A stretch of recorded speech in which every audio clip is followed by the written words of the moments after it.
Good evening. I hope the music is not too loud now at this stage.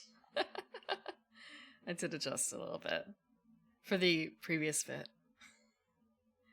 One thing I don't like about Spotify is that I can't set the volume to be, say, 65%.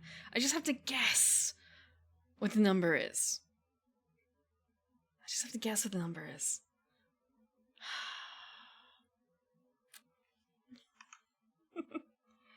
Hello, Maniacal Partner. Hello, Benjamin. I can't. Give me numbers. Give me numbers. Please give me numbers. Hello, Bogan Poetry, and hello, Fake Crate. Yes, today is going to be a lot of reading. Also, hello, Orange. If I already said hello, I'm sorry. Yeah, this game has a lot of lore that we've been working through.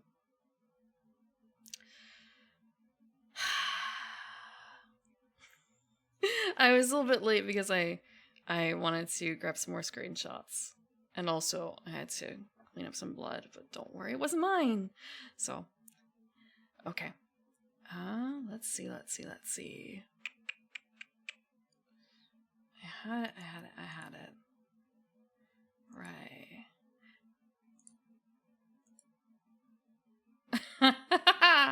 Also, thank you for the almost happy Pi Day. I almost missed that. Just more so.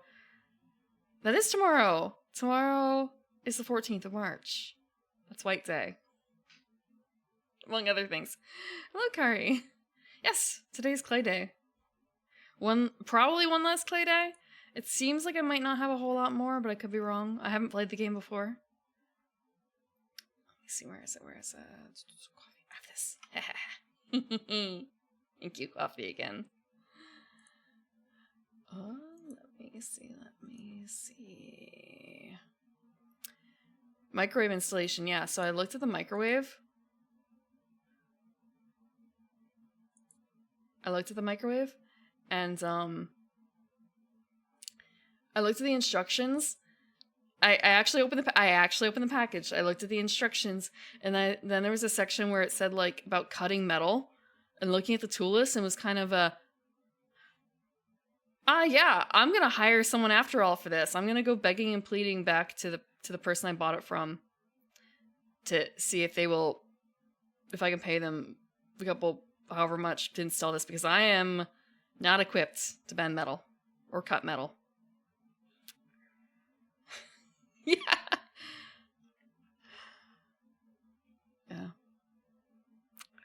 So another couple days, maybe tin snips. I don't think it's tin, but I could be wrong. I don't actually have anyone on call, so I'm gonna have to figure something out. Big scissors for metal.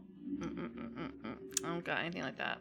Last time I had to cut metal was a long, long time ago. And actually, did I cut metal? I don't think I ended up doing that. I think I ended up just massively bending it instead. And even then, that was very difficult. Too difficult, actually, with the tools I had on hands. Not prepared. Clay Rose? Primin? Clay Rose. I think that's been it. It's been Clay Rose. Yeah.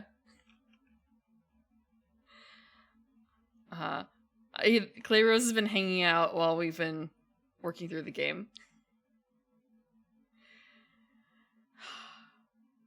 I might get someone off. Well, I should just get someone local. I have to get some other stuff done too, so it might be... Do handymen tend to, know other handymen? If I hire, Trisha or someone, can be like, hey, yo, you got any friends who do, regular household stuff? Microwave installation, or installation of some other things, because there's a few other things that I need to get done too. I shouldn't say need to, but it'd be nice. Just hire one for a day. Actually, it wouldn't be one person, it'd be multiple people, because the microwave is a multi-person job. It turns out. Yeah, who would have thought? Overhead microwave installation requires more than one person. More specifically, more than one person who isn't me. Probably.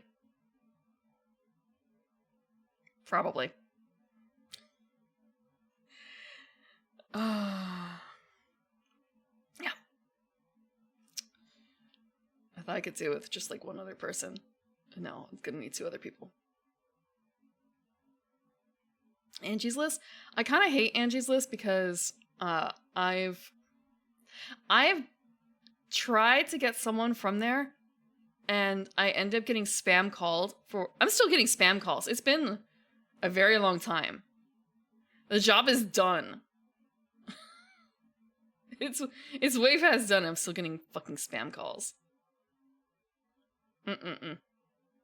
Not taking it.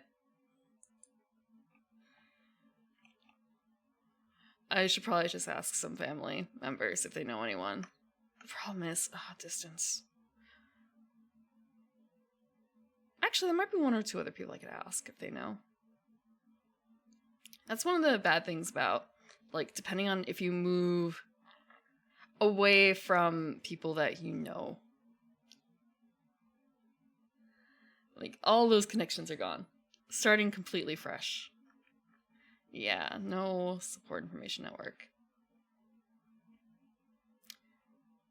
Although, I say that, and then I'm going to say something that's going to be completely contradictory.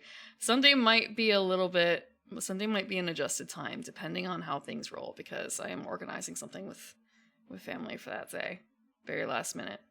So it's kind of a, I have to work around multiple events on that day now. Multiple events. Some of which was just sort of a, what do you mean that there's... What do you mean I have to work around parades? Because some people live on parade routes. Not me. Other people. Other people live on parade routes. People who like to host parties. Okay. So today... So soon? Yeah. Look, it's a holiday coming up, and there's a lot of holiday stuff going on because of it, which is affecting schedules in an unexpected manner. Also, there are other events coming up. For instance, I hear that there's a PAX coming up soon. I think maybe it's on the East Coast. So having to unexpectedly work around that as well. I'm not attending, but just kind of let's go see Evangelion on this day, and you can't do this day after all because PAX. Well, Sunday it is. It's fine, it's gonna end right before stream-ish, or like, I'll have a little bit of time, and then it's kind of but... Family holiday? Question mark? Is it a family holiday?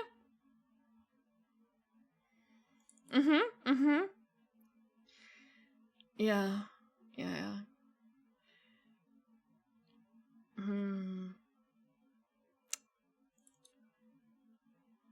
I'm trying to remember something. Totally fair. I'm not... Thank you for the water. I'm not hugely much of a family person. Thank you. I honestly wasn't expecting anything. Thank you for the plaster and stretch. But I guess this year is a little bit of an exception. I wouldn't have planned a stream on that day if I had known about this. The plot. Okay. The plot of this game. Actually, there's a tape I can play. For a second, it's kind of maybe... The thing is, if I start playing the tapes, it's going to... We have to go into the game for that, which is going to be a little bit... I don't know what I'm going to trigger, to be honest, if I go in right now. Let me take a look again. Okay. I might be able to go into a previous save and jump into the plot. The plot that's important.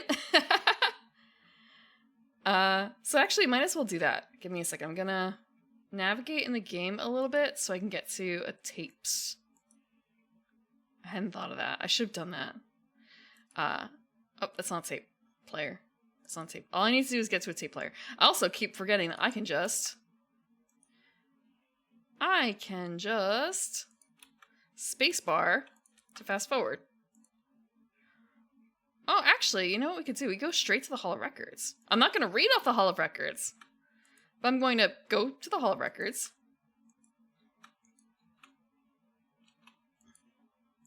Let's see.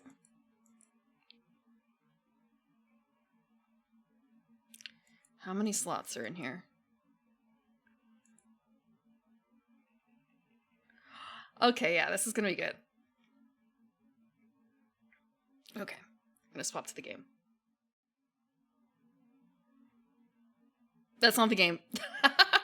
I was also making some adjustments to some things so I can more easily bring things up in the future. Okay. This is the plot. Hello.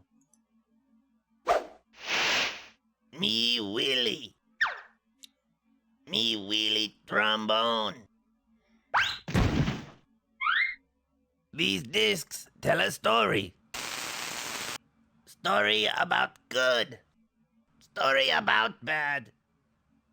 These discs are all that are left of the true story.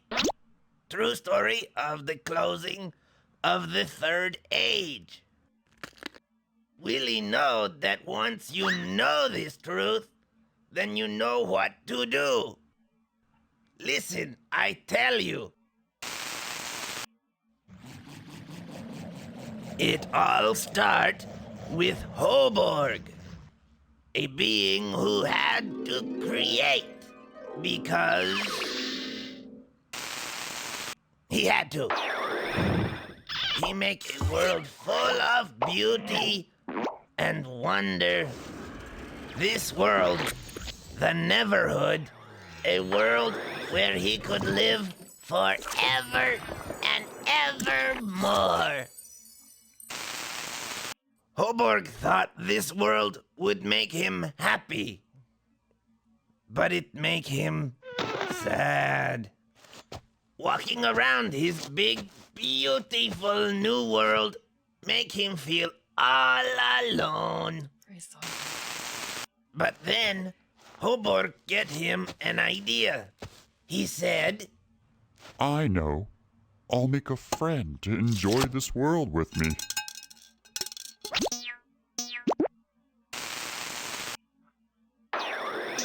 Hoborg happy to have a new friend.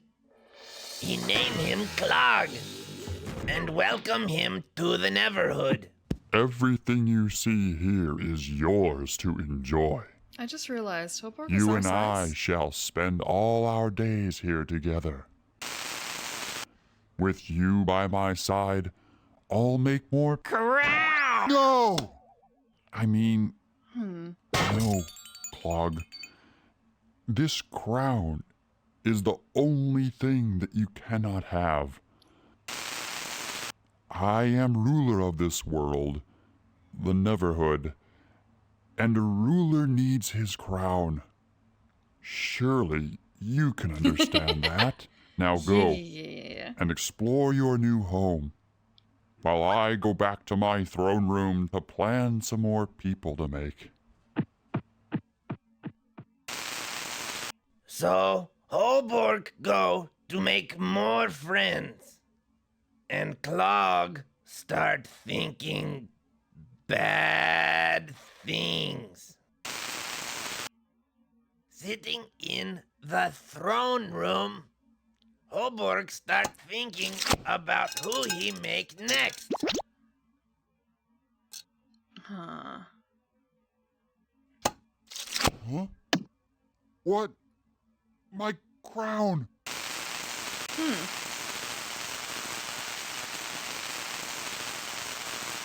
We're missing these tapes. Yow! Sheesh! My, this baby packs a wallop. What's this? frozen solid. Hmm? It seems this crown does more than give you reign over the Neverhood. It's also your secret to life. What a pity. Clog right about that. Without his crown, Hoborg stuck in a big, helpless sleep. Ooh, that clog scare me. Things look icky, but maybe hope. Maybe. That's us. A life seed. Hoborg boo-boo with clog. Clog go all stinky bad. But Willie know what to do. Yes. Ooh, me hope Clog no find out about this. Scary. Happy birthday! Happy birthday! That's us. That's us. Gonna turn around so you can see. That's us! Right here. No, oh no, I didn't want to do this again. So, something I noticed. So, Clog is actually holed up in Hoborg's old castle? Which is just kind of a, It looks really evil. It looks really, really evil for that. And also, since we're here, I might as well show you guys the Hall of Records, which I'm going to be reading from. Not in this format, because you'll see in a second. You'll see in a second. Oh, but we can also take a look at this. Boop. Plot wall. Plot wall. So I think that we're like somewhere up here, maybe. It's hard to tell, but we took care of this area. We've done this. We've done that. There's a lot going on this wall. It's the ravings of a madman, but it has some basis in reality. Here's the tapes up here, maybe. Doesn't this look like the tapes that we just were pressing with? A view of things we might encounter. Yeah, it's not exactly in order or anything, but it's sort of a view of the world-ish.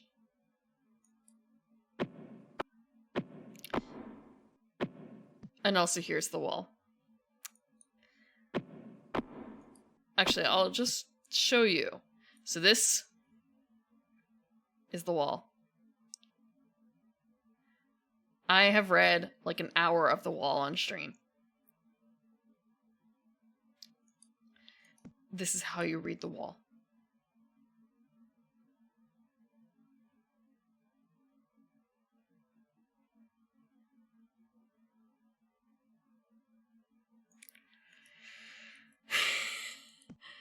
Yeah, I was looking at Neverhood too, but I don't know if I'm good enough for Neverhood.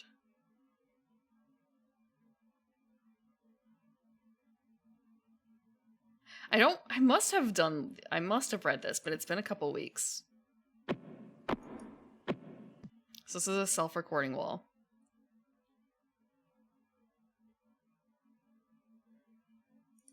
This is Quater's wall. Look! It's the world? I kind of forgot about this wall too, because we've been looking at other things.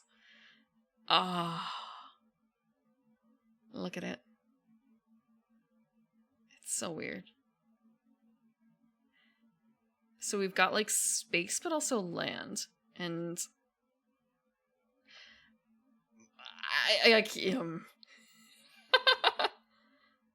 I wonder if this is actually supposed to represent the Hall of Records.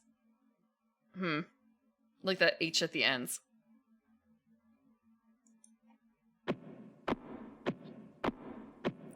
It's funneling everything. Everything. This is Ogdilla. This is the first one I read on stream. And it was kind of a, yay! Ogdilla. We're getting through Ogdilla. There's so much Ogdilla. So much. kind of a yay. It may end here. No, it ends here. This is an ending, right? Nope, not Hoborg's signature, I don't think. Yeah. With the image at the ends. Hylix? I'll have to write that one down. Give me a second to look it up. There's another game I looked up, and it was kind of, oh, this would be really on brand, so to speak. And I saw, like, oh, it's like a 30-hour game. But it's dark fantasy and cards.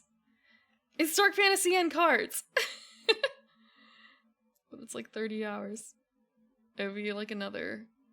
actually, maybe I could put it in like winter. It's called Black Book. It's a Slavic dark fantasy game. It's on Steam, which is how I found it. It was on, I think, a sale, the tabletop RPG sale. Let me... But yeah, it was kind of a, yay, this is the ends, alright? Wait, the line continues. What's at the ends? And then finding this, and then just walking. I wish I had made a loop of this, just so I could play this loop as I read this. A dead silence. Okay. Let me actually also grab up the pieces of art for the next person. Where did I put it? I don't care about that right now. Let me figure out. So I was at Homen. Wait, nope. No, I was not at Homen. I was at Ottoberg, because I was excited about Ottoberg. Because it was kind of a, oh, we've seen things for Ottoberg. Like, he's Willie's dad. I'm pretty certain. I forgot to get the screenshot of Willie's house. Like, the picture of Ottoberg there, because we have a couple depictions of Ottoberg, which means he's like one of the few that we have like multiple references. I shouldn't say few. There's a couple that only have one reference, a couple that have multiple, and like Ottoberg, aside from Hoborg himself, is like the second most prominent. Because Ottoberg has both of these guys. Posture check. I'm fine. I'm fine. Okay. These are both Ottoberg.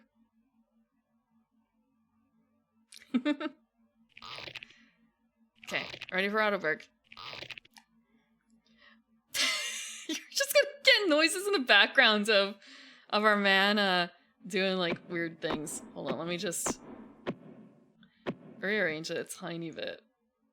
Oh, can I? What is the original size of this? Okay, that is it.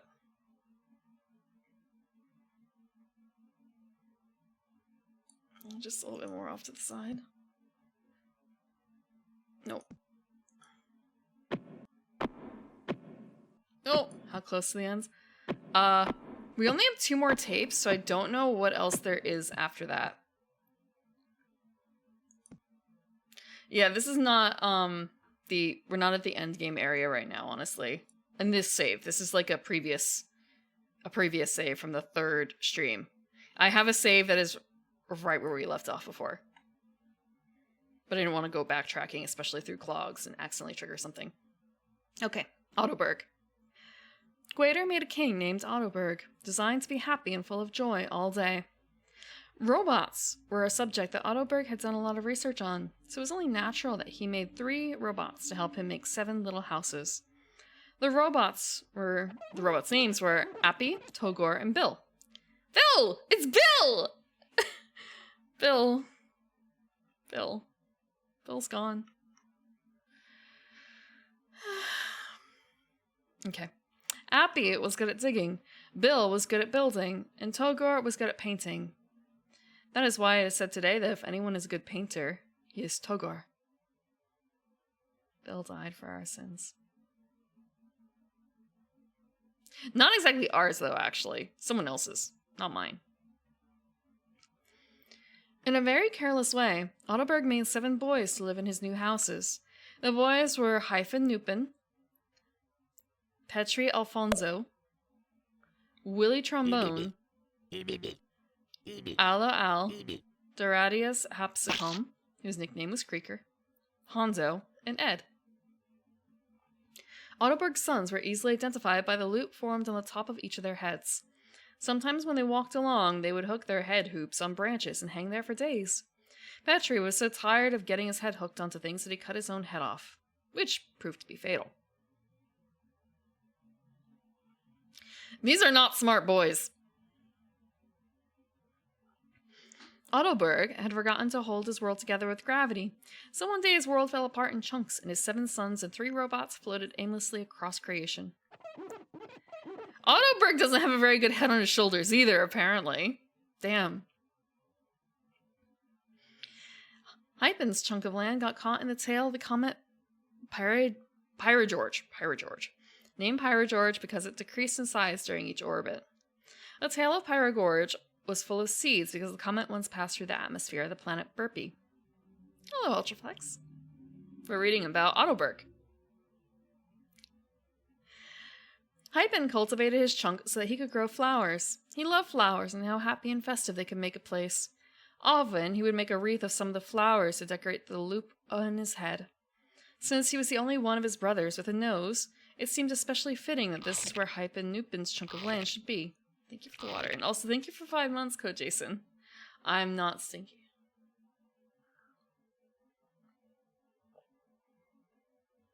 No, I am not a gnome.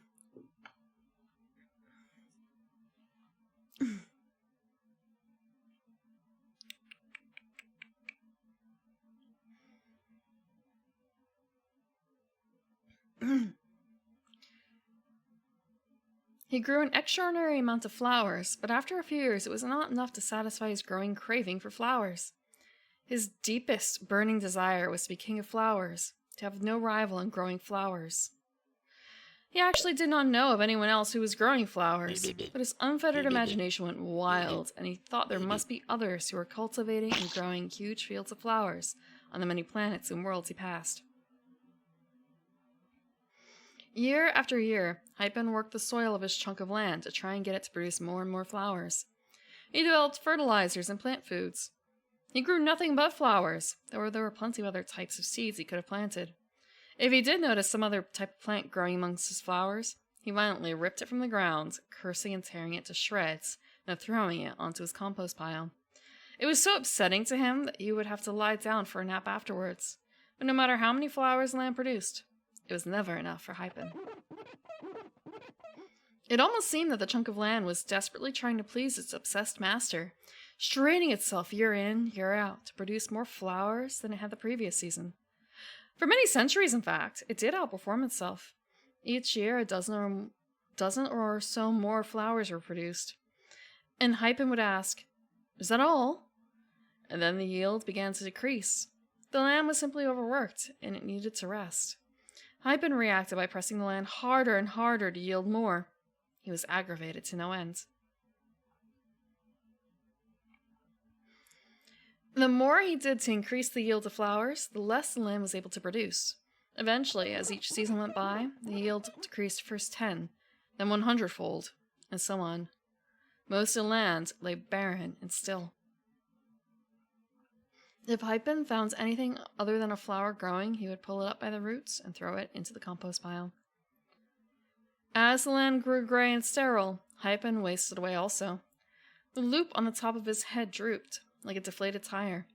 His desire to make his chunk of land a happier place with flowers had died. He spent his last days worrying and hovering over the last few flowers that struggled desperately to grow to maturity in the dust. He could not afford the time it took to weed the desolate fields, but only a few spindly vines grew here and there in the depleted soil anyway. When the last flower died, so did Hypen Nupin.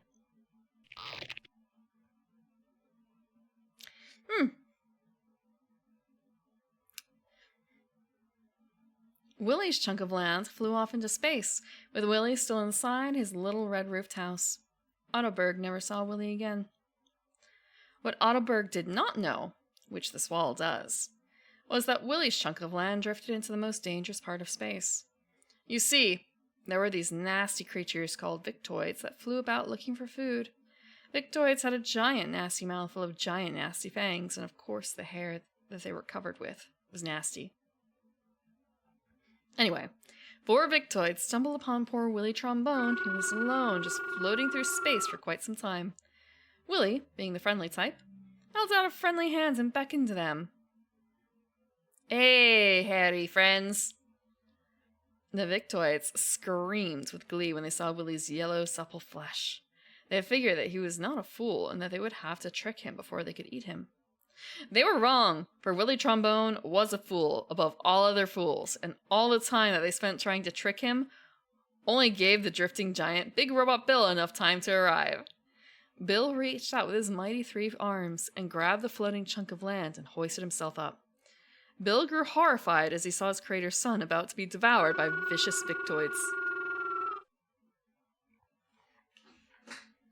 Primrose Spoonstone? What is Primrose Spoonstone?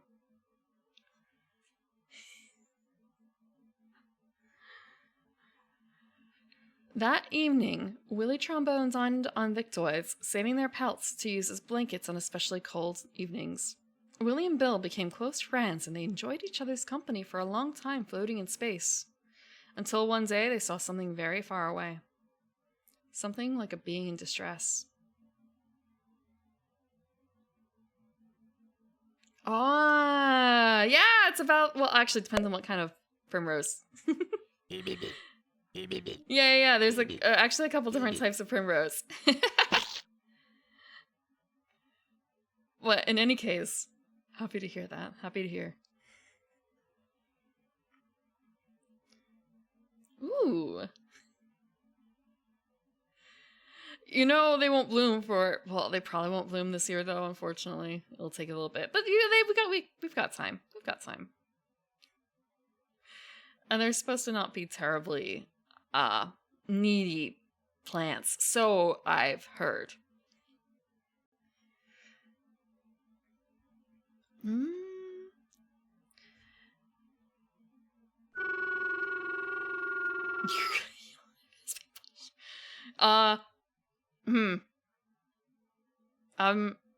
It's supposed to be a relatively tall, maybe I shouldn't say it's relatively tall, but it's got more height than width, I think, generally. I think they're like 2 to 3 feet. They're a little short.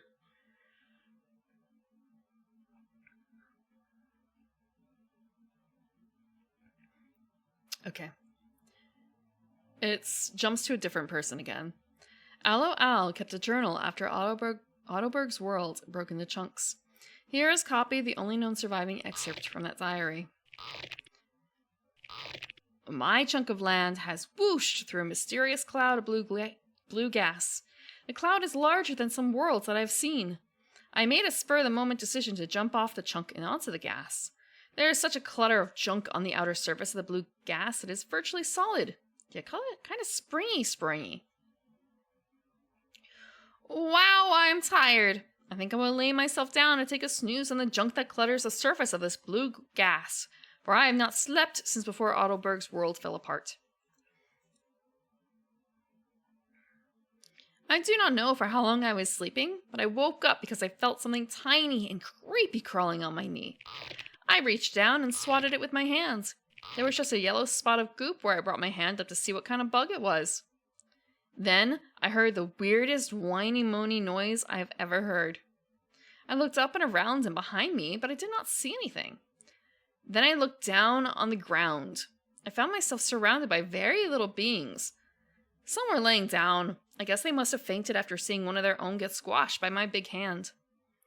I knew they were not bugs then because they were all staring at me, and because they were all not crawling over me or biting me or injecting their eggs under my skin to incubate there and hatch later. These are very teeny tiny beings, indeed. When I compare them to myself, the tallest is only as big as my thumb. Each tiny being has a great head in comparison to the rest of its body. In fact, the head takes up as much space as the body. The 2 remarkable features of this head are the size of the head compared to the little body, and its almost perfect roundness. It's like a melon on a silver. Each being's head has a mouth, but other than that, there's only one other facial feature. Their globe heads are divided into an upper and lower hemisphere by a dark line at the equator. I perceive this dark line to be, all in one, the eyes, ears, and nose of these beings, since they employed them much in their observation of myself and, with their mouths also, in communication with each other. I was very hungry, as I had traveled on my chunk of land for 40 days and 40 nights, or something like that. My first thought was to eat a handful of the little beings, but they held up their hands to ward me off and wailed in high-pitched whiny shrieks. The little beings understood that I was famished from the disgusting rumbling noises that my stomach made. Seemingly from thin air, they produced tiny, delicate green crystals in great abundance. In my hands, they appeared as so many granules of green sugar, except not gritty. Rather, these were gummy and had a flavor that made me think green thoughts. As fast as I would pop a handful of the green stuff into my mouth, the little beings would bring me more. They also brought me a cup, though to them it would be a tub of green liquid, which after I drank it, I perceived it to be wine made from the green gummy crystals. It had a very fine flavor, and made me think rather mellow green thoughts. Oh! You know what this is? This is Ogdilla's. This is Ogdilla's people. It's the giant from Ogdilla's story. Let me bring up Ogdilla too. Let me bring up Ogdilla. What a nice little wraparound so far. A nice little wraparound. Okay. I have 2 depictions of Ogdilla. This is one. And let me grab the other 2.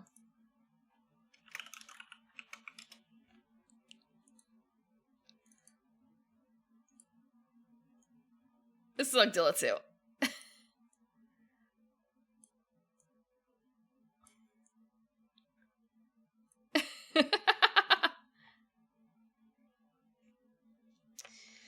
As soon as he talked about the blue gas, I was thinking maybe it's probably the same, and now it's kind of a, yep, it's totally the same. Ogdilla didn't have giants. Ogdilla had little people living on him. He had 2 different groups of little people that they couldn't really actually tell the difference between. Ogdilla had a giant that showed up, and the story was a lot focused on Ogdilla's giant, but not entirely. They were afraid he was going to eat a bunch of them, so they kept feeding him, and eventually they just started throwing food at him to make him go away. And he ran off to the other side, and the other side didn't feed him. So he died, I think, because he wasn't getting fed.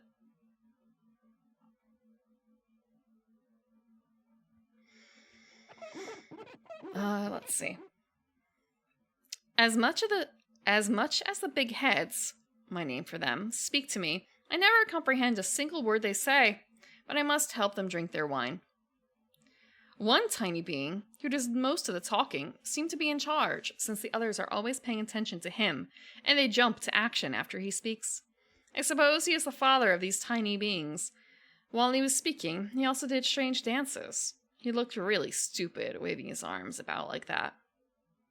After a few weeks of the father trying to talk to me, some others of these big heads, dressed in tight, colorful clothing, came to bother me. Some rode upon my Willie thing around and around inside the loop on my head. One had the nerve to bounce up and down on my lips. I should have just opened my mouth and swallowed him whole.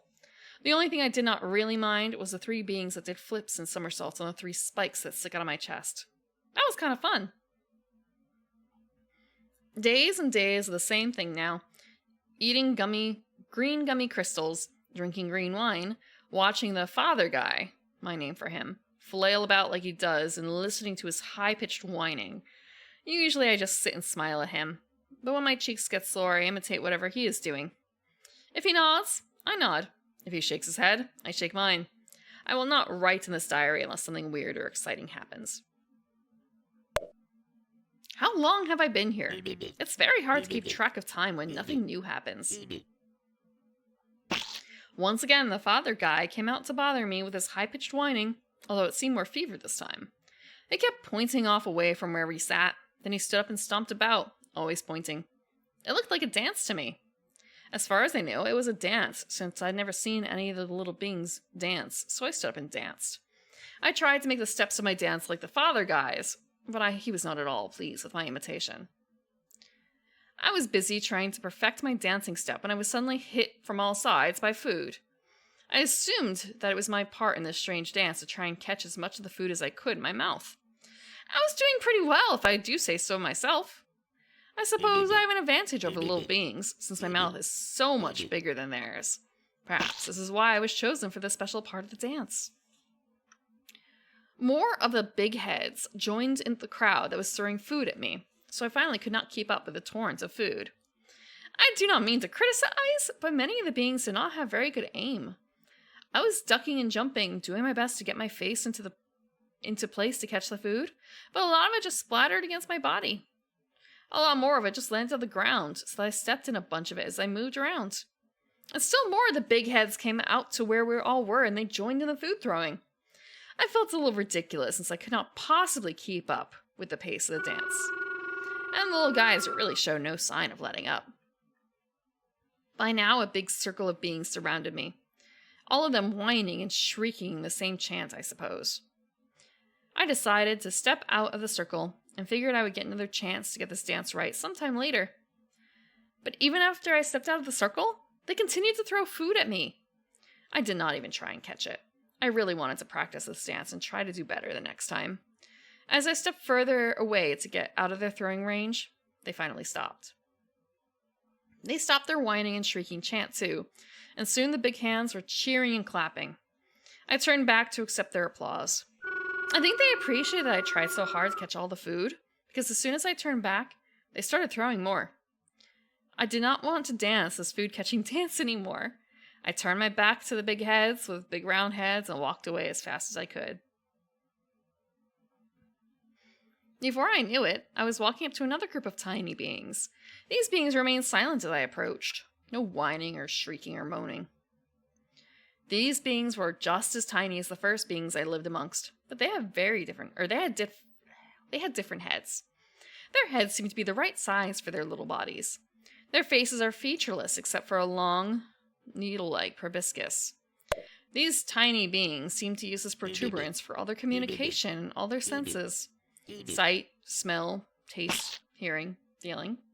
Some of these beings pointed their needle noses here and there over my body as I approached, but most kept them pointed at my feet.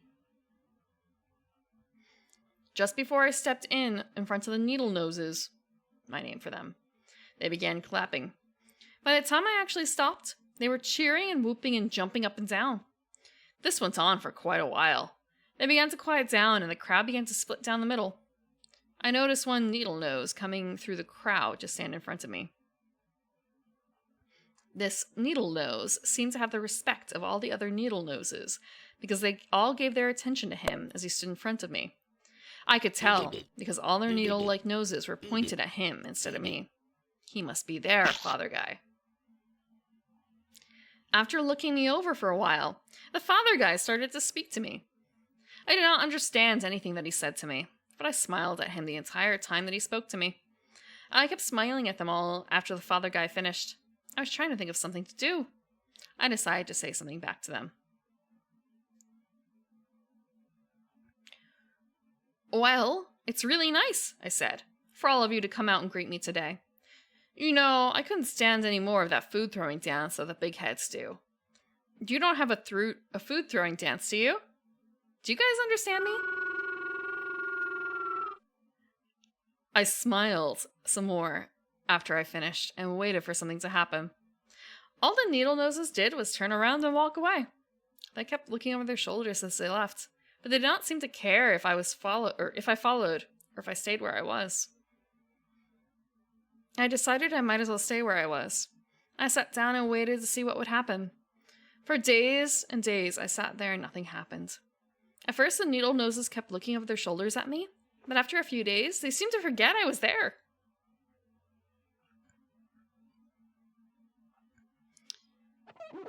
After a week or so of being ignored, I was hungry, so I followed some of the needle noses around as they went about their daily chores, and every so often they would look over their shoulders at me. Mostly, what they did all day was spit on the ground. It was a disgusting sight. They would form lines and walk through the fields and spit on the ground, day after day. All the time spitting, Day after day, no matter where I was, no matter what I observed them to do, they were always spitting. I do not know why I did not notice it before. Checking something. Then I noticed all their food came from the fields they had been spitting in all this time. Food from spit. Now that they were harvesting, they had time to notice me. For the first time since I arrived in the Needle Nose lands, they offered me food. How could I accept it after seeing them spit all the time to produce the food? I ran away, sickened to my stomach. After what I am sure must be something like 100 years, I could not take living amongst these tiny beings anymore. I was being starved by the Needle Noses, and I did not want to go back to the big heads to have them throw more food at me during their crazy dance. I felt defeated and hung my head in dejection. Now, since I was standing on a cloud of blue gas, as the gas swirled and spun, I could often see through the gas, or at least a little into the center of it.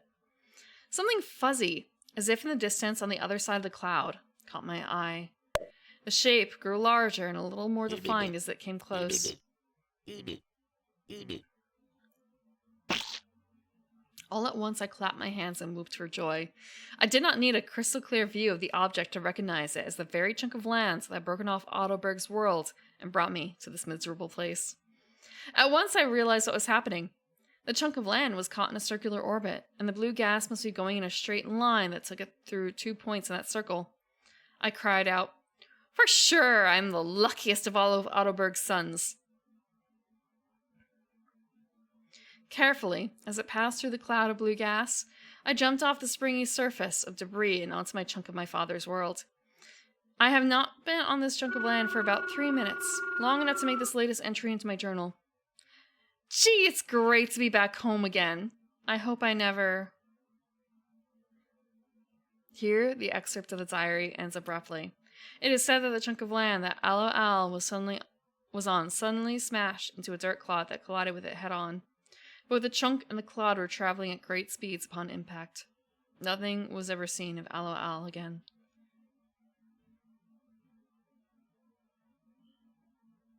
Yeah, F for Aloe Al. Like, all this, we found out he lived. He was starving, but he was not, like, dying from hunger. And then just to die in basically a house crash? In a house crash. Damn. Yeah, he could have made it. He was gonna make it. Okay, next son.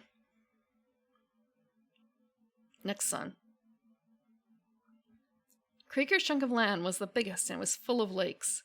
There was actually more land covered by water than not. Creaker survived many centuries on this chunk, long enough to learn how to create and build giant replicas of spoons and butter knives, enormous buckets filled with oversized sesame seeds, and huge loaves of bread, among other things. Creaker used the soil of the dry land on his chunk as the material for his sculptures. Whenever he would get tired of looking at one of his colossal sculptures, he would just throw it onto a lake. Each of the colossal sculptures displaced enormous amounts of water, covering up a little more dry land each time one of them was thrown into a lake. When he was not sculpting, Creaker would be out scrutinizing one of his previous sculptures. He was very critical of his work. He always concluded that the sculpture did not communicate the concept that was the impetus behind the work, or he saw a hair or a bug sticking out of the clay. In any case, he was always frustrated. None of his work seemed to express his vision just the right way. He could not quite put his finger on the problem, but his general feeling was that it had to do with the size of the sculpture. If only it was a little bit bigger, he would often say to himself. Then he would heave the thing into the nearest lake. His mind was focused intently on making each new sculpture larger than the previous one, whether it be a giant replica of a red pod bulb of a mostly empty jar that had been sitting in the back of a valley for 8 weeks. Okay.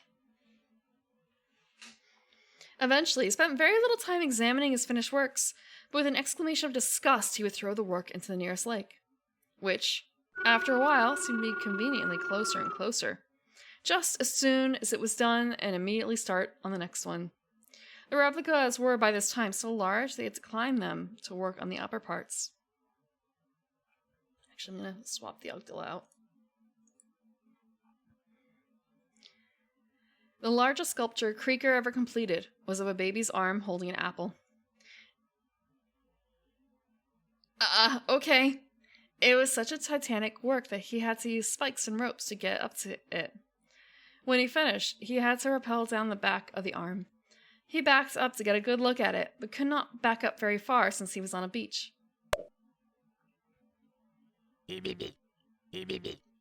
Again, his disgust and frustration overcame him as he said, No, that's not it at all.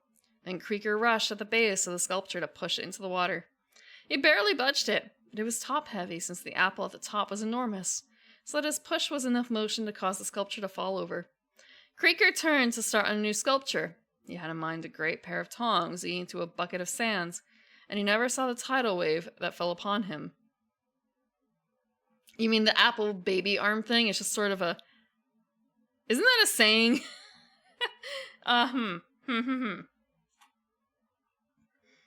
Hondo's chunk of lands. Is it not? I'm gonna do a really quick search. Just to, like, am I just...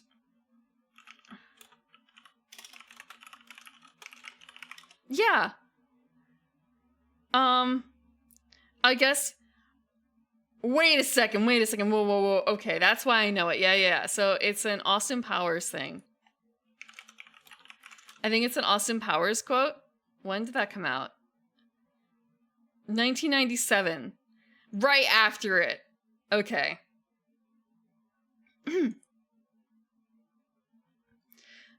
So it's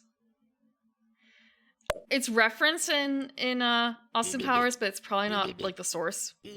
So it's about... No, you say that, and yet why did he choose that as the thing in here? Why did he choose a baby's arm holding an apple as a sculpture, as a very large Titanic sculpture? What do you mean it's a bit different? It's the same thing. Same thing. They just wanted to make it something. Oh God, yeah, I don't know.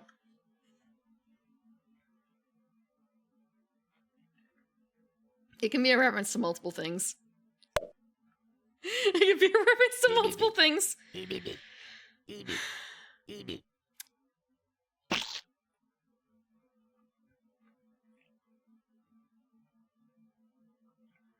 Let me see.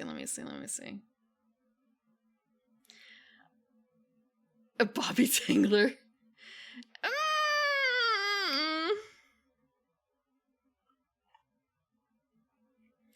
He could have done like a snake with an apple or something instead, you know? And not a baby's arm.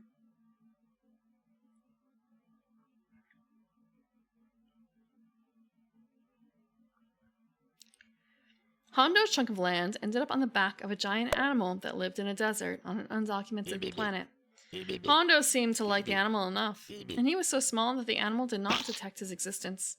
There was not much that Hondo could tell about what the animal looked like. It was a colossal beast compared to Hondo.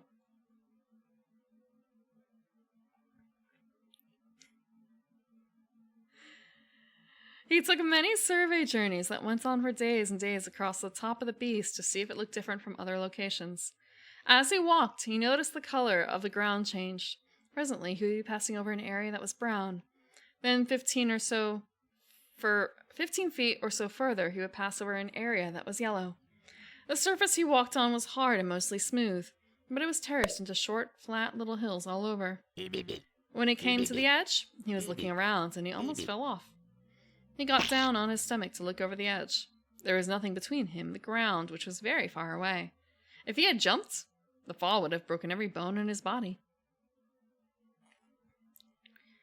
Clive Owen King Arthur movie? Huh. I don't know that. I don't know that one, I don't think. He was on the lip of an overhang, and he reached under it to see if he could feel how far back it went. But the overhang went straight back and kept going. Then he carefully lowered his head over to look and see how far back this overhang went. He could not see it, though. There was so much dark shadow he could only see about as far as his hand reached. Thinking about the King Arthur movie, though, I wonder, was also a 90s movie? Is this something that disappeared in the aughts? Is this a weird thing that disappeared in the aughts? Okay. Okay, so maybe they just... that kind of dick joke went away. I shouldn't say it's like... okay, it's a dick size joke, more so. It's a dick size joke.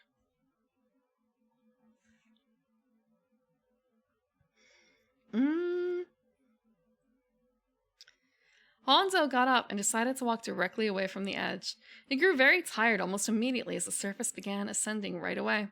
It took a day to reach the summit, so he slept there. In the morning, Hanzo was able to see very far from the top of the animal. The sky was all blue, and the land was all beige. He saw that the highest hilly part of this animal sloped down in all directions around from where he stood. Ed's chunk just spun in place forever. I think it's not just... It's size and shape, I guess. Like, it's not just long. It's, like, very sturdy. Because, like...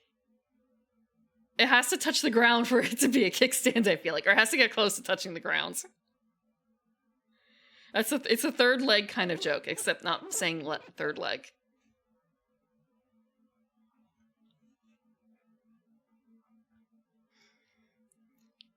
And that is Ottoberg. That is all of Ottoberg. What a weird fella. What a weird fella. Also, the chest spikes don't match up now that I look at it. Just, they're nicely lined up on the formal drawing, but this portrait does not have that going on. Okay, next is Homen.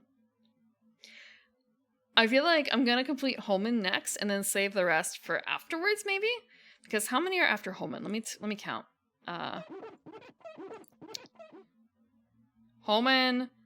Okay, so there's like 2 after Homen. Plus some extra stuff. We're quite far down. We're quite far down. Let me grab a Homen. Okay, this is Homen 1. This is Homen 2. I'm not 100% certain if these match up, but I think they do. Like, they are probably the same character, right? They gotta be. They gotta be. How? There's only 7 of them. There's only 7 of them, and they look very different.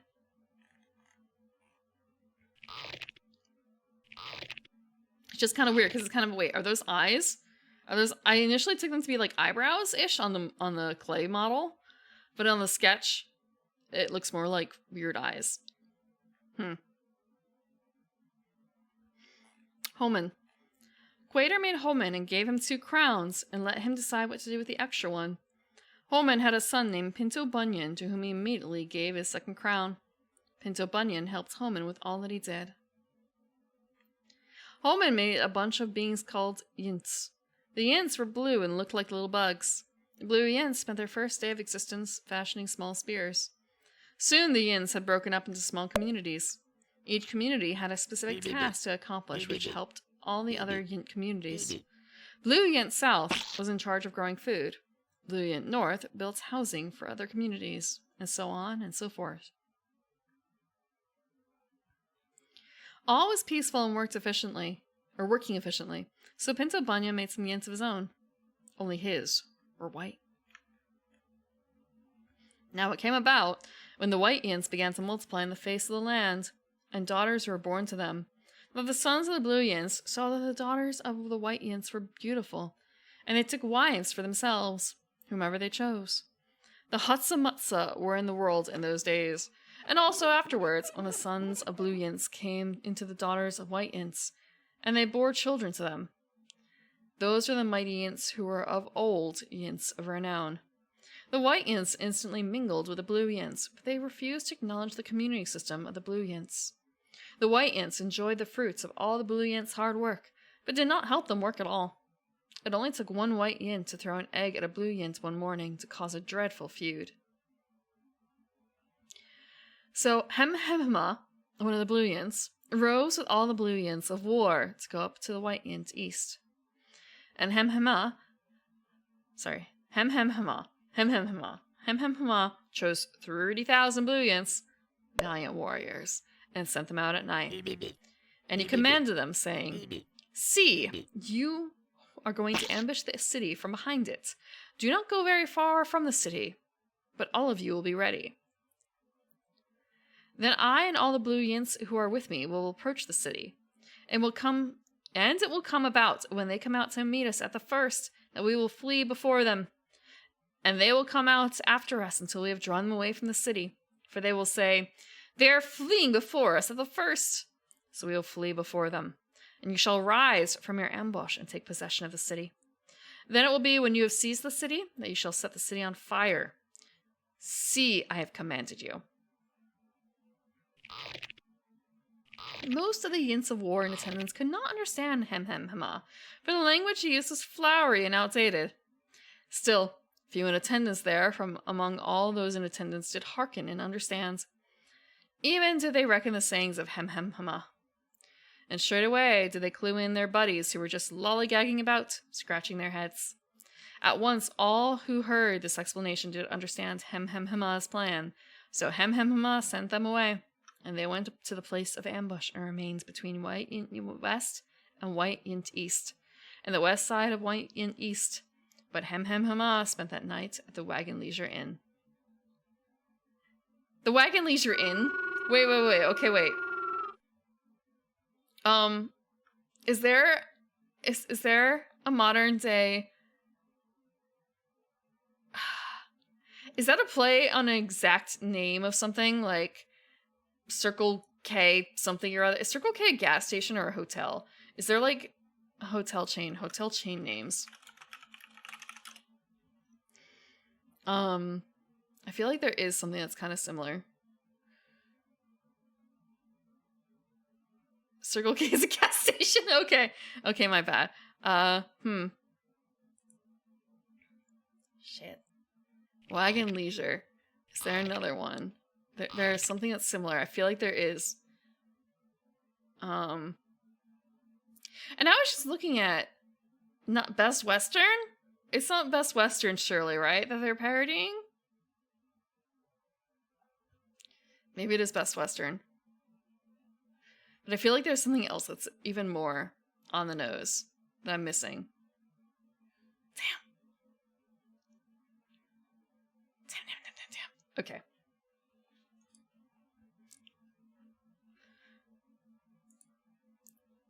Now Hemhemha rose early in the morning and mustered the blue yints, and he went with the elders of blue yints before the blue yints to White Yint East. Then all the blue yints of war who were with him went up and drew near, and arrived in front of the city, and camped on the north side of White Yint East. Now there was a valley between him and White Yint East, and he took about 5,000 blue yints and set them in ambush between White Yint West and White Yint East, on the west side of the city.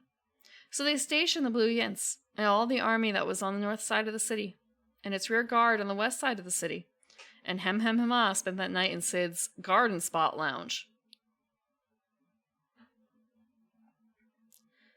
How many different hotels is he gonna stay in?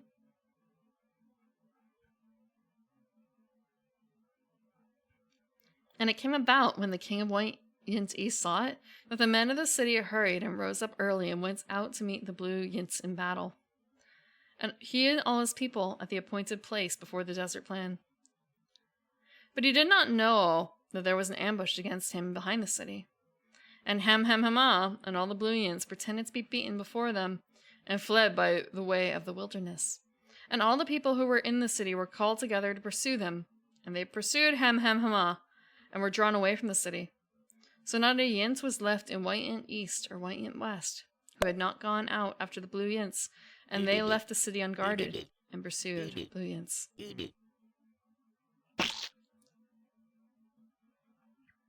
Then Homen said to Hemhemha, Stretch out the spear that is in your hand toward White in East, for I will give it into your hands. So Hem stretched out the spear that was in his hand toward the city. And the men in ambush rose quickly from their place. So when he had stretched out his hands, they ran and entered the city and captured it. And they quickly set the city on fire. When the men of White in East turned back and looked, behold, the smoke of the city ascended to the sky. And then they had no place to flee this way or that. For the people who had been fleeing to the wilderness turned against the pursuers.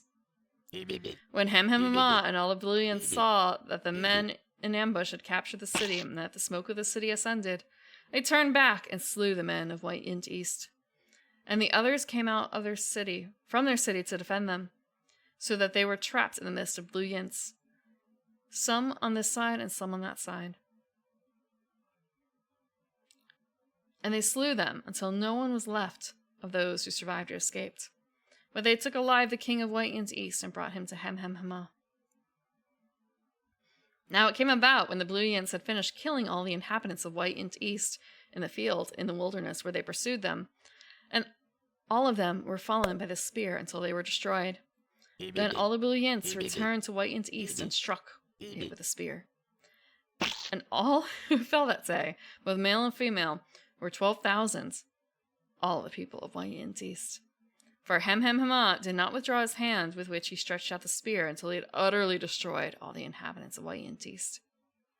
So Hem burned White in East and made it a heap forever, a desolation until this day. And he hanged the king of White in East on a tree until evening and at sunset.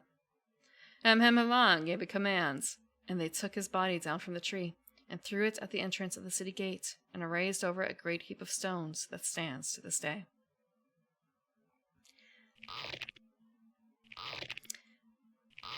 So, Ichigoplasty. Sorry. Ichigoplasty. Oh, God. So Ichigoplasty and all the White Yints who were with him arose by night and lay in wait against Blue Yint South in 4 companies. Now Pimento Lufa, the son of Texadril, went out and stood at the entrance of the city gate and said, "Who is Ichigoplasty that we should serve him?" And Ichigoplasty and the White Yints who were with him arose from the ambush. And when Pimento Lufa and the Blue Yints saw the White Yints, he said to Factotron, "Look, Yints are coming down from the tops of the mountains." That Factotron said to him, "You are seeing the shadow of the mountains as if they were Yints." And Pimento Lufa spoke again and said, "Behold, Yints are coming down from the highest parts of the land, and one company comes by the way of the diviner's sandwich." Then Factotron said to him, "Where is your boasting now with which you said, 'Who is Ichigoplasty that we should serve him?' Are these not the White Yints whom you despised? Go out now and fight with them." So Pimento Lufa went out before the leaders of Blue Yint South and fought with Ichigoplasty. You are just remove that H at the end, and you are correct. It's Pimento Lufa. It is Pimento Lufa. Yeah, these names, man. These names. Pimento Lufa, Ichigoplasty, Factotron. The Diviner Sandwich. It's wild. Look, it's my vowel. There's a couple of vowels in here. Look, there's plenty in Pimento Lufa. You got a lot of O's. Ooh. Okay. Oh, where is it? Ichigoplasty chased him and fled before him. And he fled before him. And many fell wounded at the entrance of the gate. Then Ichigoplasty remains at Blue Yint's west. But Factotron drove out Pimento Lufa and his relatives so that they could not remain in Blue Yint South. Also, Yint is spelled Y-N-T. Y is a vowel, right? Y is a vowel sometimes. Does it count as a vowel in here? Yint.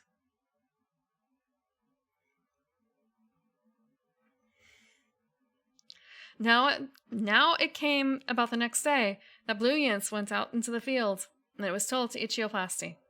So he took his White Yints and divided them into 3 companies and lay in wait in the fields. When he looked and saw the Yints coming out of the city, he arose against them and slew them. Then Ichigoplasty and the company who was with him dashed forward and stood in the entrance of the city gate. The other two companies then dashed against all who were in the field and slew them. And Ichigoplasty fought against the city all that day, and he captured the city and killed the blue yints who were in it. Then he razed the city and sowed it with salt. Yeah, that's Homen. That's Homen. I swear it's Homen. I totally understand, though. We had a thing about an apple baby's arm thing earlier, too. It was only a description, but still.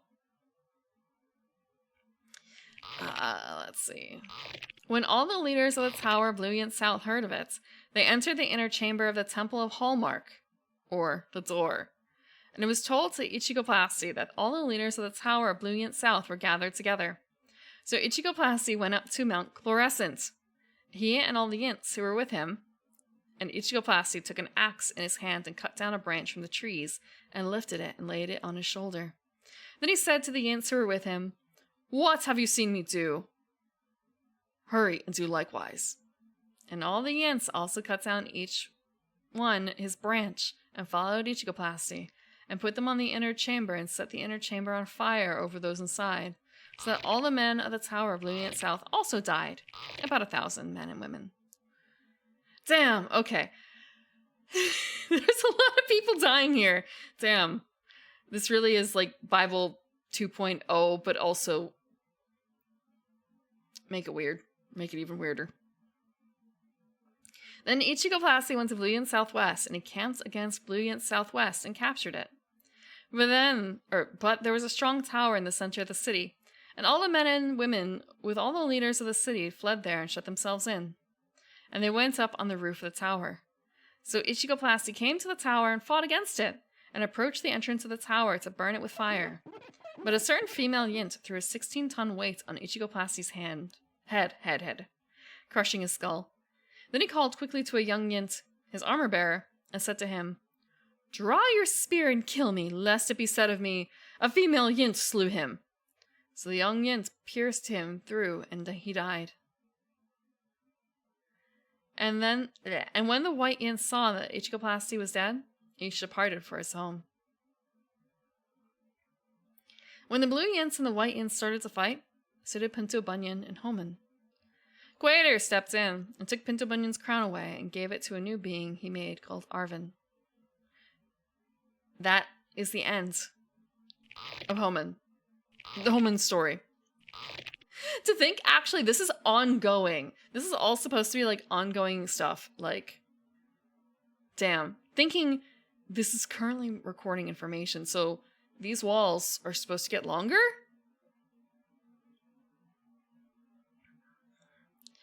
It's more so just there's a lot of stuff where it's kind of like, does this even really fucking matter? And then, like, aha, something does come up, and it does matter. It's a Hall of Records, so it's, like, the past, but when we get to the end, like, this whole thing, where he took Pinto Bunyan's crown away and made a being called Arven, I'm wondering if that's, like, current time stuff. So we have, let's see, we have Hoborg left. And Hoborg is the one that we, actually, Hoborg, Arven, and then, like, other stuff. Is this still Arven? Yeah. Okay. Okay, we're gonna read a single one more because I want to read Hoborg, because we're literally doing Hoborg's story. We're gonna do Hoborg too. I lied. We're gonna do Hoborg too. Arven we can save for the end. Let me grab Hoborg. Wait, that was the wrong one. I wanted to put Hoborg.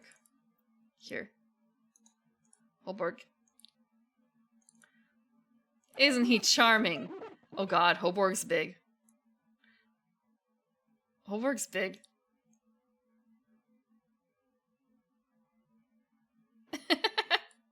Okay. I'm gonna scooch over a little bit more. It's Bill. It's probably Bill. It has to be Bill, right? Because of the stuffed animal. Did Hoborg give it to him?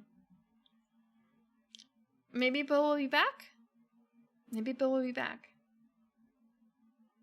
Okay. Hoborg. Quater wanted to see what would happen if he made a creative being with a big heart. Quater named him Hoborg, meaning big heart. Hoborg was given a crown, and he set out into a void of clouds as Quater watched him from a distance. Hoborg liked the idea of making a place for some beings of his own. He knew that the clouds that swirled around him would make a perfect sky, so he just needed to make some land. One thing that concerned Hoborg was that perhaps some of his beings would come out bad. He wanted to make his beings which he could enjoy forever, but did not want to force them to love and respect him. He decided that he would make his beings with the ability to choose right and wrong. Working everything out in his head, he figured he could make one child at a time and see if it turned out good before he started on the next. Hoborg made a tiny scale model of his world in clay, with a capital K, or clay, to see if it looked the way he had imagined it. He spent about 20 years designing the shapes and colors of this place, which he would call the Overhood. He needed some clay to make his world, and the only place where clay could be found was of the purity and quality Hoborg wanted. It would take 400 years to reach. He was so anxious to get started that he asked for help from Quater. Quater, thank you for making me with such a fine crown. Everything in life is just wonderful, but I was wondering. Hoborg got down on one knee. Can you help me get to the clay of highest quality? Quater laughed.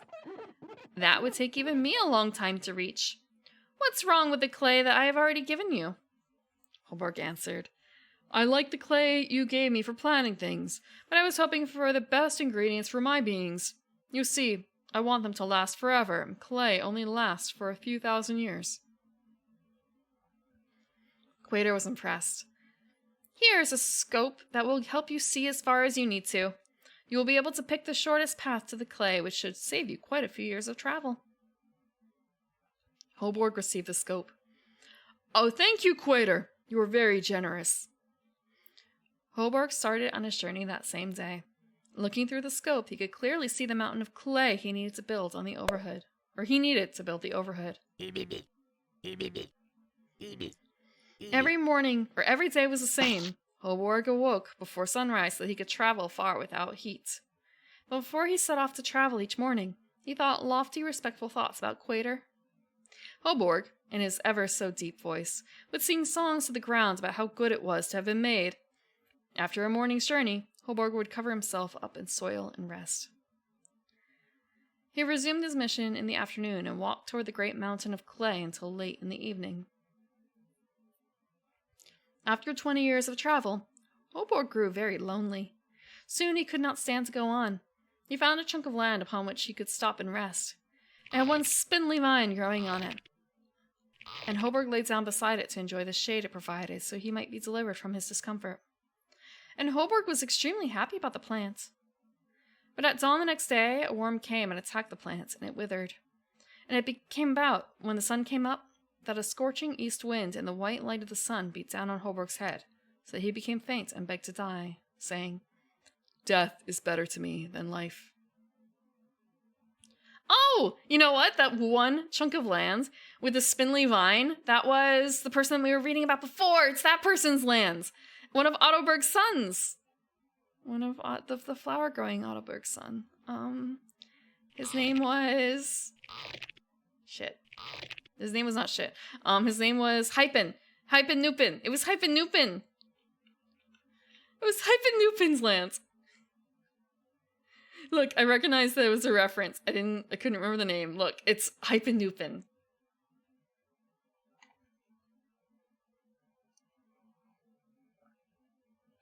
Okay.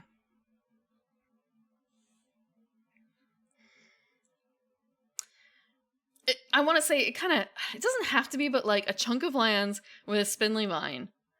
A single spindly vine. That was something that was occurring on Hypen Nupin's land. Like, he didn't have any flowers at the end. The last flower died, but he did have some vines growing badly there. Hoborg could not get himself to do anything. He just lay there. Hoborg began to scrape, absent-mindedly, at the dirt where his hand lay. Then he said, Scraping is better to me than death. It was a fine, dry dirt that was packed down and baked hard by the white sun. His fingers bent, lifted, and stretched. Bent, lifted, and stretched. bent, lifted, and stretched, scratching relentlessly. His fingers scraped through the layers of fine dust and grit day after day. Just a few grains of dust and grit required weeks of scraping before it broke loose from the ground. The ground was that hard and compacted. More and more dirt added to the pile under his palm each month.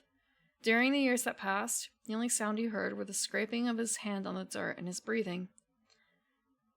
After a pile big enough to pick up formed under his hand, he grabbed it, spat on it, and squeezed it and squeezed it and squeezed it until his hand turned white and his knuckles made popping noises.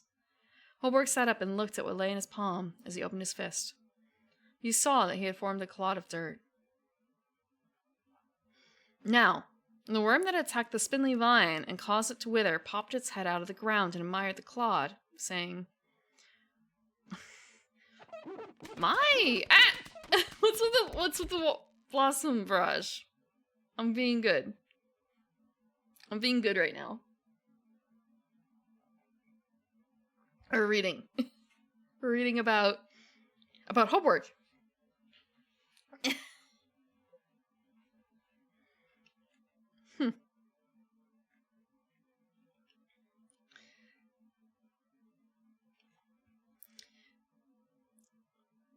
My, what a nice clod of dirt you've got there. Looking Hoborg up and down, it asked, "Did you make that all by yourself?" "Yes, I did," said Hoborg. "If I were you," said the worm, "I'd stay right here and make more dirt clods. You could fashion them into beings and populate this chunk of land with them. After all, did you really see a pile of clay through the scope Quater gave you? Or did you just want to see it because Quater said you would be able to see it?"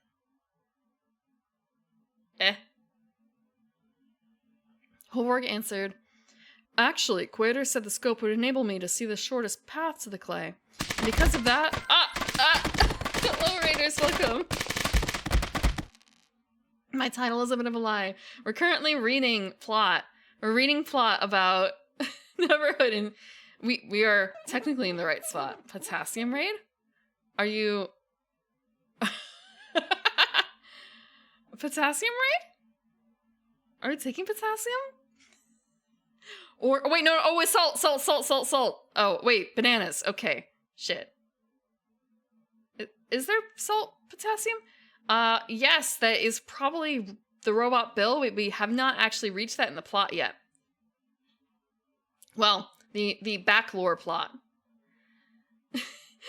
Oh, right, yeah. I was actually just looking at that VOD, that clip earlier today. Salt? Is there not like sodium? Wait. Is there not a potassium sodium thing? Hold on. There's gotta be a combo that still makes an edible salt. Potassium, sodium. Oh, okay, never mind. It's the whole thing about like your body needs potassium, and it's the sodium potassium pump. Okay, that's what I was thinking of.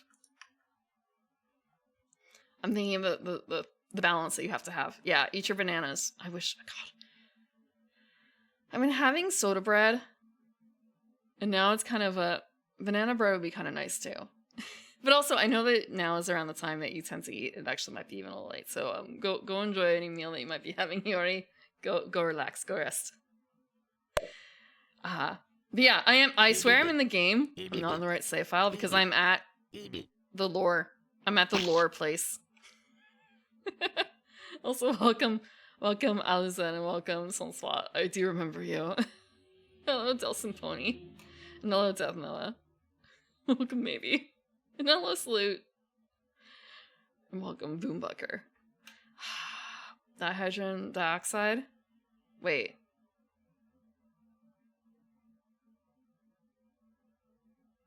Is it actually dioxide? I feel like you're mixing up. Shouldn't it be like... Yeah, okay, H2O2.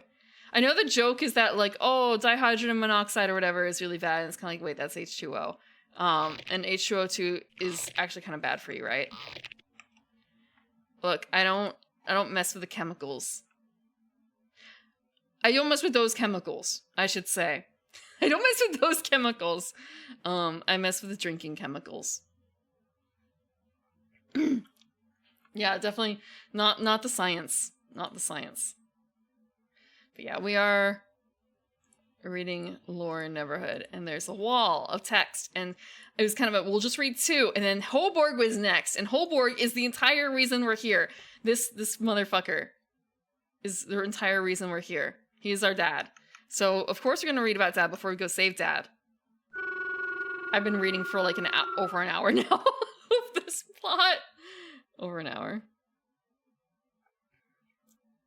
Hydrogen peroxide is the thing that people used to put in, like if you had a wound, clean it out with hydrogen peroxide, right? But it turns out that's actually bad to do for it because it basically kills it. It kills like everything. Yeah, don't do the hydrogen peroxide on wounds. Yeah, do not do it. Yeah, I actually had that problem with my cat. I had a cat that used to be an outdoor cat, and she had a wound on her tail. When I say she was an outdoor cat, she wasn't my cat at that time. She was just an outdoor cat, a feral. Feral's not the right word. Abandoned, sort of? Neighborhood cat? And the rescue that saved her, quote unquote, hydrogen peroxide her tail, which did not help it, actually. It had to get amputated. She's fine now. She's a beautiful, annoying princess of a cat. But, yep, peroxide's not great. Don't use it on your wounds. Even if your mother tells you to, do not.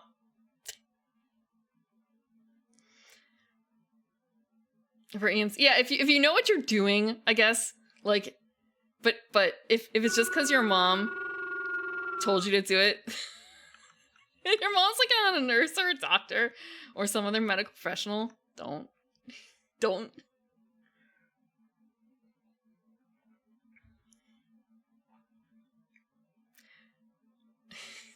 I guess it should also be like, don't look to VTuber for medical advice either. So do your own research. You don't have to trust me. Look on the internet.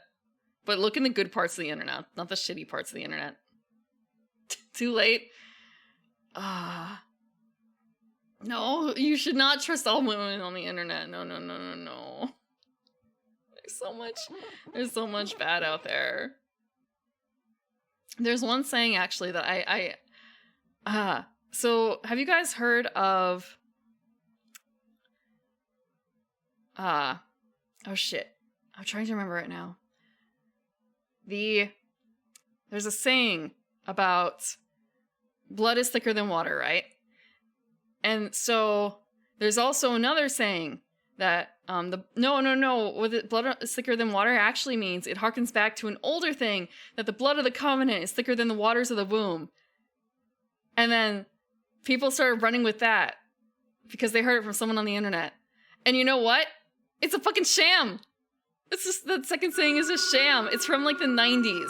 Some like religious person wasn't even claiming that it was an older saying. They just made it up as like a snappy thing for basically a religious talk and used it. There's something kind of related, very, very distantly, but does not exactly have the same meaning in one older religious text about like milk brothers or something like that. But otherwise, like, no, it's not. You can just run with blood is thicker than water.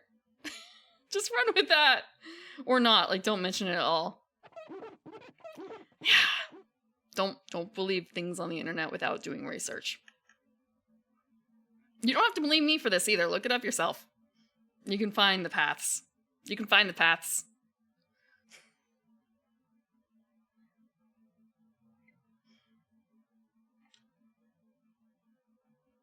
Okay. Hoborg. Let's see. Speaking of doubting. Okay, so the story of Hoborg is that he wants to go find clay, the purest clay, so he can make little beings, so he can make his own little happy. He wants to be like living in Mr. Rogers' neighborhood, basically. So he's supposed to go get the clay, and he got a present from his dad to help him find the clay easier. And now someone is basically tempting him to disbelieve. A little worm came by and is tempting him to disbelieve.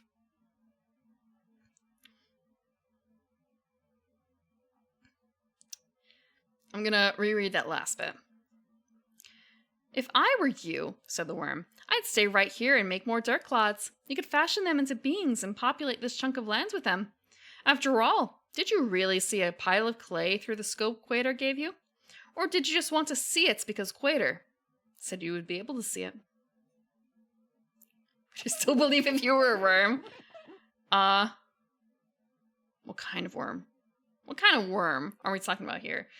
The belief is hinged on what type of worm you are.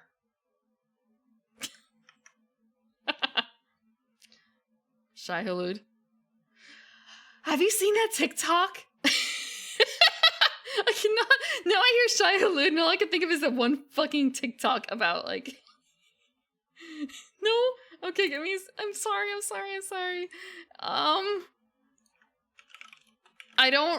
saw it on Twitter. I don't know if I can find it super easy. I don't have a fucking TikTok, though.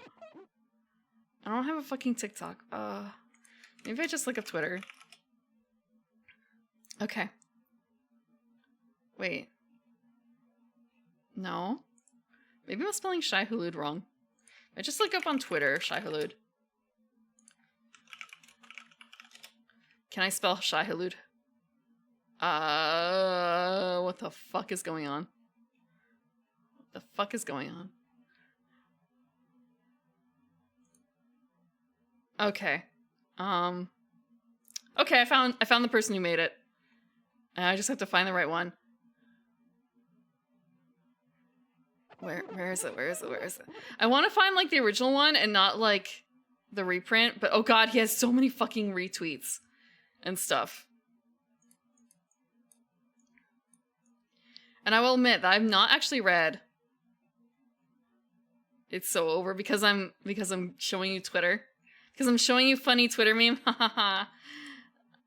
Okay, where? Will I be able to do this? I should be able to do this. In fact, I made it easier for me to do this. Okay, I don't have to be logged in for this. Excellent. Can I... If I do this, will it work? Yes! Although I need to adjust it. Give me a second. Frick.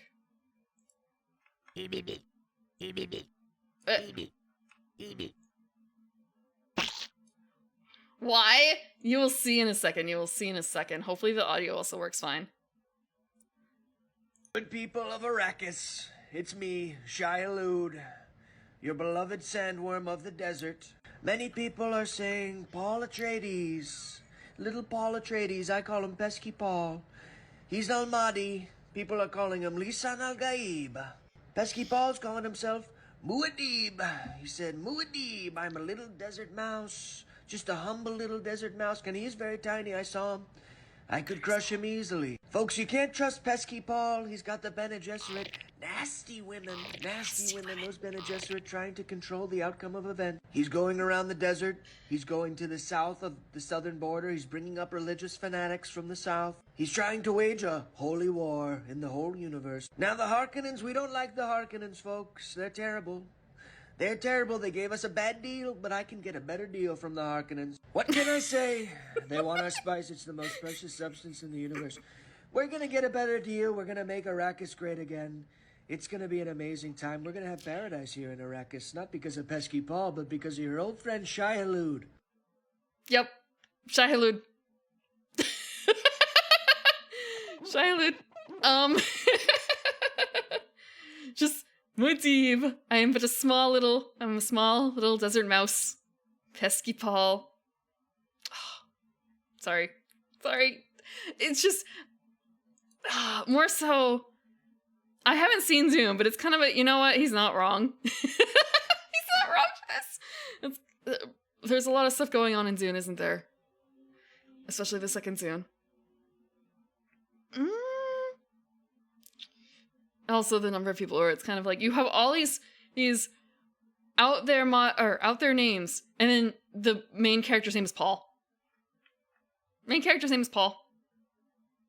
can understand why people want to change it. Let's see. Yeah. Yeah. Reading about what the Bene Gesserit do and how they're basically manipulators on a I mean, they are literally manipulators on a grand scale, aren't they? It's a female only, like, super spy assassin. I guess maybe not assassin, but super spy class. It's crazy. Oh, where was I? I was reading about Hoborg. I'm sorry. Yeah. You leave for exile of your stream.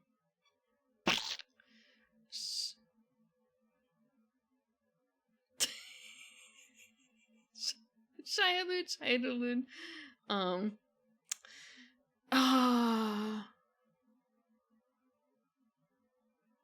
Bene. Okay, hold on. Bene Telealax.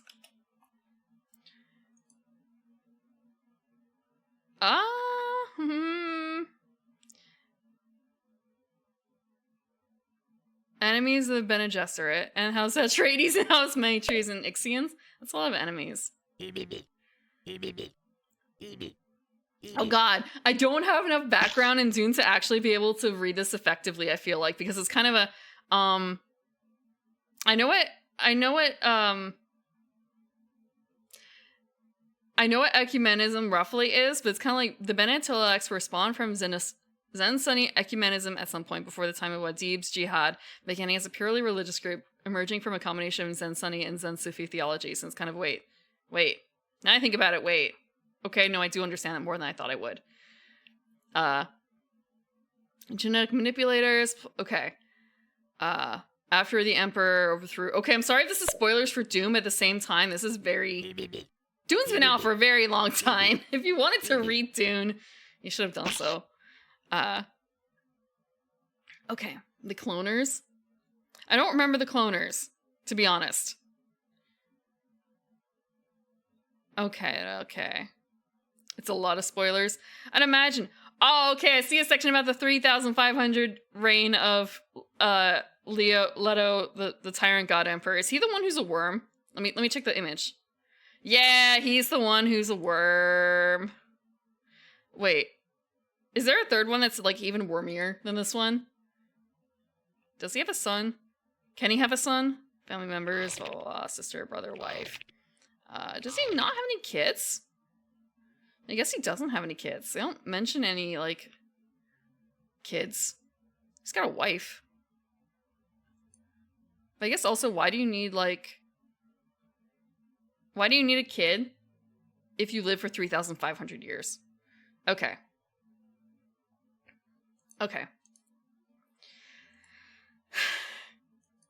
The Cut the Gola. I've only seen the old movie, the old movie. It's been a couple of years since I've seen it. Benebofa? Are you talking Bank of America? Dune is a good book. I've listened to parts of Dune.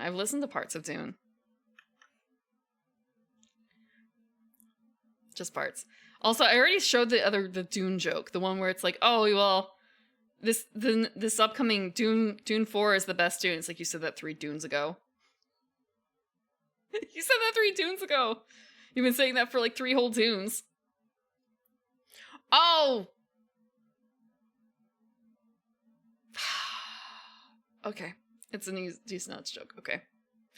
I should have expected to fall into that.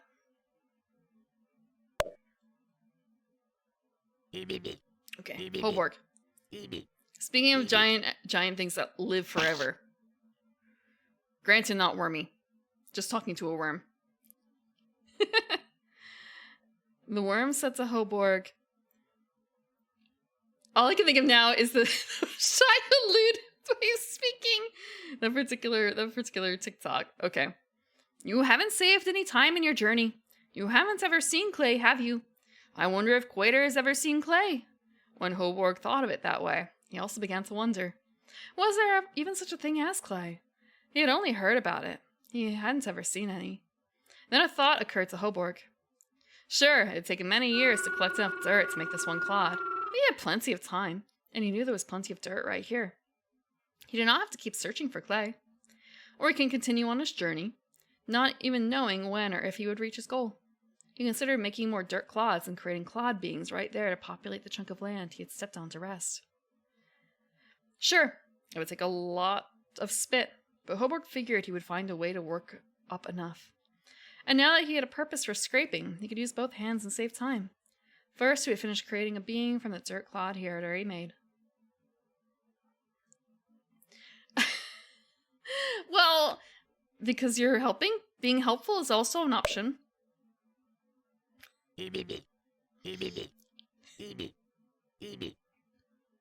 Stop no later than? When you say stop no later than, so it's kind of they stop at that, basically?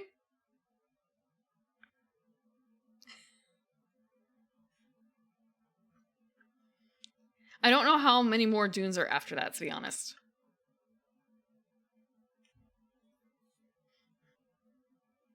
Hoborg knelt beside the thing he had put together. The hideous outrage of dirt stretched out. And then, as he worked the clod with his hands, it began to show signs of life and stirred with uneasy, half-idle motion. Frightful it must have been, for supremely frightful was the effect of his endeavor to mock the stupendous mechanism of his own creator, Waiter. His success terrified Hoborg. He cast away his odious handiwork, horror-stricken, as far and as with as much velocity as he could throw it.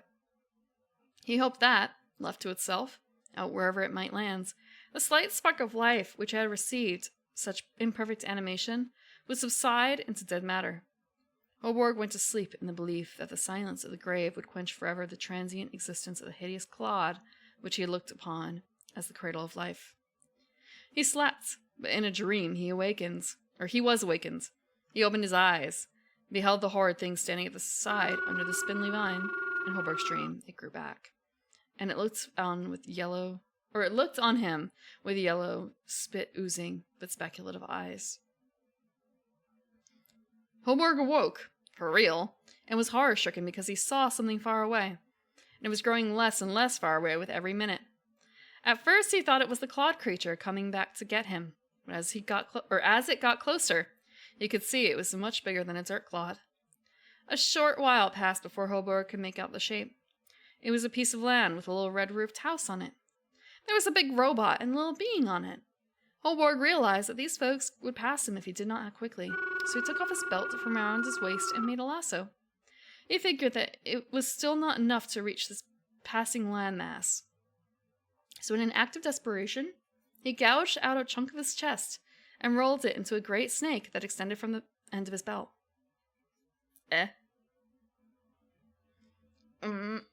He gouged out a chunk of his chest. I'm sorry. He defaced himself in order to help someone else. This contraption was long enough to lasso the land, which halted when the cord went taut. The big robot pointed to Hoborg's chest and said, "Me, Bill. Me, Bill." Hoborg waved and answered, "Me, Hoborg." "Me, Hoborg. I am Hoborg." Thank you for the water.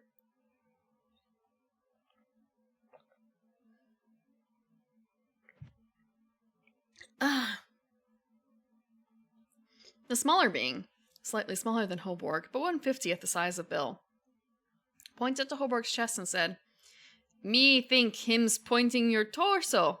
Big ouch." Hoborg had not realized that his guts were oozing out of the large fissure he had created in his chest.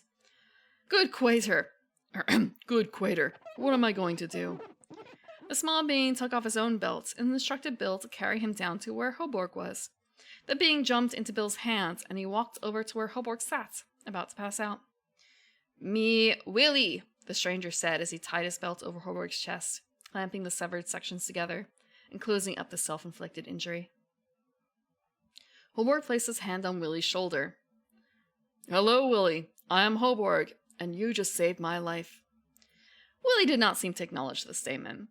Hoborg figured Willie was not altogether sane, but he was grateful just the same. After a few days of rest, Hoborg decided it was best to continue on his journey. Hoborg asked Bill and Willie if they wanted to join him. Bill just said, "Me, Bill. Me, Bill." And Willie mumbled a bunch of gibberish to himself. Hoborg liked their company, but he figured that they did not want to come along, so he tearfully said goodbye. Hoborg was surprised to find out that when he walked, Bill and Willie followed him. Hoborg did not question them. He just grew happy inside and continued toward the clay. Big Robot Bill, Hoborg found out his full name because it was engraved on the back of his foot, proved most useful for carrying Willie and Hoborg in the little red-roofed house over canyons too steep to climb. Hoborg noticed, while being carried by Big Robot Bill, that Bill's chest had a switch inside it marked good at the present setting and bad on the other setting. Have a good night, Sunspot.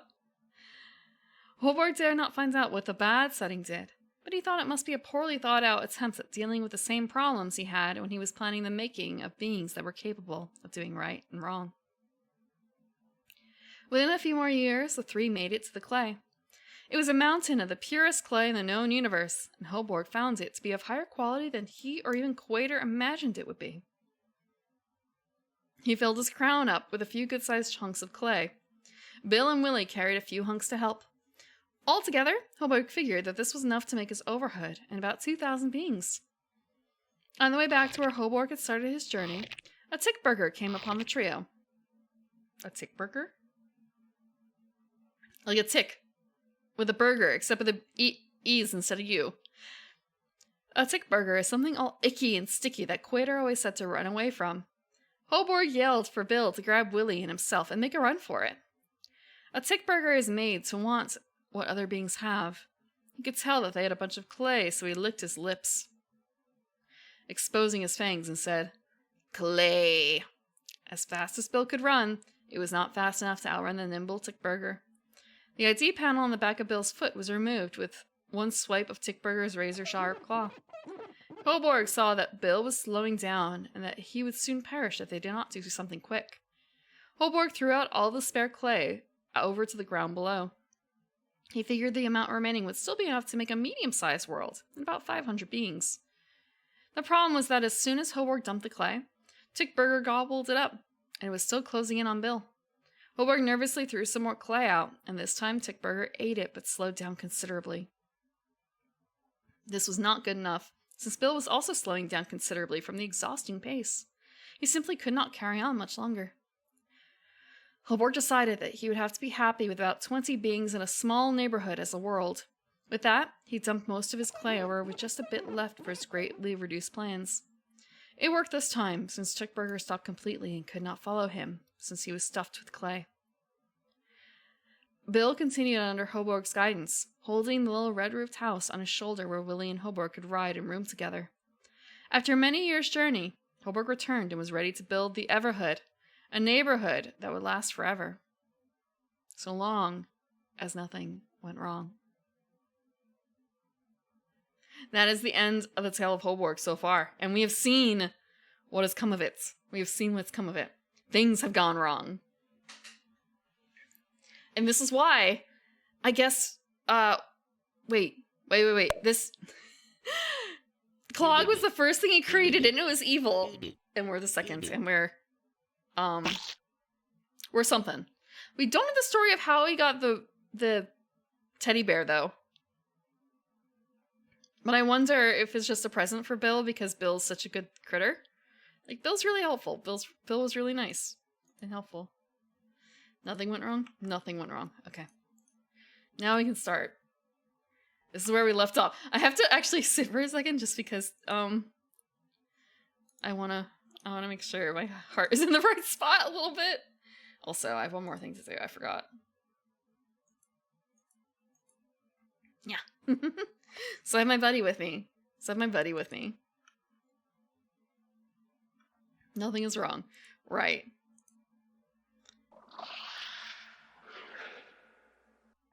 I don't like that noise. I don't like these noises. I don't like these noises.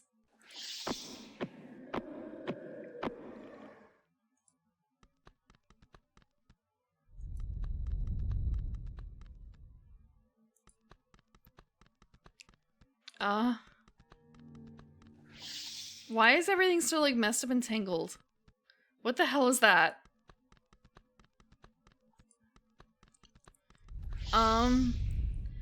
I don't know where to go, so I'm just gonna try.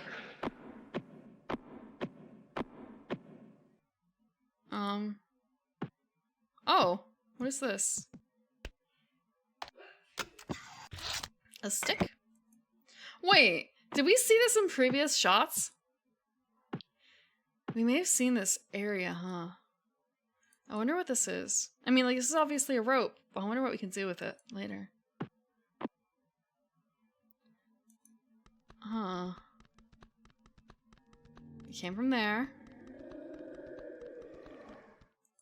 So there's a center area. I wonder.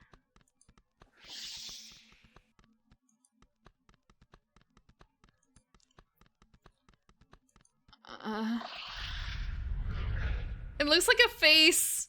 It looks like a face. So, it really is just like another area. We can't go through there. Fuck. So we have two choices. Either this, or the other door. I'm not certain which one I want to go through first, because neither one is inviting, to be honest. This one looks like we might actually be able to go through it, though.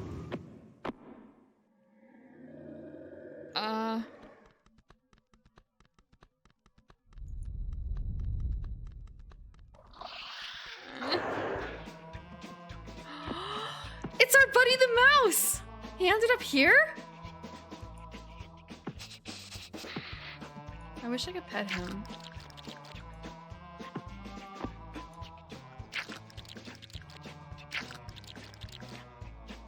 Oh, actually, give me a second. I have a thing. Okay. Let's see how well this works. Give me a second. Will this work? Yes, it will. Okay. You can't see it right now, but this is the drawing tablet again. So I'm gonna draw the thing I see. Wait.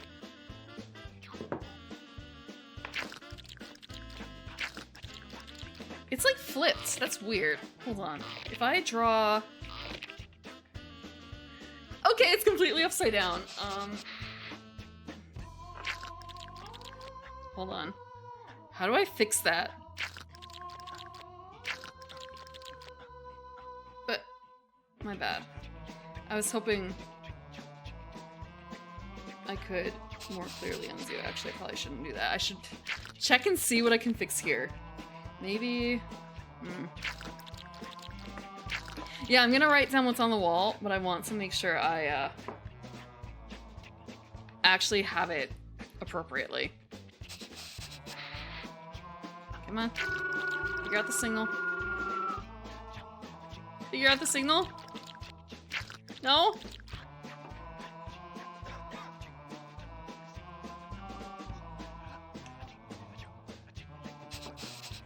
Figure out the signal. It was working earlier. It was working earlier.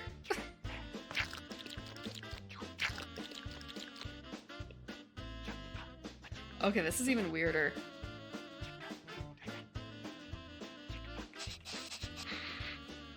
I might just have to do this the old-fashioned way. And by old-fashioned way, I mean, regular Photoshop.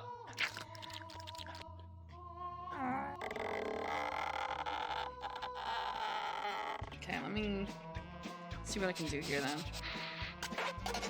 There's one more thing I'm gonna try and check. So why does it look like that? What if I change it to this and then back to this? Can I... Okay, that's even worse, damn. Okay, it's working better, but it's still kind of like strange. Like it has a big gray section on it. Like it doesn't... Okay, now it's good. Now it's good. Okay. I'm just gonna add a new layer and hide this one. So...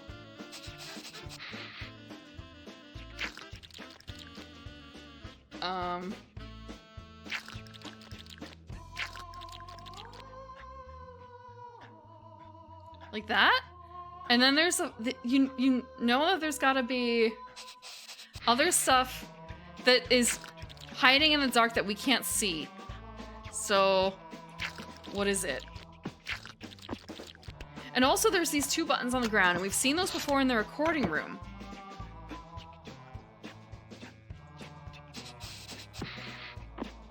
What is over here? Wait, no, that's not a videotape, is it? Oh, it's the key. There's 16? Excuse me, what the fuck? What if I do 4?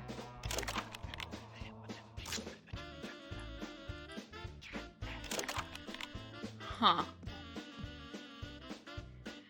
That key kind of looks like the other one. We need 3 of them.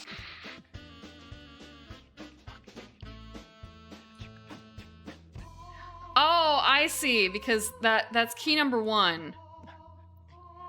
It looks like that shape. Okay. Wait, I wonder if we have more keys. Oh, okay.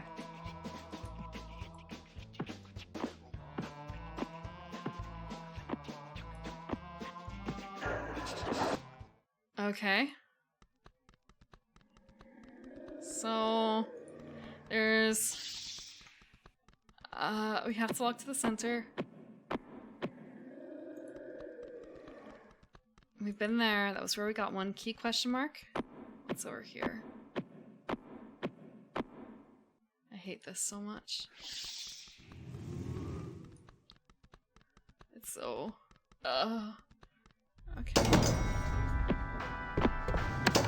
It's an elevator?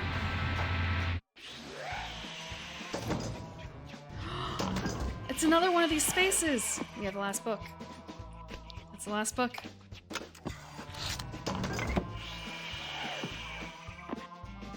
Yeah, it's the last teleporter that we didn't have access to before. I feel like something bad is gonna happen as we work on this.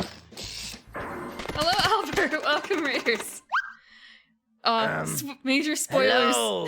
Major spoilers ahead. Me, Willie. If you're having fun today with your collab, I caught a little bit at the Willie beginning. Trombone. We're getting plot. We finished our tape. These discs tell a story. This is the story. Story of the Neverhood. about good. Story about bad. These discs are all that are left of the You've come at a true good time so you story. can watch the whole thing for True the first story time. of the With no closing gaps. of the Third Age. We're near the ends.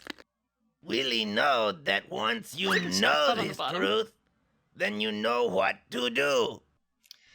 Listen, I know it's I so if tell need you. to go take a rest, especially for you, Al, because It it's all really starts for you, isn't it? with Hoborg, a being who had to create because he had to.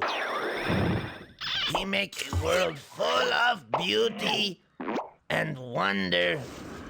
This world, the Neverhood, a world where he could live forever and evermore. With about 20 people. Hoborg found. thought this world would make him happy, but it make him sad. Walking around his big, beautiful new world make him feel all alone. Maybe I can But check then Hoborg get him an idea. He said, I know. I'll make a let's see. friend to enjoy this world with me.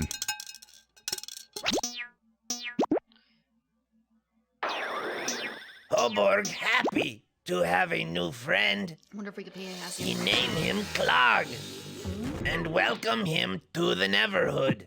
Everything you see here is yours to enjoy. You and I shall spend all our days here together. I feel With like it's you more by likely to be my an side, elevator. I'll make more. Corral! No! I mean, no, Clog. This crown is the only thing that you cannot have. I am ruler of this world, the Neverhood, and a ruler needs his crown. Surely you can understand that. Now go This is and explore your Doug. new home, this is the while Earthworm I Jim go guy back to speaking my right throne now. room to plan some more people to make. He's also the other person in that shot. So, Hoborg go to make more friends. And Clog start thinking bad things. So Sitting in the throne room, Mark Lawrenson's an Hoborg artist. start thinking about who he make next.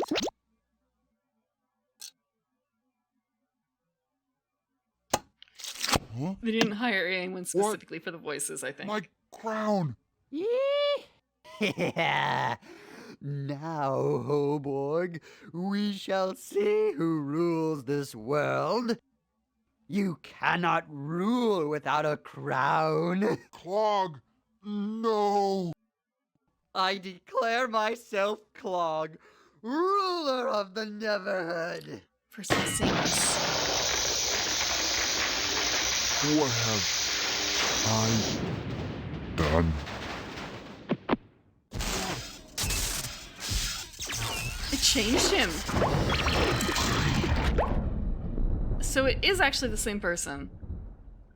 Yeah! Shish! My, this baby packs a wallop. What's this? Frozen solid. It seems this crown does more than give you reign over the Neverhood. It's also your secret to life. What a pity. Clog right about that.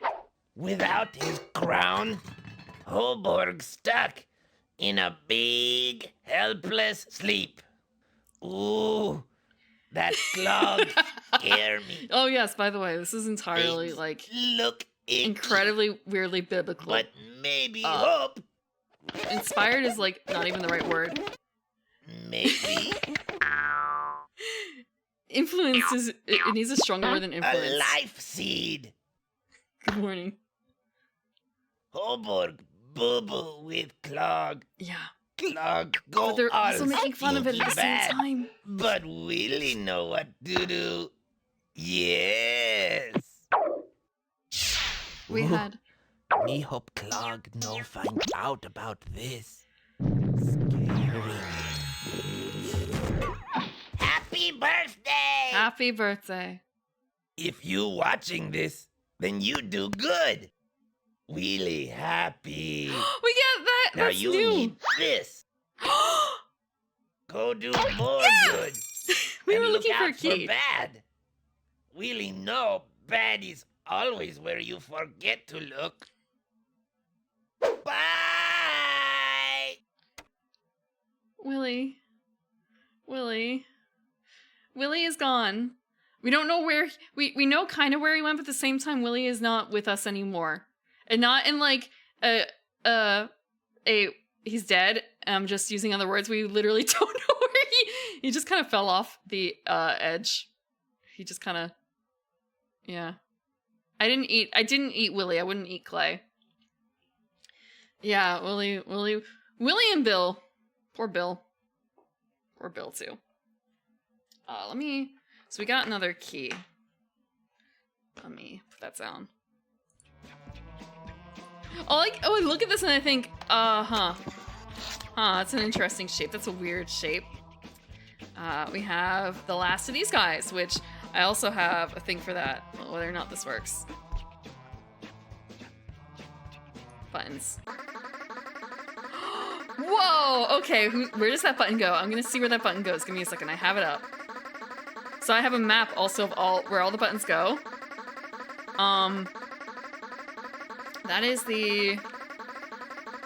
That's the button that goes to like where Bill is.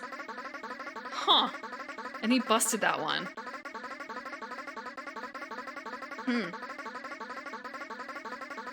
I don't know if we need to go anywhere like that right now.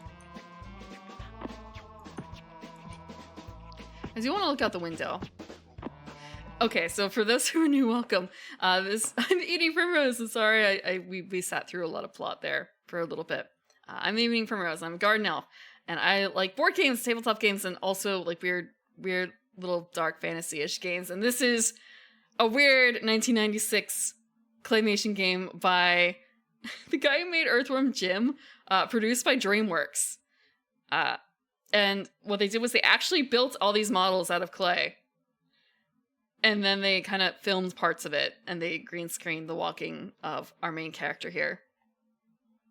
So like there was a physical set for this. So a lot of the physicality of this, like, oh, I still have it up. I still had it up. I'm sorry. I keep forgetting. I looked at my note that said check Photoshop, and Photoshop is still on. But there's a lot of things to keep track of. I've done some drawing for notes. How do we get this? We pop the pin.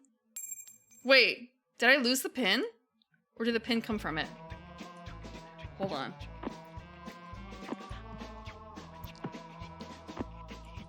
Come on, let us go down. Let us go down.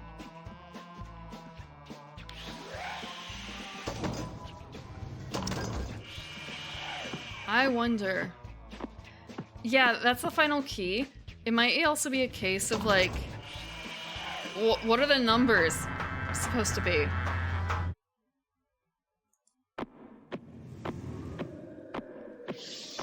I spent like the first hour or two of this entire stream reading lore. There's a huge chunk of lore. We also got, I don't want to say dumped into, but it's in game. It's in game. And it actually added quite a bit to this entire thing. More than I thought. So we have 3 keys now. Maybe? Question mark?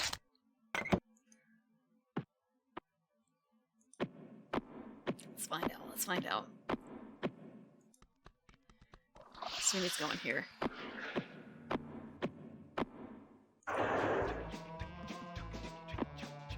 Our mouse.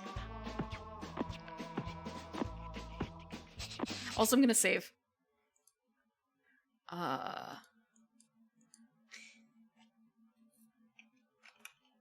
This has been 4 streams.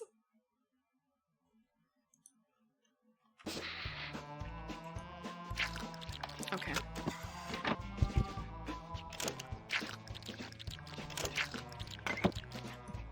So we have all 3 keys. It's just a case of what is it supposed to be? So there's up to 16. I don't think it's a nasty trick.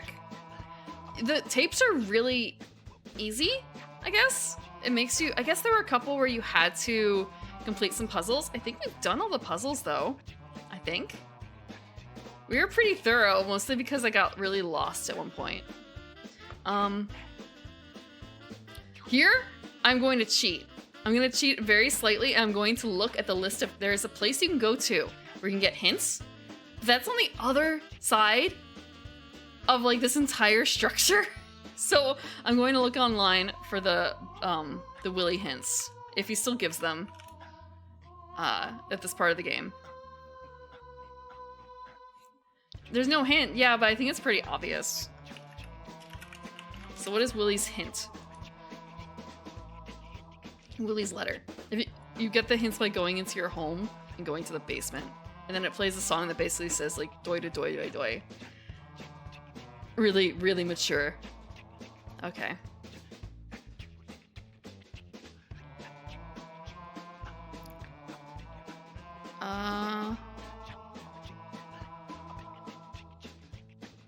Huh.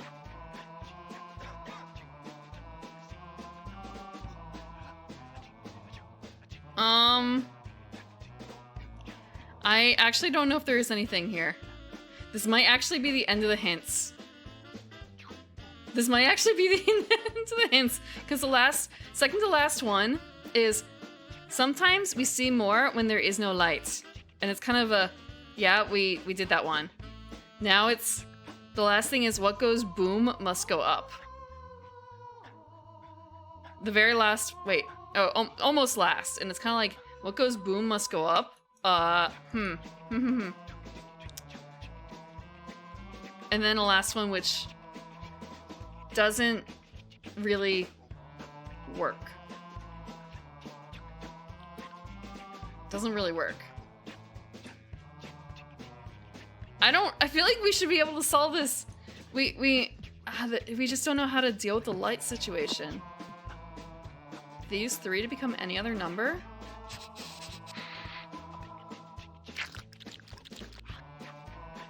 Three to become any other number. What do you mean?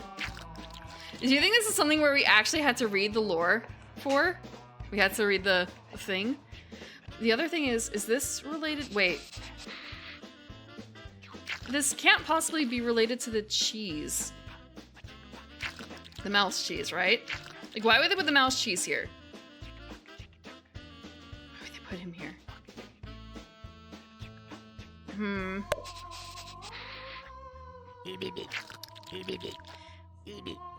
When you say baguette, and it's kind of a wait a second, you mean baguette.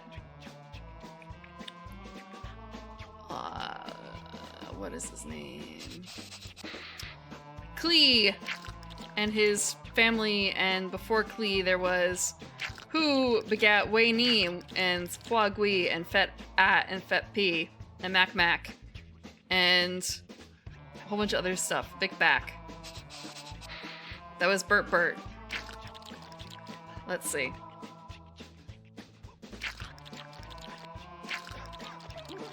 Okay. But I don't remember specifically like 3 to 11. Why? Or rather, I guess the other thing would be like 7, right? He had 7 sons. I'm also going to check some of my other notes from in here because do I have the notes for this?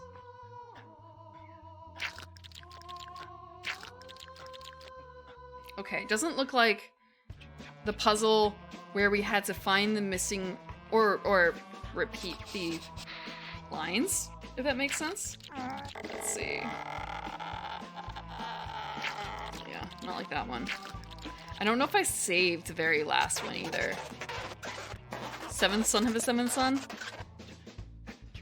No, because I think. Actually, wait, I have to count because the thing is, Quater only made 7.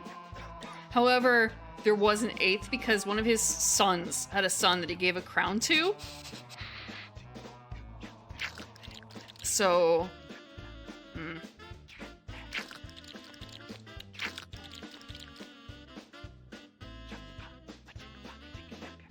let's see.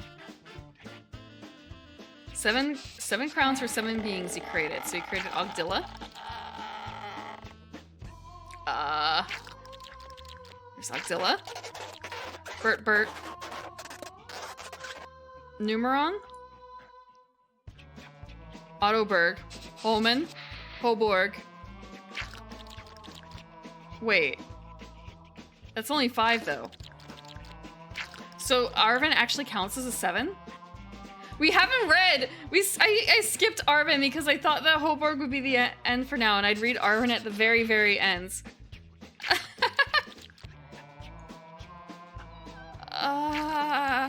So yes, this has been a lot of it. It's been like trying to figure out what the puzzle is. In this case, there's very clearly something in here in the dark, and we don't have a flashlight or anything for it, as far as I'm aware. I would like to understand why, though. I would like to understand why this puzzle is the way it is.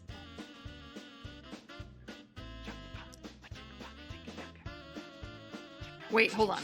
I have an idea. Hold on. I'm gonna save before I get too far in here because I have an idea and I don't know if it's gonna work.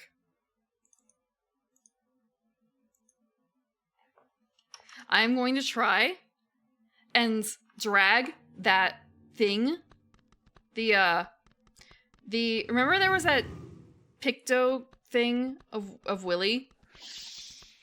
There was like a little film camera slide projector. There was a projector we can fit the projector in that area too. There's a reason why they showed us the mouse and everything. It's to show that that connects to the same place. That was the point. I bet. I'm gonna try it. It's also why we're able to leave from here.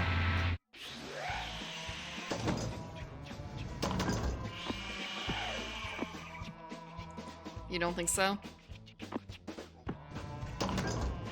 What? Do you have another idea? Now where do we go? I think we need to go to... check the background with Willie. Yeah. This fucking door. Okay. I figured out very slightly the trick. No, I didn't hit I didn't hit it. Okay. So I have to be facing this way. Oh, come on. Hit the button.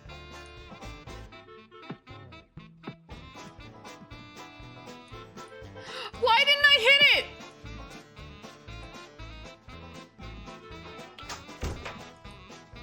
Walk faster, walk faster, walk faster. Okay, excellent. There, we're good, we're good. Oh, now we have to find the French fry place. It's in here, question mark, or it's in the other one? No, I guess actually I should have turned around where I was. Also, I should do more animation canceling.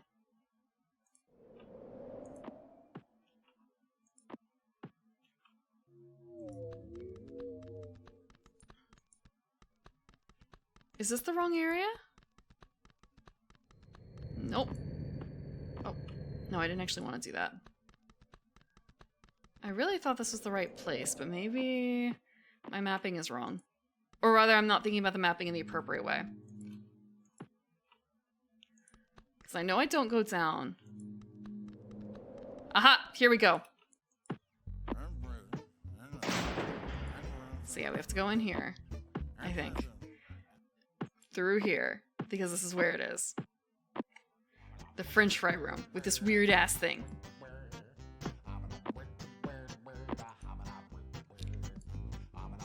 Yeah! See? See? We can push it all the way through! How smart. I figured out the puzzle. Move the thing.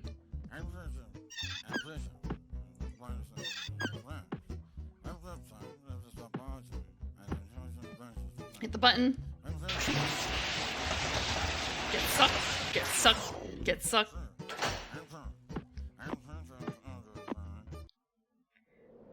Now we have to figure out how to get back. I think I came through. Oh, no. This way.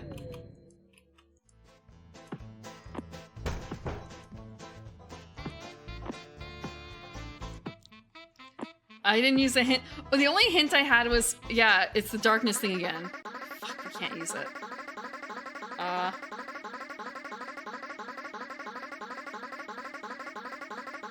don't remember what I need to do. Purple? Oh, I guess it's broken for all of them because of the way that the world went. Because the world went weird. It's broken everywhere. Damn.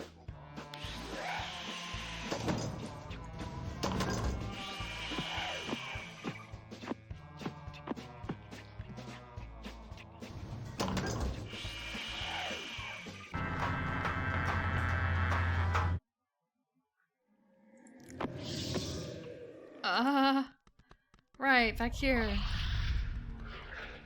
Through the creepy door. With the cute little guy.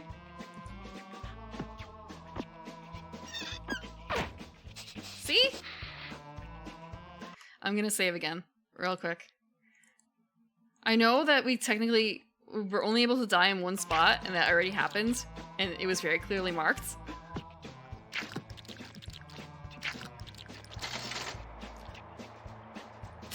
Thank you, Willie. 13,711. 13,711.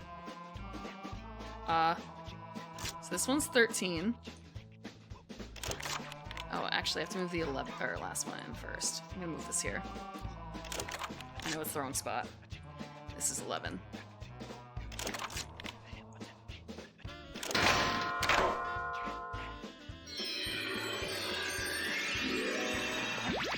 It's magic! We unlocked it. Save. Save, damn you.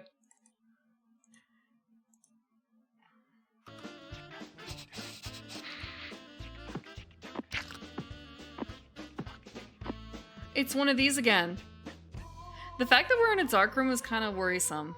I'm not taking the dark room thing. No, actually I want to go on the other side.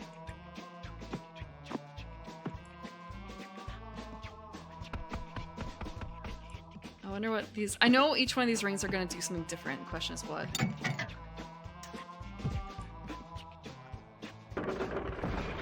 Uh-huh, okay, that. So the second one might be it.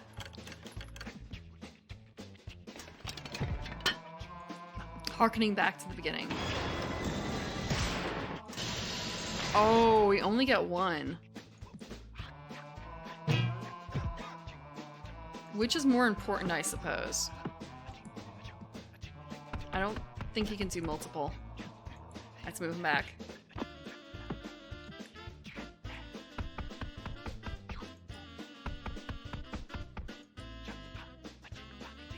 Can he move like a little bit more? My mouse. I want to go buy a new one. I have to go buy a new one, I should say. I bought a new puzzle game called Invento. And I was trying to complete it. And my mouse was kind of mystery releasing clicks a lot. Or not registering clicks, and it was just sort of an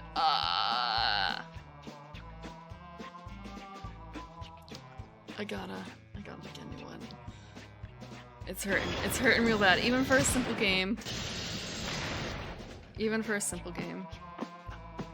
Do I need to do it? Do I need to grab a second one somehow?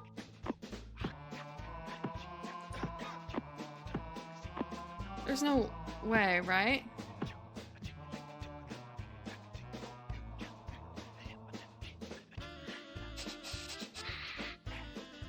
Thank you, mouse. Just thinking how deal with this. No, it's really just, I think, the numbers. I'm wondering, like, can I grab the other thing and like drag it all the way? It's just Willie giving a hands up.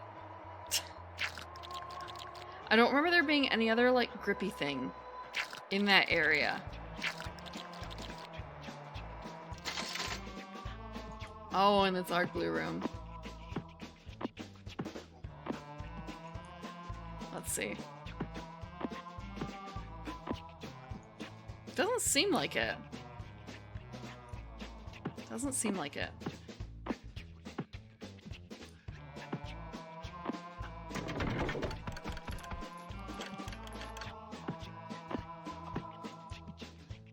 Again, do I just have to like... Can he eat multiple? Nope. No, he can't.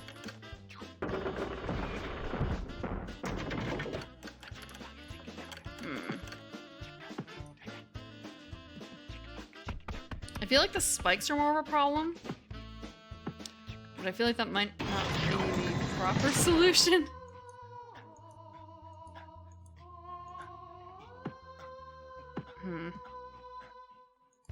Nope. We have to deal with both.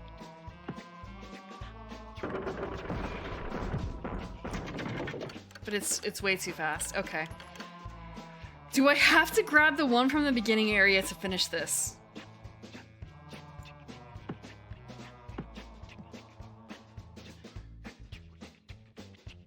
I don't have... Yeah, that would be a real hike. The other one was a fairly simple, like, solution, which was why, even if I was pretty certain it would work. and it didn't seem like it would take that long.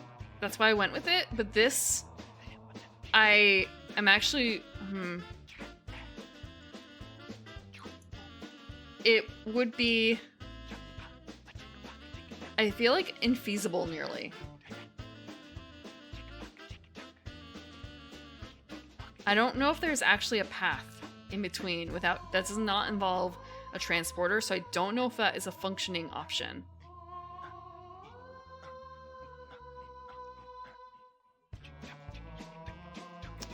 I don't know if there's, wait, hold on.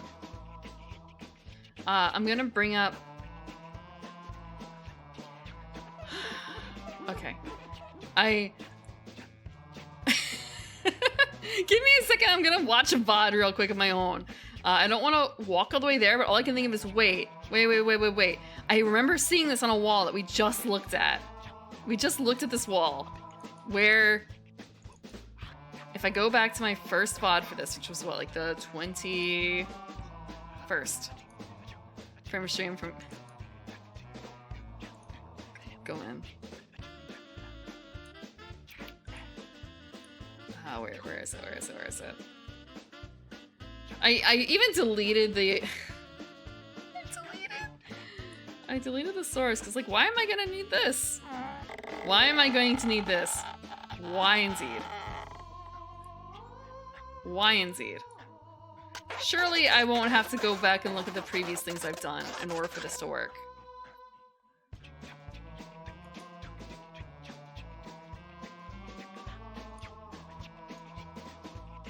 Okay, that's the wrong... It's the right thing, but it's the wrong capture method, so it's not working. Here we go. So it was somewhere in here where I saw in the Chronicles, like right after this. Also, I learned how to double time. So I was doing that for part of this. Because sometimes it would be a bit of a case of like, okay, so we had this. It was before this. Before this.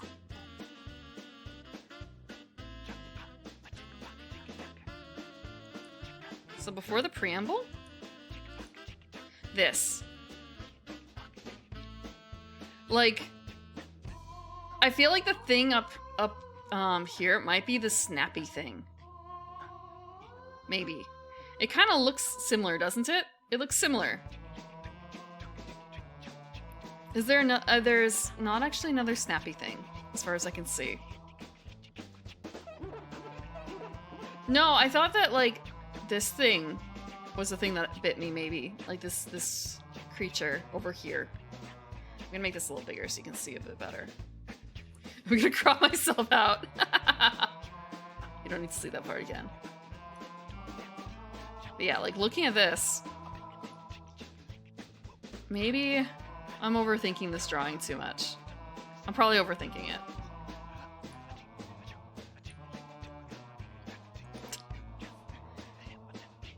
The point still stands. I don't know what to do about this thing. I don't know how to overcome this. Now that we need two. Maybe a little bit of water.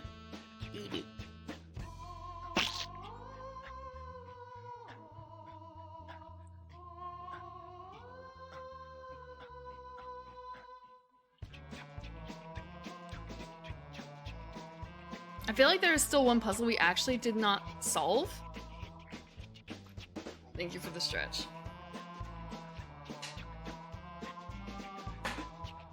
There was one puzzle we did not actually solve, and that was the 3 colored liquids. I don't know what they did, to be honest.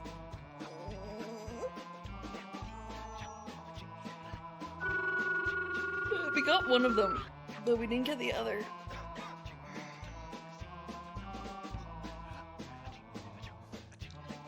Because I mistook one puzzle for the other. And then there were the, like, lines that were engraved above them, but I don't think I ever put that together either.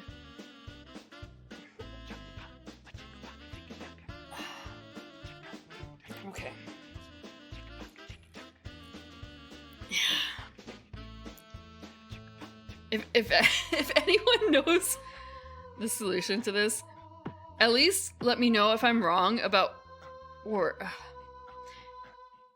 do I have to go back to the beginning area and somehow fetch the other critter? Is that like the actual solution? I just don't want to waste time doing that if that's actually wrong. Can I not go through here? I don't think I can. Not with him blocking the way.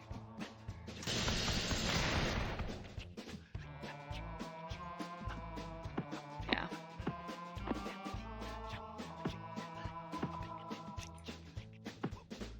I'm gonna, I guess, look around a little bit more, but I don't think there's anything else in here. Yeah.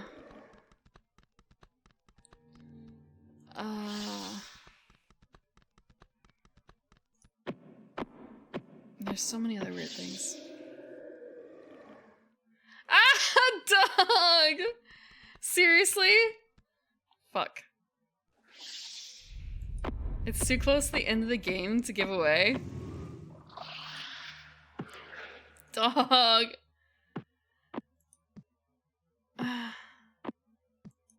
I wonder if something else occurred that I have to explore around to find. Like if the area, one of the areas outside was changed a little bit.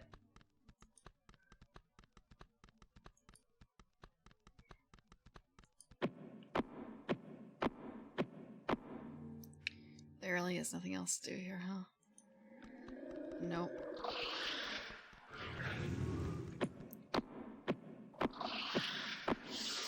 That one has like weird arrows up top.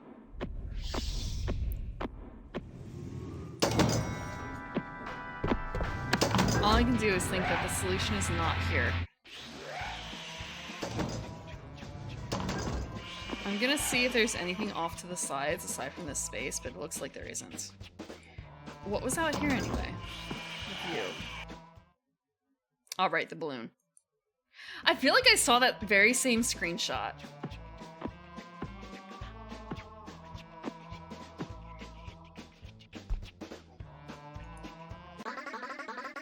Okay. If I look at my map, I feel like the place that's most likely to have changed will be this area. Because it's the one that's right by where we are. And my fucking door.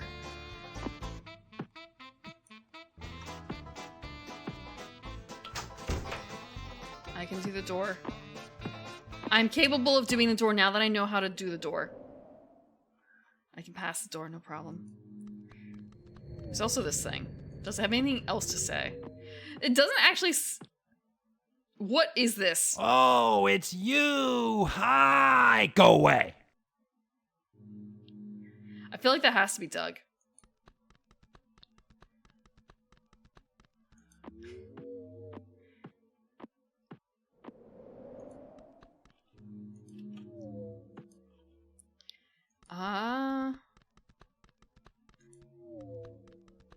It's going back where we were. You just looked up the answer? Uh-huh.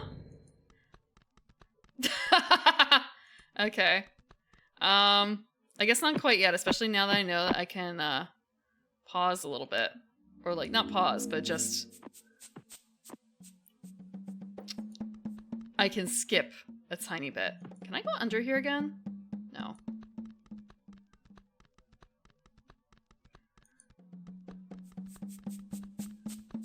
So this is really it, huh?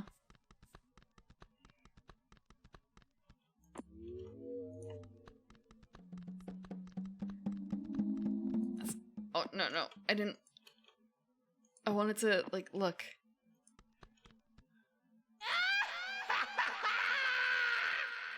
Just knowing now that's also, Doug.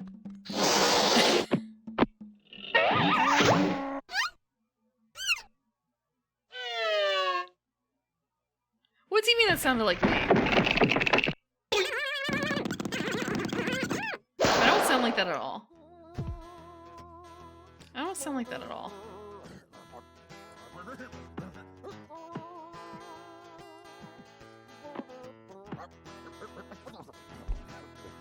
Unless you're talking about Sunday. It's only a sometimes thing. No, that's not a hag laugh. That's an evil maniacal cackle. That's different. No, I can't. How am I supposed to prove you wrong? How am I supposed to prove you wrong?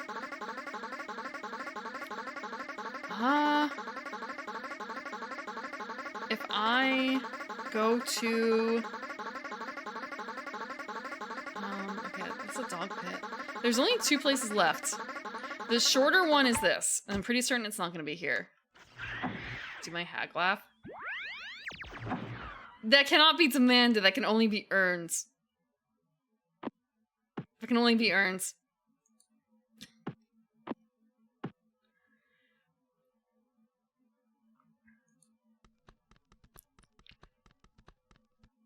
There really is nothing else here. It's really cute. It's really cute.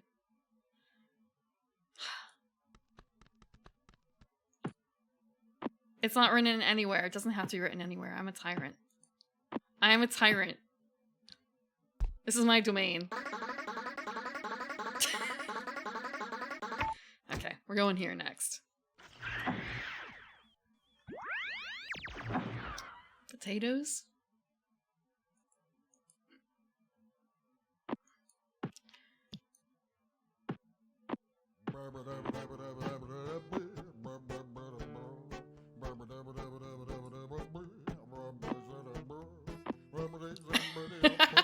Exactly, Jay. Exactly.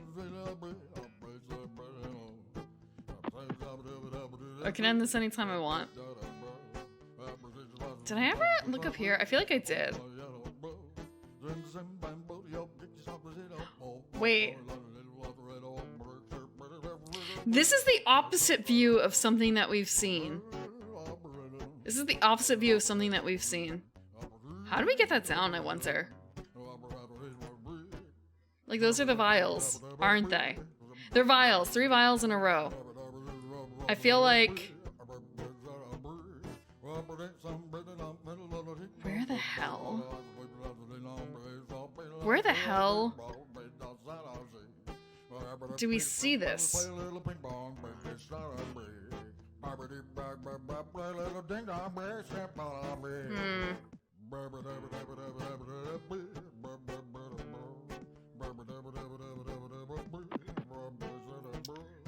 But there's no way out otherwise, I feel like. Yeah. I also don't know if it's really worthwhile for me to deal with that.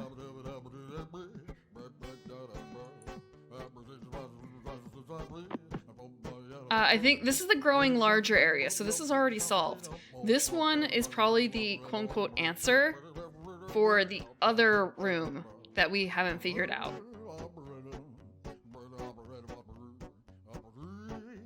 But once I do that, it's a bit of an annoying process to get through it again.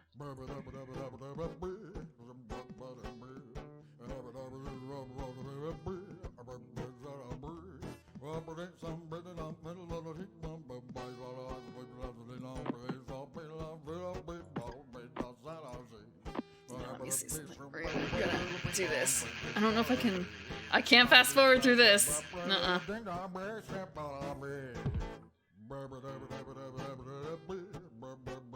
Okay. Let's go back up. Up, up, up.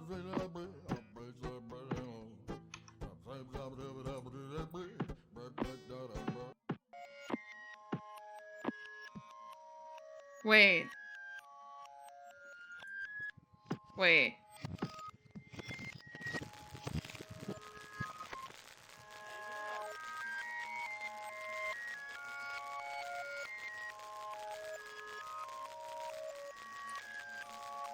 I was thinking, wait, we've seen that, and I think that might be... I need to go back to a different fucking pod, maybe, to check it out. My spine is absolutely fine. My spine is absolutely fine. But now I'm wondering, oh wait, Is it a music puzzle? Is it a music puzzle? No, it's not.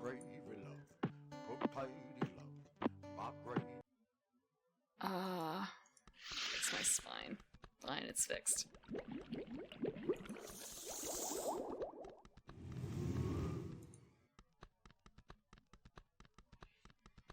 Okay, I'm actually gonna go back over here. Stretch myself now.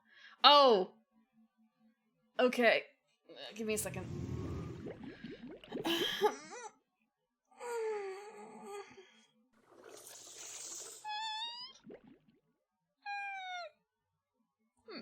Okay. There we go. Crick in the neck. Also, no, I can't pop anything apparently. It's not popping time. Where is... Okay, we don't want to go in there. Probably.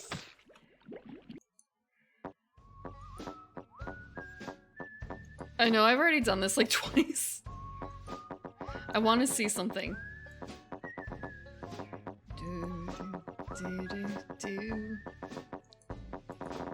That's one of the things I miss, actually, about not having a microwave.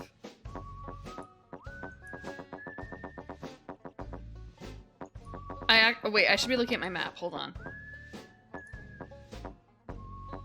Okay. I want to check out what the background is like on the tubes I passed before to see if it's the same tubes. It might honestly be the same tubes. That might be the same tubes. I cannot be sure though. Because they're against a black background like that. And it's in like purple and white stripy building. I don't remember what the building was like that we left from. I'm actually just gonna go to Willie's tower because I want to see what it's like again. Because I miss Willie. I miss Willie. Oh. I don't think I have to go this way. This way to Willie's. I'm glad I made the map. At least, I think the map is accurate.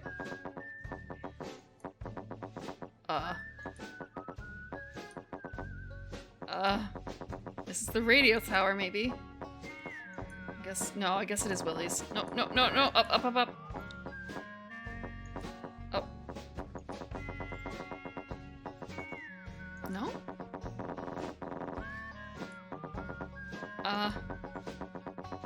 Huh. Okay, it is Willie's tower. It's just a long way. A long way.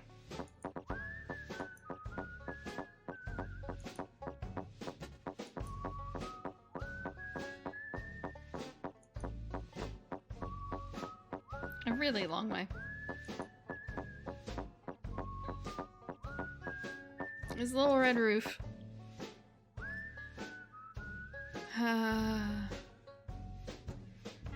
Really? He had a little axe. A lot of random crap. Why does he have suckers all over his wall? And also the photo of his dad in color. An axe or a tie? I thought initially a tie too, but I feel like it's more likely to be an axe.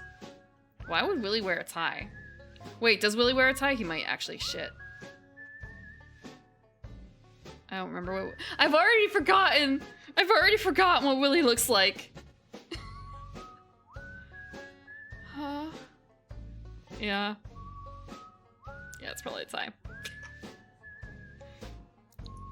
But to think that's also where Hoborg was living for a while, too. I'm a fraud. I'm a sham.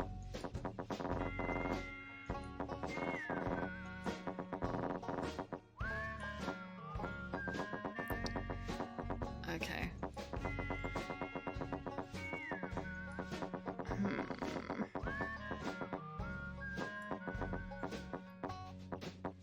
Let's see. Oh, no, up. No, up, up.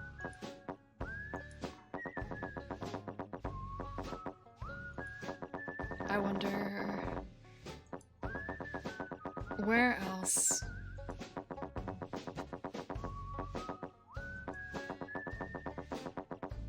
It's not like those are adjusted coordinates for the cannon, right?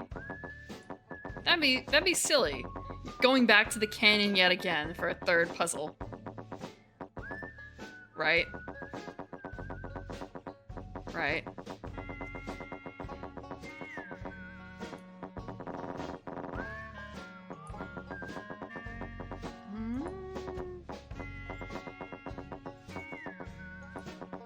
I really hope I didn't end up backtrack. Okay, I did not end up backtracking. Keep on the path. Okay.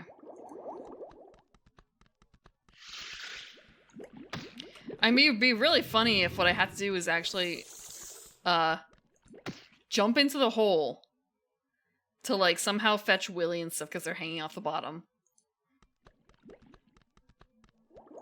But I don't think that's gonna happen. I don't think there's gonna be a last-minute save.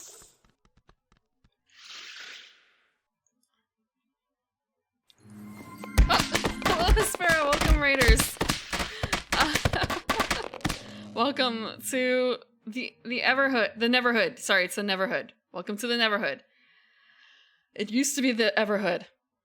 Until bad things happens. We're actually at the end of the game. We're very near the end. We are at one of the last puzzles. And we have been denied an in-game hint. We've been denied an in-game hint by the creator because it's so close to the end. And I gotta be honest, I have no idea what the fuck I'm doing at this stage for this clue. Yeah, so there are in-game hints from one character to another, and there's no hint at this point.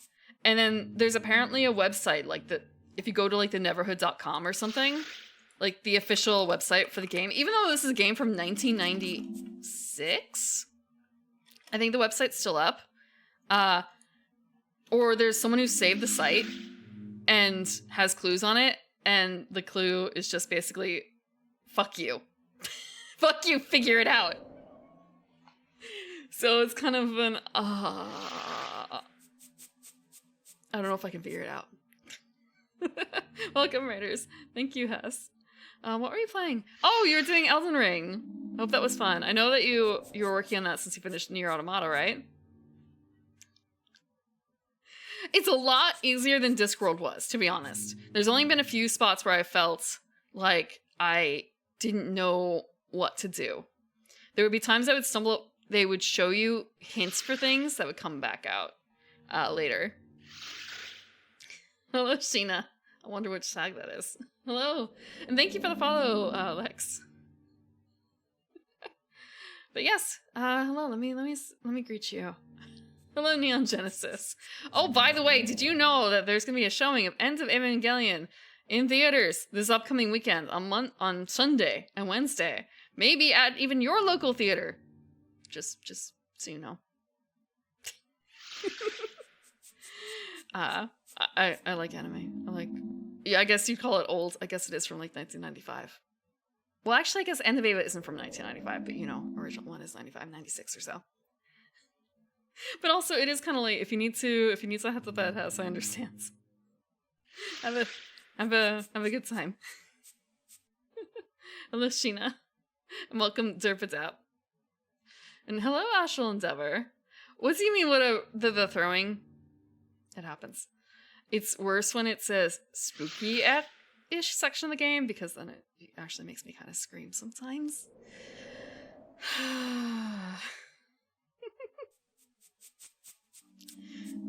Yeah, hopefully the rest of the game should be good. It's been a fun time so far. Aside from like the 2 or 3 puzzles that have been really stumpy.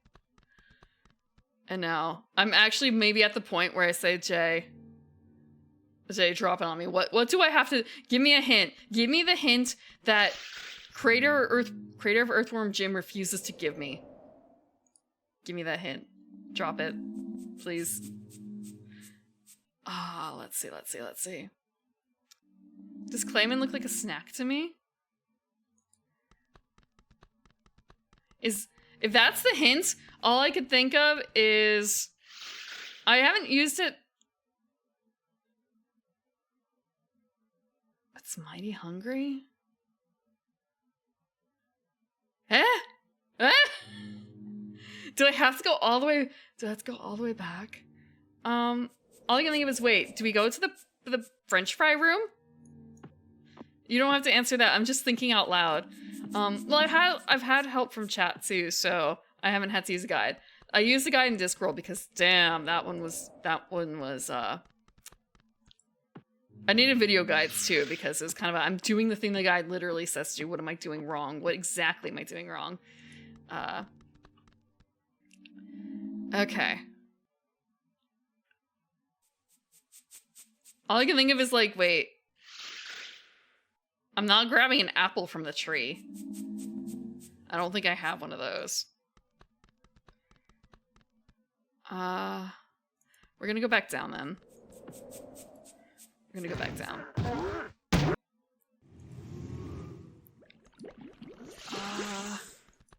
Let's see. I have to go all the way back here. I kind of wish I had saved. This is a point and click.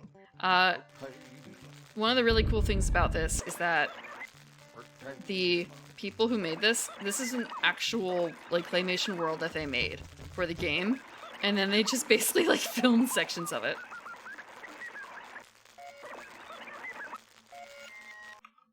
Oh, that's not what we need to do. We need to go out here. Also, the music is really good. Yeah, just simply build an entire clay world and then film it.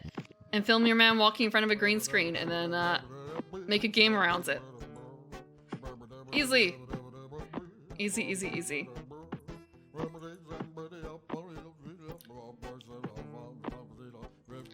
And there's a I read for an hour before we started playing the game of lore. There's a huge wall of lore. And it actually kind of deals with stuff in the game. Like, it's not all absolute bullshit lore. There is some stuff where it's very obviously, like, bullshit. You don't need to worry about Wayne, who begats Tim App and things like that.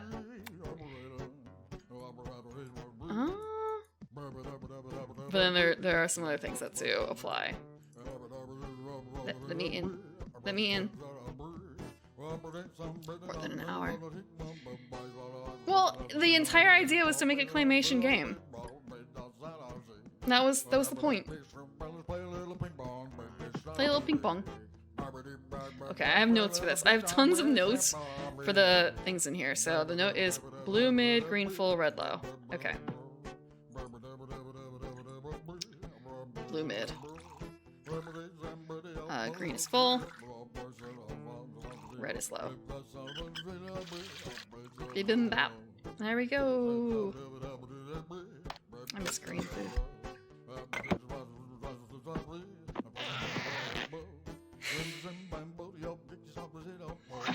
But like there's no mistakes in this game in terms of like the marks and stuff. The really cool thing is one of the other cool things about it is because it's a physical place, there's a whole bunch of stuff when it comes to like the organization of it. So there's teleporters that go around, and this is the world drawn on the wall, and I took some of the buttons from the teleporter so I can mark down where we go. But you could also get like a view of the entire world that looks like this. So like each of these are an actual building in the game. And I have no idea what I'm doing now, still. Okay, it's looking mighty hungry. Yeah. It's not supposed to be like super, super long. This is my 4th stream. This is gonna be the end. It's gotta be the end. Not because I'm not willing to do more, it's just more so we have so little left. Even the creator, it's just this one fucking puzzle. Also, we got lore dumped via videotapes that we find all over the floor. 10 streams ahead. Look.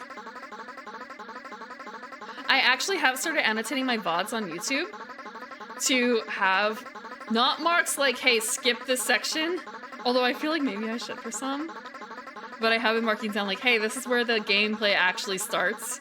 And this is like when we swap to a different thing. Or like this is a different marker in the game. Especially for like the Neverhood ones where it's like, okay, here's where the lore starts. And here's where the gameplay starts.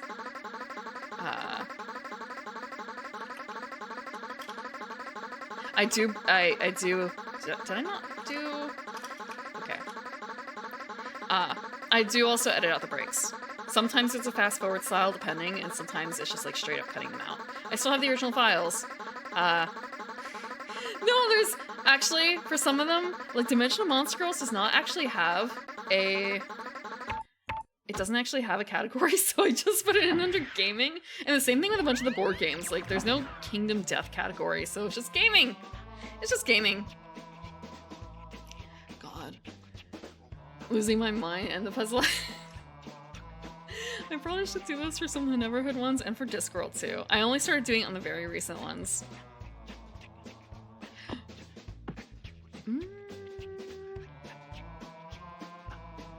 Right.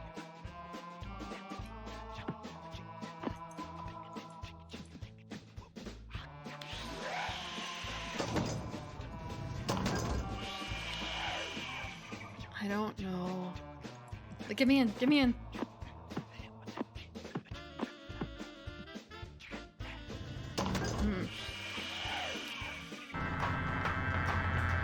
The elevator.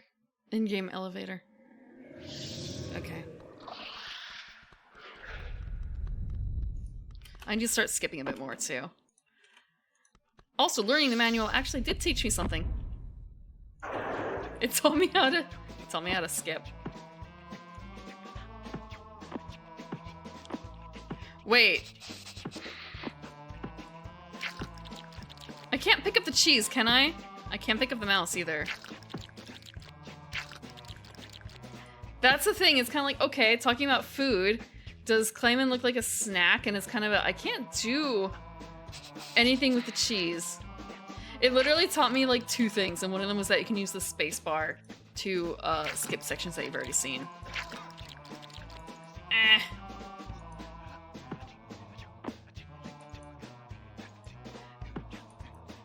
I can't do anything with this thing either, can I, at this stage? Like, it's in its final spot. Oh, I can. Oh, right! Yeah, Doug's dad owns a Harley, that's why he's so cool. A bunch of other facts about the animators. Like how many medical degrees that they have. They gave up a fanciful life as an air diving instructor to become an animator.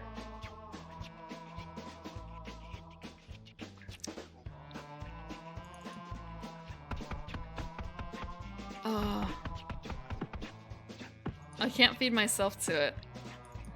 Okay. I do see the snacks. I cannot do anything about the snacks, which makes me wonder.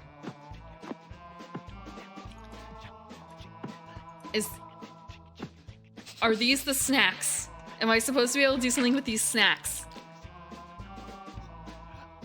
The mouse and the cheese.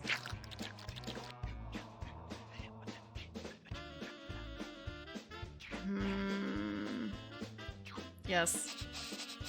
Drop it on me. I cannot think of too much other food related stuff in here aside from like the Clayman. Literally is the snack. How do I feed Clayman to him?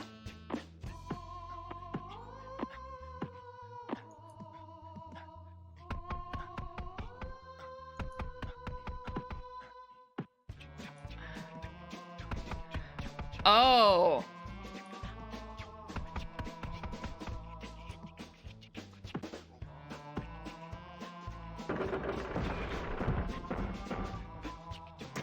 Okay.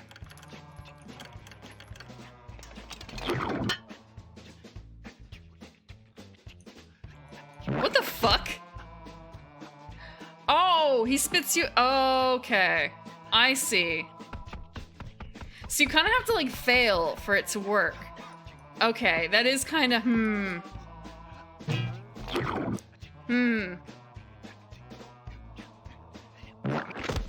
Yeah, that is a weird answer to the puzzle. Damn. Okay. Yeah. Hinging on you having done the failure state. A little frustrating. Yeah. There's only been a few puzzles that have been really, I'm sorry. Did I frighten you? Yes. My name is Yes. Clog. he Everything said you I see shrieked. here is mine to do with as I so There's Hoborg. desire. And I desire for all of this to be yours to rule. All you have to do is wear the adornment of a king. Yes. The Neverhood crown. Oh, okay. You know where this baby goes. So let us make our decision, shall we? What? What? What? What? What? I know what you're thinking, and you can forget it. I didn't save! I didn't save! Fuck! I don't know if saving was an option. It must have been an option. Fuck. Okay. We can go back. It's not too much. I feel like from the last thing that I did. I promise you will regret this! You are toying with forces for which you know nothing about! We can do it. We can do it. Clayman, no! Yeah? Yeah? Hoborg?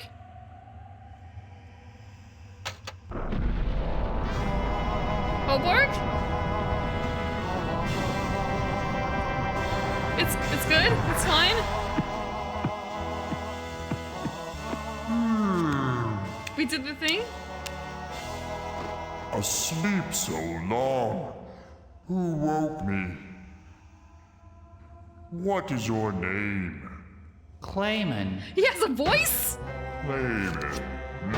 Yes, of course. Well, stand up, friend. No. You No, saved no, this no, no, world, no, no, and- no, no, no, no, no, no, no.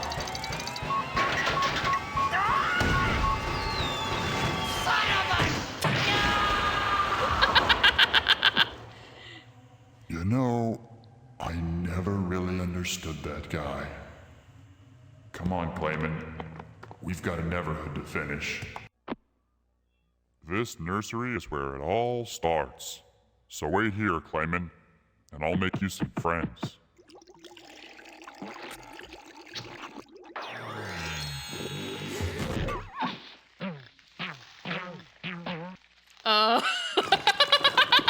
The frown.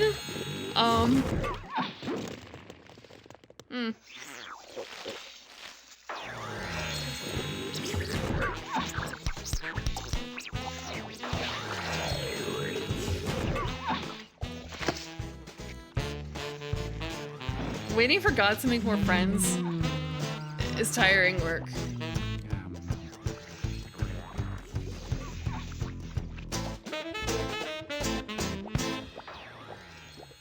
The seed is the main character's motivation? He had no real... Okay, he was finding tapes, and the tapes kind of told him what to do. He literally woke up in a room knowing very little. So, just kind of a... You know, you're a good creature, like, capital G good. You know what to do, right? Or maybe you're a bad, capital B creature, and you know what to do. But Clayman, basically, this is a good and evil wake story. up. This is kind of an Adam and Eve. Well, not Adam and Eve. I guess it's Adam and Eve Hey, story. everybody. This is Clayman. And without his smarts, compassion, and high moral fiber, we wouldn't be here today. Half a cheer for Clayman. Hip hip hoo. It is now time to goof off.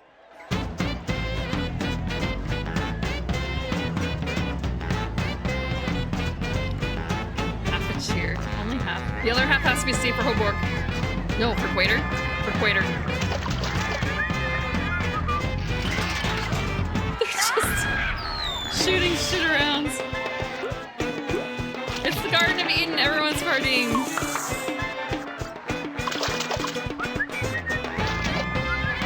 Is he gonna get his head beaten for doing this? He's gonna get drowned. Is he sad because of Bill? And Willie? He's probably sad because of that. Or is he making him a wife? Clayman! Clayman! Up here! Hey!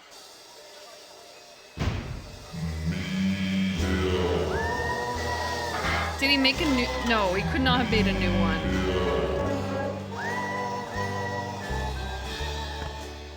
Man, things are good.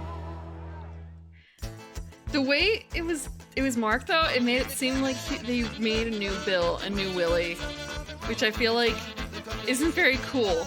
I really hope he meant more so that he found them.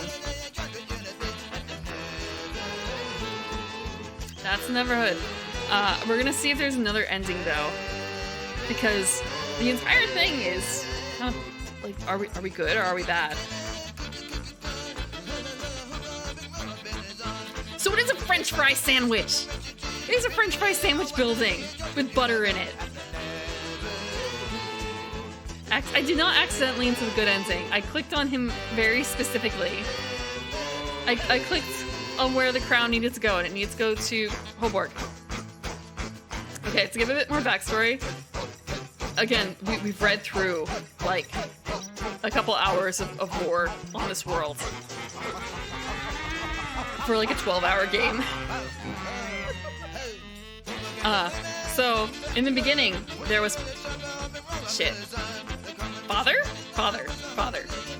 In the beginning there was Father, and Father created Quater.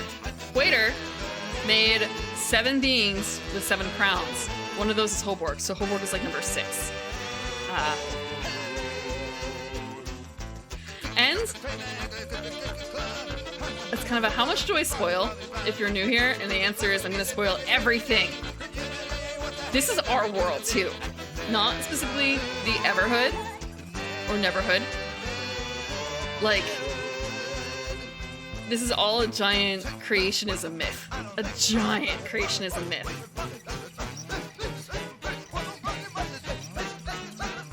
And if these look familiar, it's because Doug, the creator behind a lot of this, is the same guy who did it with Jim.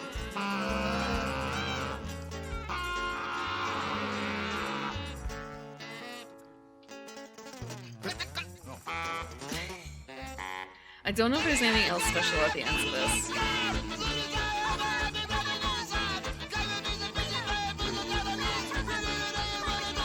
I'm trying to get anything else interesting from the creation myths to say.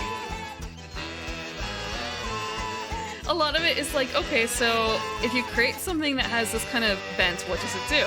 Hoborg is the one that has a big heart, so he tried to create things that had the option to choose between good and evil. Or good and bad, as they put it.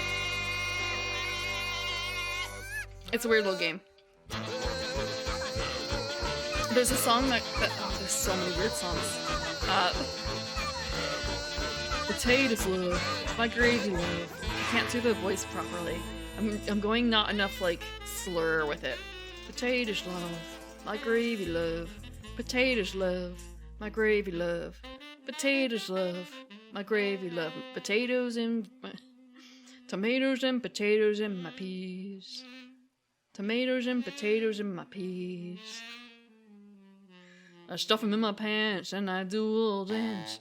I put them in my shoes. Yeah, it's a weird little song. I don't actually do that. Okay, so we are like right here. We know what the secret is.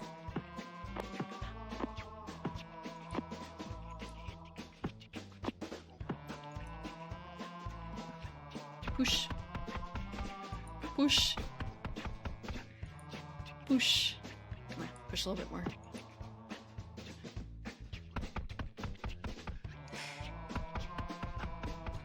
A little more.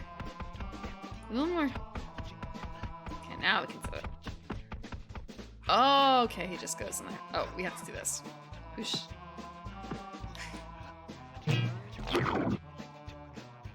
I actually just realized there's no women in here, are there? Did we hear a single woman? I don't think we did. Okay, I'm not gonna get scared. I'm not gonna scream.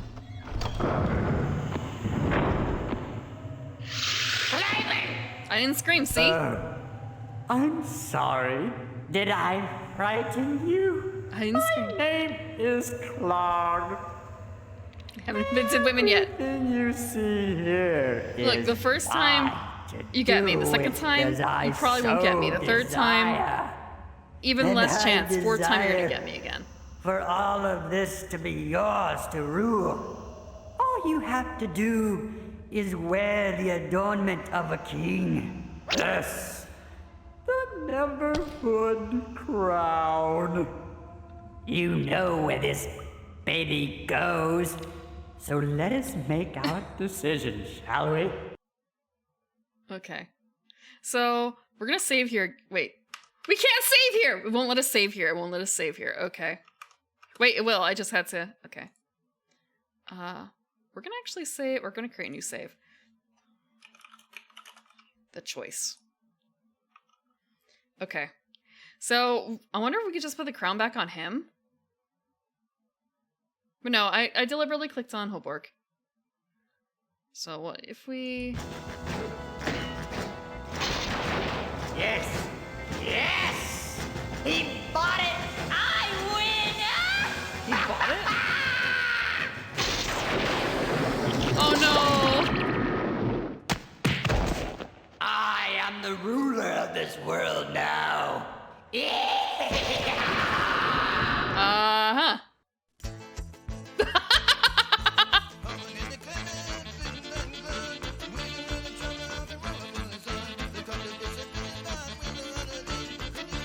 Yeah, that's it. Okay, let's try the last one then. What happens when we click on him? What? Oh, okay. I'm sorry. Did I frighten you? My name is Clog. Everything you see He reminds me a here little bit of one of the is creatures that's mine described. to do with as I so Like a tick burger. He reminds me of a tick burger. A And little I bit. With the sharp desire claws.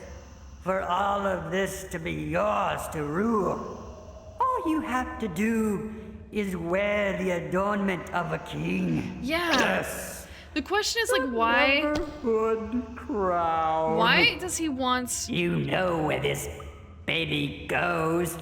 So let us make our decision, shall we?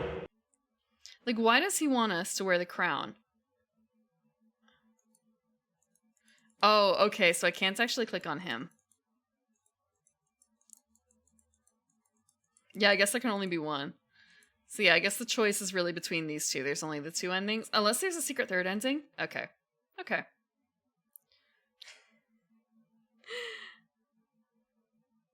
Oh, for a second, it's kind of, what if I just wait? Is he gonna get mad? Will he say anything if I just wait? He does! No hurry.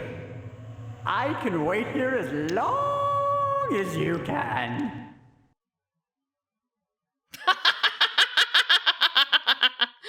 Okay. Okay. So he will do that. I wonder if he'll do that again. I wonder if he's gonna get fed up after a while.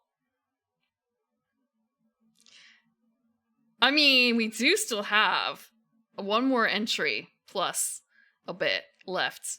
It's just gonna be a little bit of a shocker if suddenly it cuts over again to that. I'm just gonna wait another minute and see.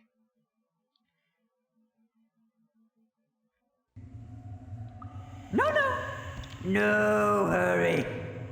I can wait here as long as you can. Okay, so I have a feeling, yeah. I mean, there's a chance that it's gonna stop after, like, maybe it does like 5, and then he finally gets fed up. I don't know. I haven't researched enough about skull monkeys to see. I'm not certain about what game is going to come next, which okay, everyone is doing that one card game, Bartolo, is it called? I wanted to look into that. I don't know if that's going to be a Wednesday thing. Primordia. Okay. I'm going to write notes. But we have not finished this exactly. Balatro. Okay. Primordia. The problem is finding something that's kind of small. Yeah, okay. Poker.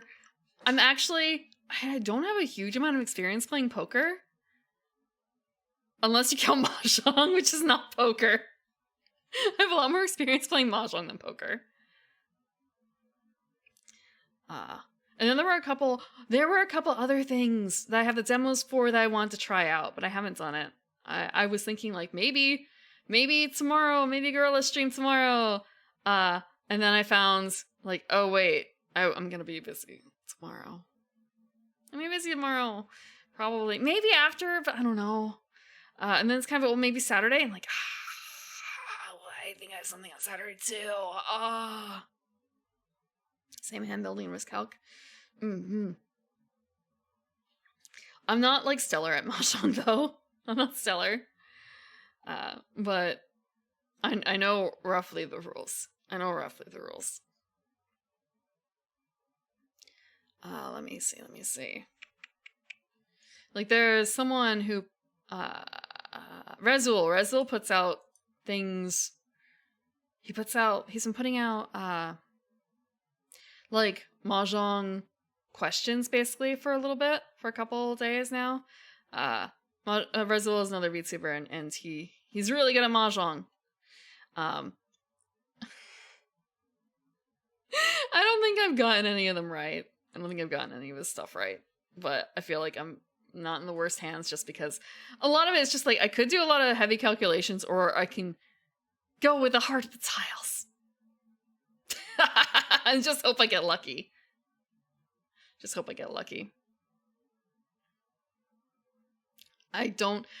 for Velatro, okay, for like Mahjong, I don't actually play Mahjong Soul, so like I don't do the husbando thing for that, or waifu thing. And if you say Kimono Mahjong is like husbando, no, they're all gay.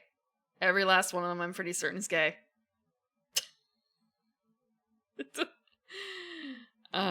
Also they're all furries. No, it's not that. I swear. It's not because I'm a Fujo. That may be true that I'm a Fujo, but I don't think that changes anything about Kimono Mahjong's existence.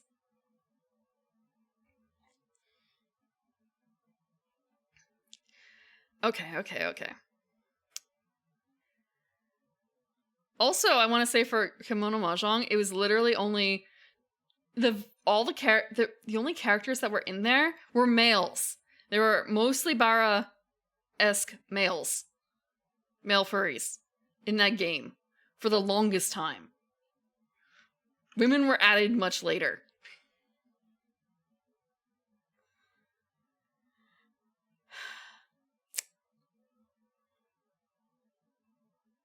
I think that may have been on purpose. Okay. Actually, there's one more thing. Well, we can do a silent-ish. I shouldn't say silent. There's nothing in the back. Actually, hold on. Wait, there's one thing we're going to do. We're going to load here because it's right... Wait, no, not here.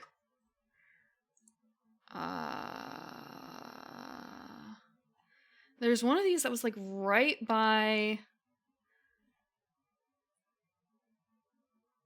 the Hall of Records. I don't remember which one, but I'm gonna guess it's not this one. It might be this one, actually.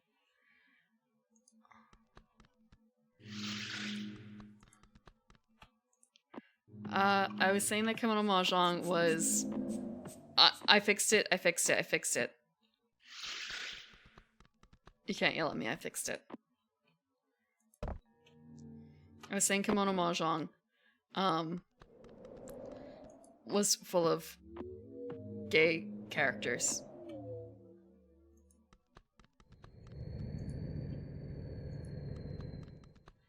There's nothing wrong with that. I play the game, it's a good game.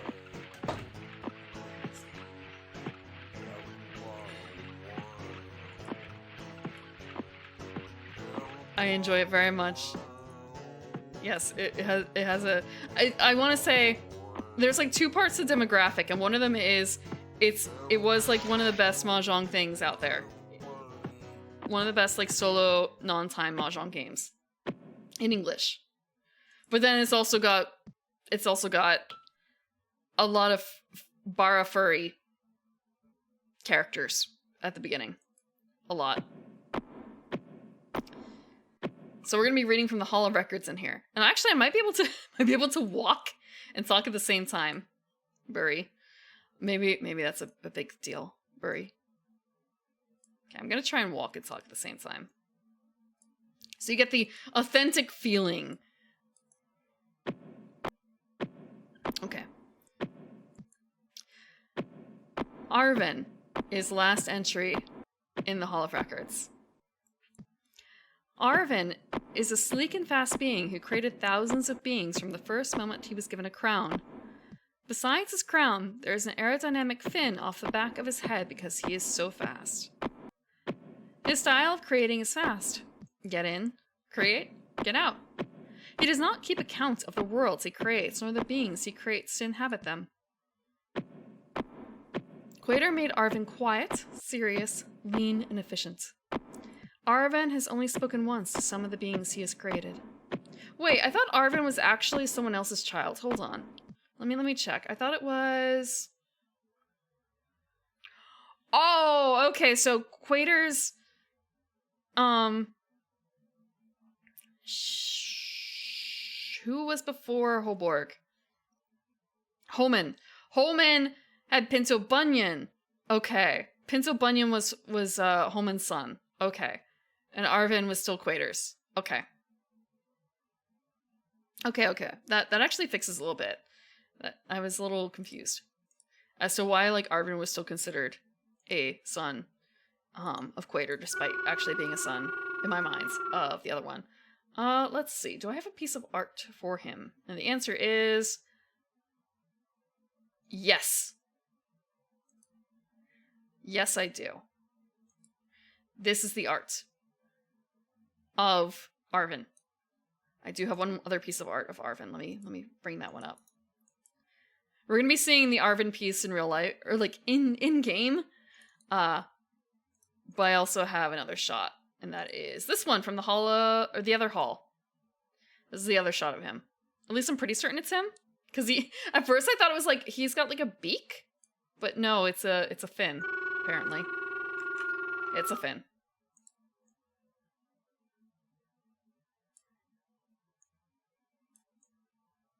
Okay. Quater wanted to make a being who would fill up the rest of creation with more worlds and planets and beings. Arven does not even take the time to create beings who will be creators themselves. Arven now has 7 worlds that his beings inhabit. Nordo is a world consisting of a group of 7 planets, each with a civilization of its own. The inhabitants of each planet have a distinct mythology with a common element of the 7 planets fighting amongst each other. But they never do in reality. This makes the various races of the 7 planets fear each other intensely, though there is no real need to do so. The 7 planets are Idsnack, inhabited by the Skull Monkeys. Speaking of Skull Monkeys, Skull Monkeys look like monkeys with skulls for heads. Skull Monkeys spend the whole day chasing each other in a nervous, hyperactive way. While Skull Monkeys would love to scare the young of other civilizations, they cannot, for other worlds are not accessible to them. For this reason, transportation research is a primary concern of the smarter skull monkeys. Alpha Jaw, the leader of the kingdom of the Skull Monkeys, hoped to have a spaceship of some kind built to fly to planets full of youth to scare. One day, while Alpha Jaw busied himself with detailed plans of a great ramp to launch a great rocket, his assistant, Harry Joe, climbed down the great fort and decided to rest at the watering hole. Harry Joe drank deeply from the pure waters and looked at himself in the still reflection. He poked his finger in his avicular foramen and wondered what it would be like to have flesh on his head. What is an avicular foramen? I can't tell if it's a made-up word in this case or if it's an actual thing. I feel like, wait, is that an eye thing? Is that like an eye hole? Is that an eye socket? Give me a second. Avicular foramen.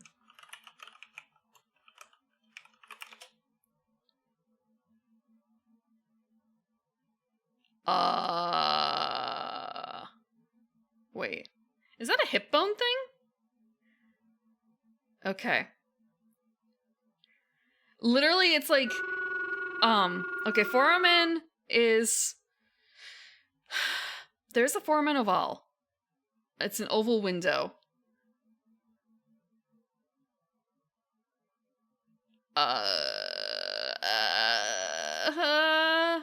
That's a heart? It's a heart thing.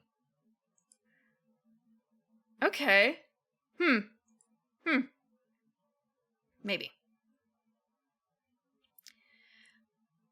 I am very ugly, thought Harry Joe. This was an odd thought, since most skull monkeys have no concern for appearances. For this reason, I will cast myself into the water and live no more, he said, then jumped. His body made a loud splash, and he felt the cool water touch every part of his body. His hair grew deeply saturated with water until all the air bubbles wriggled their way up to the surface. Harry Joe exhaled and sank even deeper. Far deeper, perhaps, than any other skull monkey had ever gone before. Weightless, he refused to move or struggle. Dark waters surrounded him, and he thought about his youth. Harry Joe remembered a particularly unpleasant day many years before when he was just a lad skull monkey receiving his lesson from an elder named Lojaw.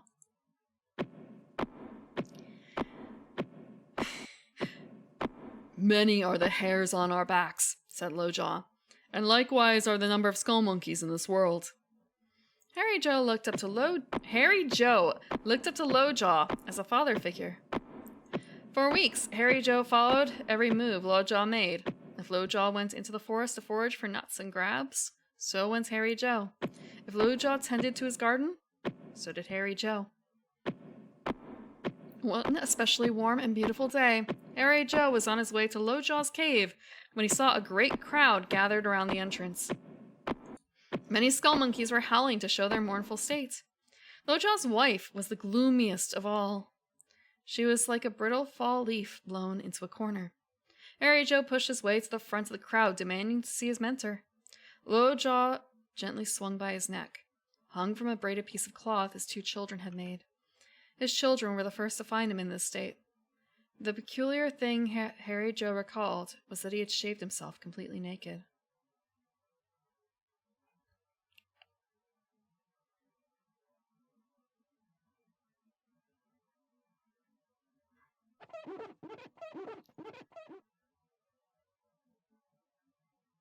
I was not expecting that in here. Yeah, okay. That's the end of the Skull Monkeys entry. That is the end of the Skull Monkeys entry. There are many are the hairs on our backs, and likewise the number of skull monkeys in this world.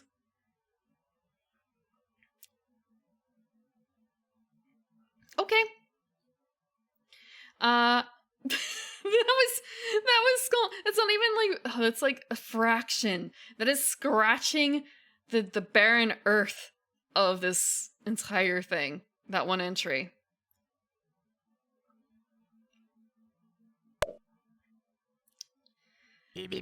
I guess I have to play Skull Monkeys to know more about what was going on. I wonder if they really were setting up or if they picked Skull Monkeys afterwards. Okay, next entry is Arnud. Inhabited by the RRS. Sorry, RRS. RRS is the word that I'm trying to pronounce there. RRS observed other planets and civilizations, hoping one day to apply all that they have learned to their own civilization. This is not likely, however, since they find comfort in research and are terrified of application.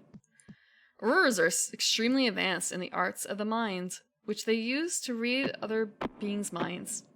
Every other generation in the Ur's lifeline produces an Omega Ur. Omega Urs have such a superior mind control that they can use their minds to form physical doorways between worlds. This has been outlawed by Arven, and only because Quater brought this to his attention. But the Omega Urs were not stopped until after they had moved a few Yints, skull monkeys, and even Urs to other planets.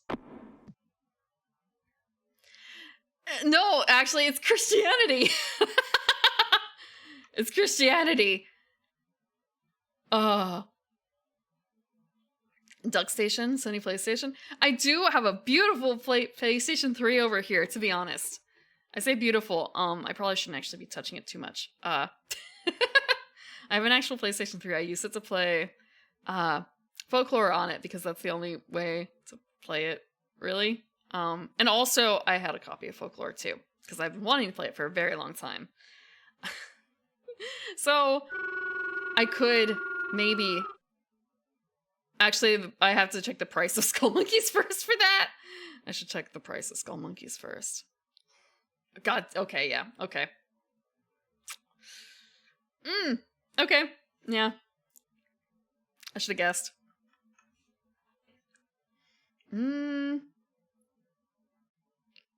Still $100. I mean, I probably do have some games that are around that price, but I'm not gonna probably do that again. Not for a long time. I have a copy of, I think, Vagrant Story, and I remember paying... I don't remember how much more than MSRP, but... more than MSRP. At original sale time. By far. Okay.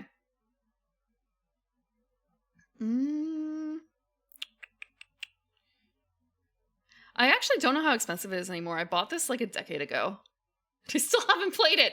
I bought it like a decade ago and I still haven't played it.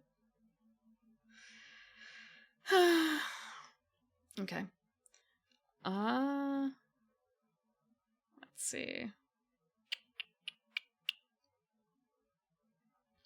Next one is Bach. Inhabited by half skull monkeys who are half blue yint.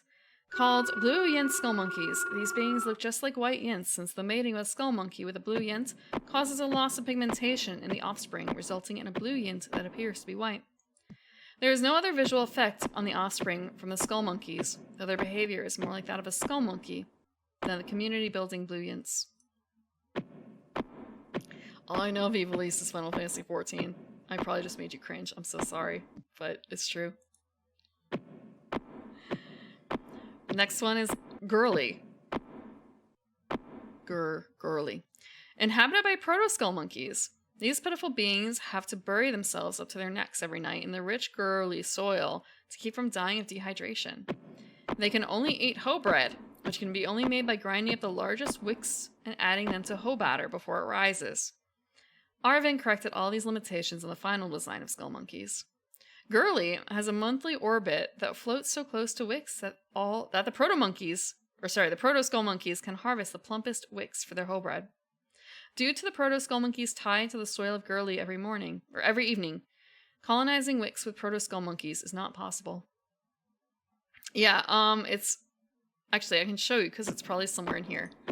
We can go to the area. The question is just, where is it? This is probably way too close to the end. Yep, that's all the right slide. God, okay, so there's an anime called Slayers, and there's a section where they're trying to find a piece of information on a wall. Basically, imagine this, except it stretches forever because it contains everything, and they want to find a certain wall spot, and it's just like this. That's just a memory that came back. You have to know what you're looking for. You have to know, like, the location of it, and even then it might take you too long, longer than a lifetime to actually get to the fucking thing. Okay. That's not it. I guess I have to go back another one. Damn. Okay. I can still read while I search. Maybe. Wicks. Inhabited by wicks. Wicks are fat, furry, and yellowish in color. Wicks reproduce asexually and often, which would create an overcrowding problem if they were not harvested each month by the proto-skull monkeys. Uh-huh. Here we have it. Sort of. Sort of. We're almost there. Oh yeah, there were like 5 or 6 anime. So there's Slayers, Slayers next, Slayers Try. I've been told to ignore Try because it's not canon to the rest of it pretty much. Then there is Revolution and then Evolution R, which came out, no joke, over a decade after the previous ones. So they are much cleaner. And there's also the OVAs and movies. Also the OVAs and movies. Slayers is actually my gateway anime. Very fond memories. I say that as if I haven't actually finished it because when I started, it was back in the VHS days. So I couldn't afford too many VHSs. So I had only a few. But I read a lot of it on the internet too because finding things could be a lot harder back then. So yeah. I never finished Try either. Lena? Yeah, Lena's... Well, I mean, I say Lena's cool. I still haven't actually taken her too much out. I do have a doll of Lena, too. Let's see. So yeah, here we have Girly talking about Hobred. Look, how... Is that Hobred or Hobred, actually? How are you supposed to read that?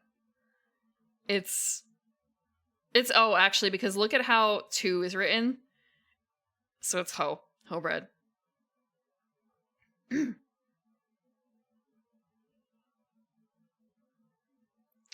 The rich girly soil.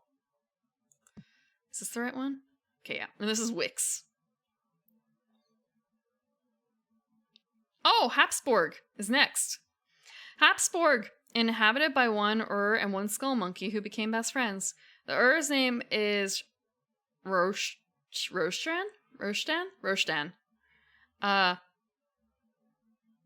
And the skull monkey's name is Mazimost. Their first year on Habsburg was one of confused emotions. Because... Oh, okay. So the fact that we also have to scroll up to get to the top is a little bit... rah. Because of the myth of their 7 planets fighting amongst each other... Or rather, their first year on Habsburg was one of confused emotions. Because of the myth of the 7 planets fighting amongst each other, Mazimost and Rostan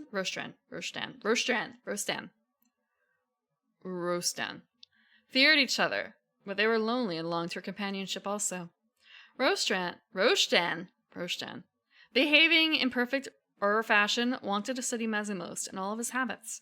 He spent a lot of time following the skull monkey's tracks to see where he went, examining his feces to see what he ate, and climbing up trees to see where he lived. They found that helping each other was their only chance at happiness and survival. While they were extremely productive during the first 100 years of friendship, they now just sit in front of their houses swapping grossly exaggerated stories of their first year together. Yenko, inhabited by the followers of Maikea. Maikea was said to live on Habsburg, though in reality he did not exist at all by any known records.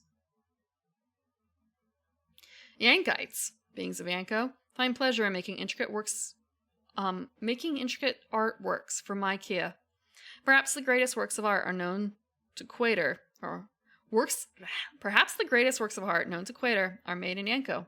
It is for this reason that no one has the heart to tell the Yankites that Maikea does not exist. Oh, it doesn't really sound like I'm probably making it to Maikea. My IKEA.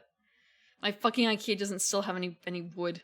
Any walnut bookshelves. I went looking. They're out across the US except for like Texas and like 1 or 2 other places where it's just like, really? Really? Fuck. Why? Why don't they have it? I might just do separate things. Yeah, no, I'm not ordering. Not ordering from IKEA. Or not from Texas. I'm not ordering from Texas. I don't think they'd let me even order from Wayfair. No! Probably not. The only really thing I know about Wayfair is that some things are like really mispriced. Like, grossly mispriced. Okay. Like, sometimes they just have technical errors. And besides, it's like a $50 bookshelf. It's like a $50 bookshelf. And it'll match it. It'll match what I currently have. So I'm just going to wait out on that. I'm going to probably place 2 orders. Okay. The other 6 worlds that Arven made. Plasmo is an enormous cloud of beings, each too small to be seen by the naked eye. Rurs have projected their minds there. Okay. Alphatic. Alphatic? Alphatic. Alphatic. Alphatic is the world of the Urgos.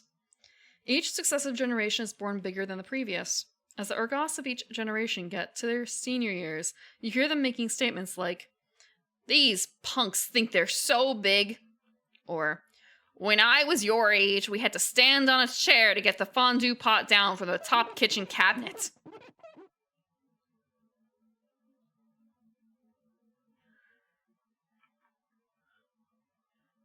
Huh.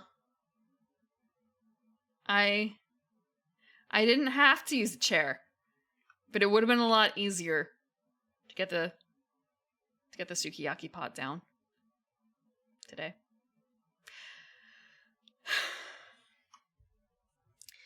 The houses of their ancestors are not usable for the newer generations. They just cannot fit through the front doors.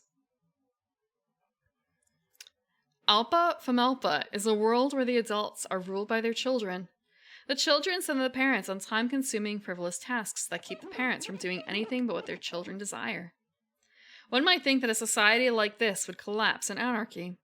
But to satisfy each whim of their children, the Alparents, or parents, constantly develop new technologies. For instance, when a child, looking up at the evening sky, said, "I want to see what that white dot is up there," and then threw a fit, his Alparents worked night and day till they invented a telescope. When other children saw it, they all wanted one, so a telescope factory was built. In similar ways, advances are made through Alpa Famelpa. Alpa Famelpa families have from 1 to 3 children, rarely more. One child, being childish, may say, "Yes," when she is asked if she wants a baby brother or sister. She does not have the ability to realize that she will have to share command of the Alparents with her sibling, since the Alparents must be obedient to all their children. That child will not be fooled again if she is asked a second time after the birth of her sibling. Later, when the new baby is old enough to answer, the Alparents may be able to ask him while the older sister is not around, and if she has not already warned the boy of the danger of a third sibling, if he wants a baby brother. If a third child is born into the family, the older two will rarely ever let the Alparents out of their sight. This prevents the Alparents from getting the chance to ask the youngest if he or she wants a baby sister or brother. As a favor to Homen, Arven made the world Flimby for the White Yints. Most of the White Yints were taken by Arven so the Blue Yints could live in peace once again. The White Yints depended on the hard-working, resourceful Blue Yints for survival, since the White Yints are shiftless, no-good bums. To survive being in a world with no Blue Yints, the smarter White Yints, called Rojling, conned the not-so-smart White Yints, called Habling, into converting into Blue Yints. Here are some tales about the Rojling conning the Habling into being Blue Yints.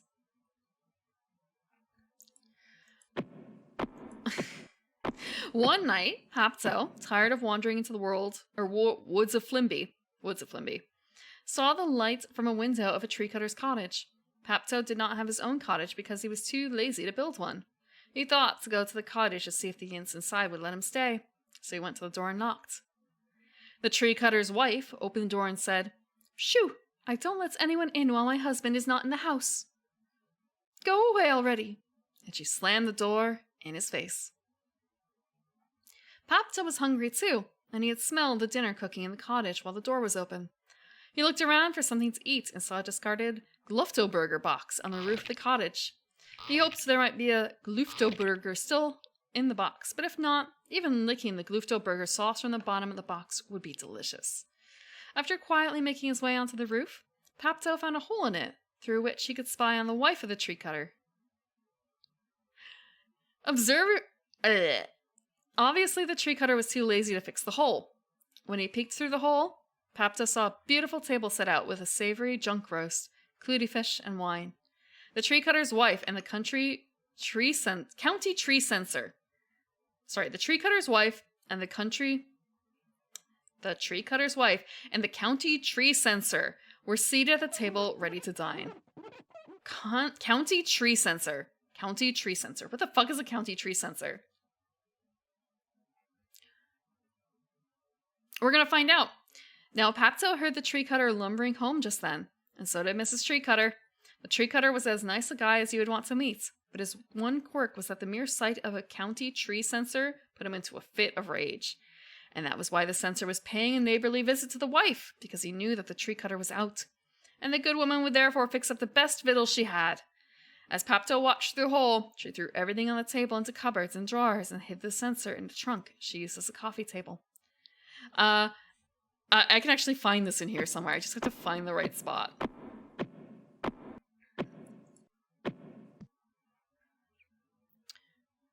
Uh-huh.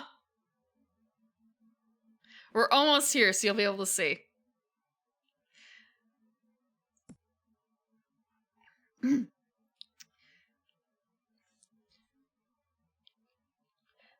What? What are you doing on my roof? The tree cutter asked Papto. You better come in and eat dinner with me and stay in the spare room. Papto brought the Gluftoburger box in with him, but kept it out of sight. The wife acted very glad to see them both and set the table, and gave them each a big bowl of tory wheat, a grey, tasteless paste. Papto's mouth watered thinking about the junk roast, clouty fish, and other delicacies he had seen. He brought his Gluftoburger box up to his ear and opened and closed it a few times.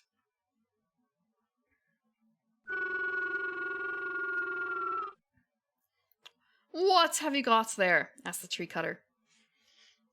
Oh, that's my Glufto spirit guide, answered Papto. He says, don't eat this tory wheat. Eat the junk roast, clouty fish, and other things he had a Glufto spirit hide in the cupboards just now.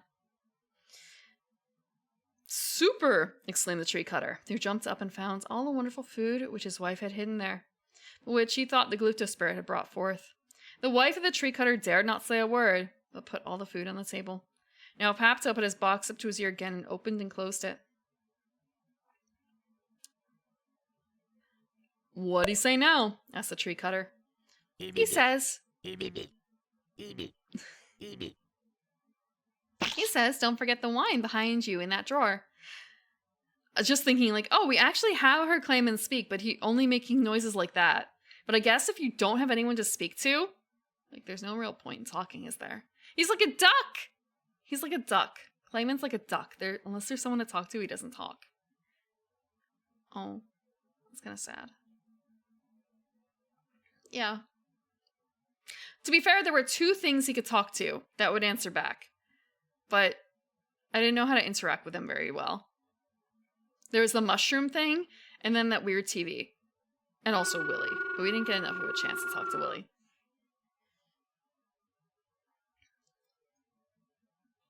So Papto and the tree cutter enjoyed the wine also.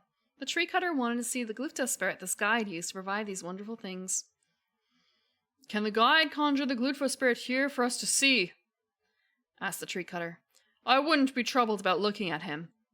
Now that we finished off that wine, I'm kind of loopy. But of course, said Papto. This guide does whatever I tell it to do, don't you? Here he nodded at the Gluftoburger box in his hand. He says, yes, but the Glufto spirit is very ugly. We might puke if we were to look upon it so soon after eating. So who's afraid of a little barf? What will he look like? Well, you see, he'll look just like a county tree censor. Gah, that is ugly. I must tell you, I go into fits of rage when I see a county tree censor, but I'll be okay knowing that it's really Glufto's spirit. So Papto opened the box and whispered into it, and then he put it up to his ear. Ah, I can't afford. No, I can't, actually.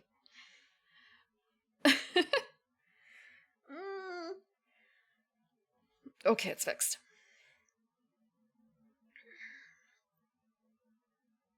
So Popto opened the box and whispered to it. Then he put it up to his ear.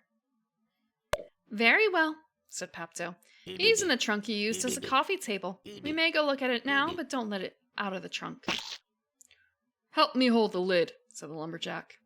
And they all went over to the trunk where the wife had hidden the county tree censer. They opened the lid and peeked in. Then the tree cutter slammed the lid closed. Wow, he is ugly, yuck. After that, they agreed they needed another drink. They opened another drawer and found another bottle of wine. Much later, the tree cutter said, You must sell me the Glufto Spirit Guide in the box. Ask as much as you want. I'll pay anything. No, I can never do that, said Popto. Just imagine what I could use him for. Oh, I do so want that Glufto Spirit Guide so much.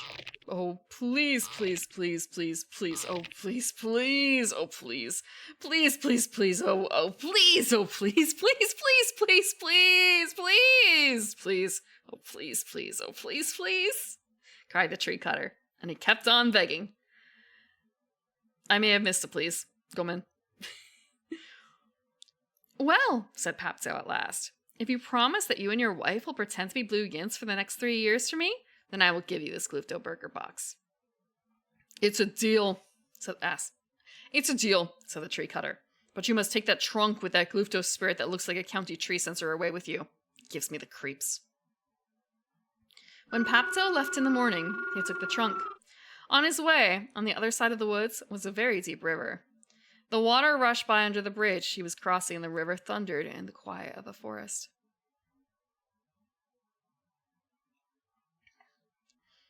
Whew, said Popto. I'm tired. This trunk feels like it's full of my brother's weights. I think I may as well throw it in the river, and if it floats home to me, great. If not, no big deal. Then he lifted one end of the trunk just a little. No, cried the censer from within the trunk. Let me out first. Ah, screamed Popto, pretending to be frightened. The Glufto spirit is still in there. I better throw him in fast so he'll drown. No, no, no, exclaimed the censer. I'll be a blue yint for you for 3 years if you let me out.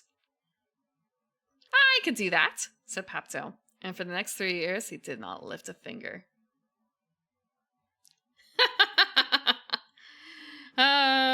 It ended well, sort of. 3 years. 3 years of people doing shit for you because they're gullible. Well, in one case, actually, it's more of he was doing something kind of bad. Only kind of. Do they have a thing in here about the censer?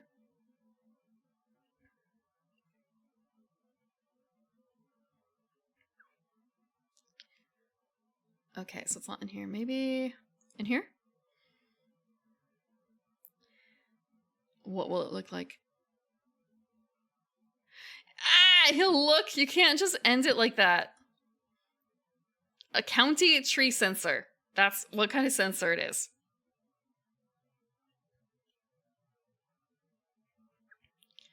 Like a census taker? Is that the kind of thing it is? That's the only thing I can imagine that would make a lumberjack mad. Yeah. I can't really put too much thought into it. At this stage, there's been so many other weird things. That sounds like a made-up name, just like Billy West. Next section is albedo. Not much is known about albedo, except it is a twin of Flimby, and that it lies on the far side of a huge gulf of yellow plasma. Space currents momentarily blow the yellow plasma away, revealing albedo to the patient observer.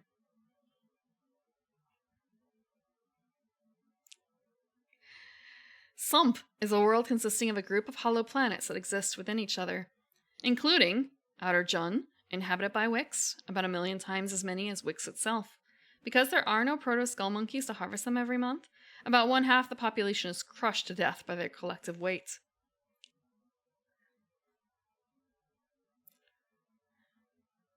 No! Also, Billy... the person who makes that joke is Fry. Because Billy West is the one whose name is Bender. Or not Bender, is Billy West. Wait. Yeah. Yeah? Question mark? Bender is the one whose name's Billy West. It's a made-up, phony, fake name.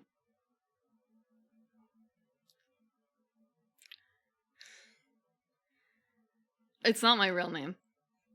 But I can't tell you my real name. What good would a Fae-inspired being be if they actually told you their name? If they actually gave you their name?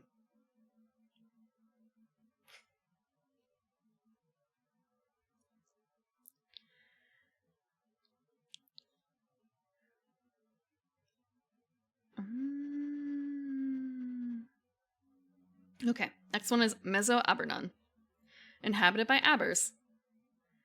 Abbers suspect that there is a world above their outer Jun floor sky because of the occasional Wix carcass oozing through a crack or hole, but this is an unproved theory to them.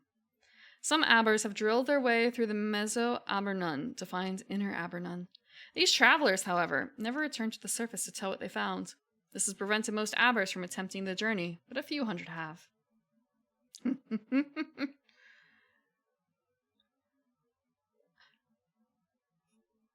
If you think it will help, Jay, if you think it'll help. Abbers falls into three castes. Case? Castes. It's the C-A-S-T-E. Caste? Caste. I'm going to say caste for now. The first is the intellectual, inquisitive caste called the Frankites. The second is the warring Abbers called the Dazites. The third is the religious caste called the Ease. The Frankites spend their time in pursuit of knowledge about the other worlds of Sump. Oh, it's caste? Fuck. Okay. Okay, caste.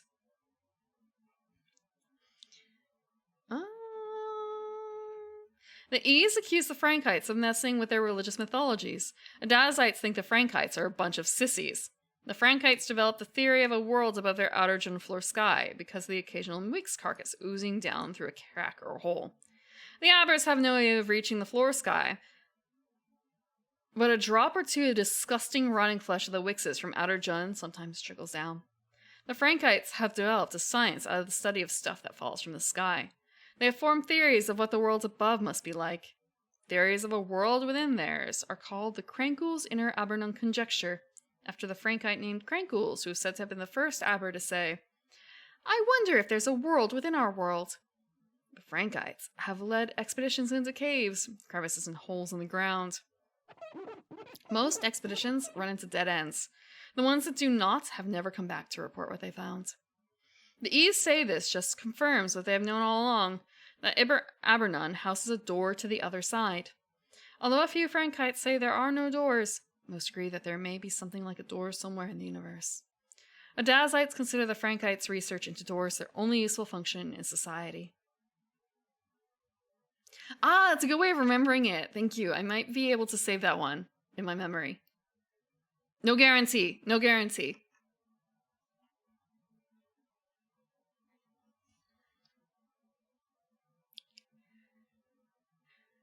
I just realized the reason why this is probably accurate is because this might actually be... Wait, hold on. There's no way. Okay. I feel like initially it was kind of... Maybe they actually did carve this in, but I feel like it's too even. This has to be type. This has to be type on an image. More so than like actually carved into a wall and taken a photo of. Just because it's way too even.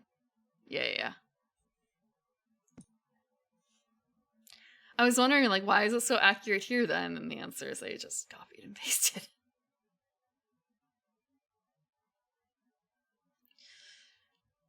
You wish you had doors.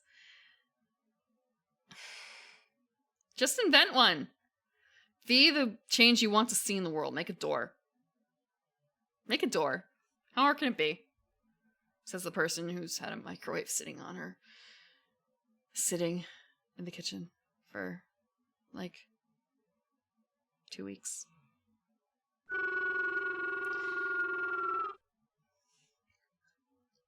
Okay. The Ease spend their time in pursuit of knowledge of mythologies. Some Ease follow Father. Some Ease follow Quater. Some Ease follow Arven. Some follow Father and Quater. Some follow Quater and Arven. Some follow Father and Arven. Some Ease follow all three together. Father, Quater, and Arven. Most Dazites want nothing to do with the door to the other side. They would be very interested, though, if someone found a door to another world that they could conquer. Aberwabi is the notable high priest of the Ease. Kapang Daz, chief warrior of the Dazites, is plotting to assassinate him due to Aberwabi's doctrine of peace, which threatens the Dazite warrior lifestyle. Have a good night, Orange Cobra Man. Yeah, I got a bit more. Oh god, there's a little bit more. There's, it's girls. It's girls. It's probably gonna be like 2 o'clock by the time I end here. Let's see. Inner Abernun, which is said to house a door to the other side. All the Aber cultures have a mythology regarding the door, and a special name that identifies that mythology. Here are some of the more popular mythologies. Lipo-Caruthers. The door is all around us. This is the mythology of the door amongst a small group of Frankites, called the Ricks. They believe that the door is just a natural consequence of the evolution of all living things. They are fond of going out to the Ubendi forests and hugging the Ubendi trees. Ricks desire to become one with nature, then, they believe. They will be able to see the way to the door. Until you become one with nature, they say, you cannot hope to see as nature sees. And according to the Ricks, nature sees all. It's not going to be 3 a.m. It's going to be 3 a.m. Is that an actual thing?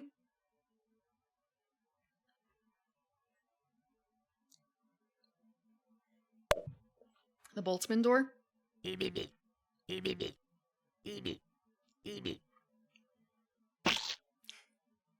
Just the fact that he has the ability to take off his head and it's not fatal. I'll have to look that one up. Let me take a second.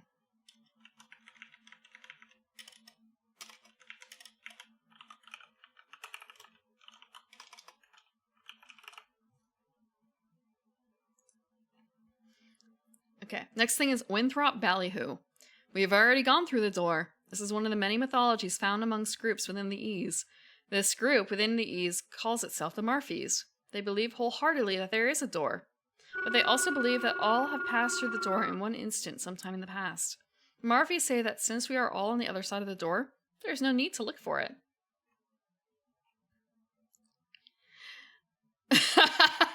You would abuse taking off your head? I can imagine that there would be many people who would be very interested in taking off their head. At least for certain periods of time.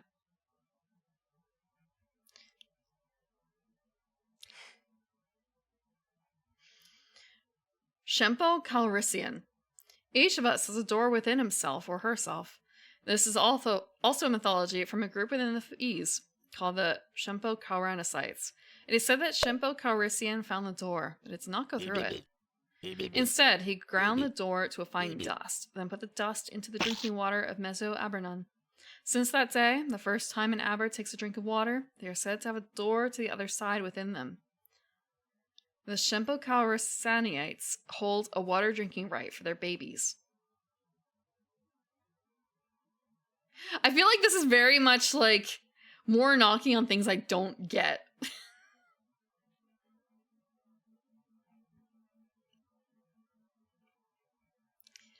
Like, wait, was that basically Catholicism? Sort of? Yeah. No, there's gotta be something else. Ermbeck. We can find the door only when we have tallied up enough good deeds. Strangely enough, this is not another mythology from among the Ease. Instead, it comes from the Frankites. Those of the Frankites that believe this myth are pseudoscientific and perpetuate the myth started hundreds of years ago by Jaberth. Jaberth was insane, but he was able to string together sentences full of scientific and theological sounding ideas. Those who did not know better and did not want to take the time to research Jaberth claims would say, "Hear, hear," when he came to their street corner to speak. Jaberth, although enrolled in the Frankite schools, attended class only occasionally. He spent most of his time digging for imaginary buried treasure on counterfeiting money. With the latter, he would pay classmates to do his homework for him. It was on what was to be one of his last treasure hunts. It was on what was to be the last of his treasure hunts that Jaberth said he found the Scroll of Rumbrek. Jaberth said that the Scroll of Rumbrek explained that if one does enough good deeds, one will be given a pair of X-ray glasses with which the door can be found. Jabber said the good followers of Rimbrek, who have disappeared, are the only proof one needs to believe the authenticity of the scrolls. Which, by the way, no one's ever seen. The fact that they disappeared, Jabberth writes, shows that they got their glasses and went straight to the door. No one has yet been found who can name a missing follower of Rimbrek. This feels like a mashup a little bit of, oh god, what is that, Mormons? Yeah, that one, that's like Mormons, but like a tiny bit of like, is it Buddhist? No, wait. Yeah. It's very, Joseph was the head of the Mormon church, right? Maybe. I get them a little bit confused for some of those. Or was it Jehovah's Witnesses? Fuck. Joseph Smith. Yes. The one who actually did treasure hunts and shit like that. And yeah, you can't look at the scrolls that I found, but I swear they say all this cool shit. It's the Book of Mormon, isn't it? You can't see them. You just can't see them. Yeah, it's mostly that. I feel like riffing on that.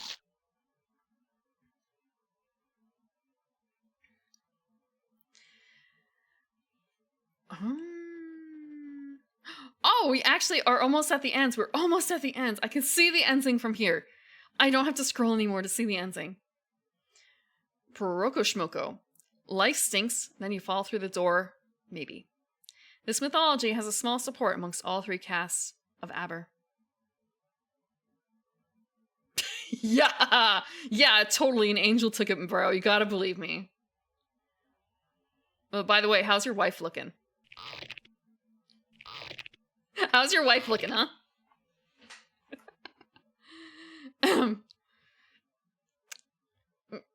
Clarksman. A very good being made the door long ago and only told one good Aber how to find it. Before he found it, though, he told one other good Aber, and thus the knowledge of the door has been passed down through the generations. It is said that somehow knowledge of the door's existence became public. Now anyone can find the door, if one goes about it the right way. To do so, one must attach oneself to a good and righteous person to get taken through the door when the righteous person goes through. This mythology also has a small support amongst all three castes of Aber. They are called Clarksmun by other Abers. The key here, it is believed, is to staple yourself to a righteous Aber so that when he does find the door and go through, you will go through with him. This myth states that an Aber named Clabbers, who lived next door to Tugaberg, thought Tugaberg knew how to find the door. Tugaberg was a very nice guy. The Clabbers thought he was the nicest guy there ever was. Clabbers figured that if anybody had a chance of finding the door, it would be Tugaberg. So Clabbers got a very powerful stapler and with it attached himself to Tugaberg.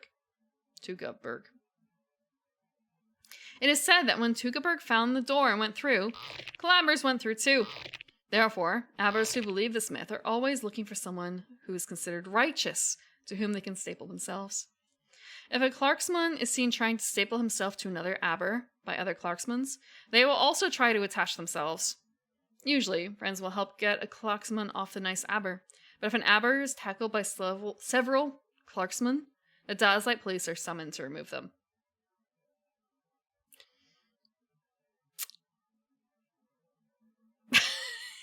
Stapling yourself to someone to get through.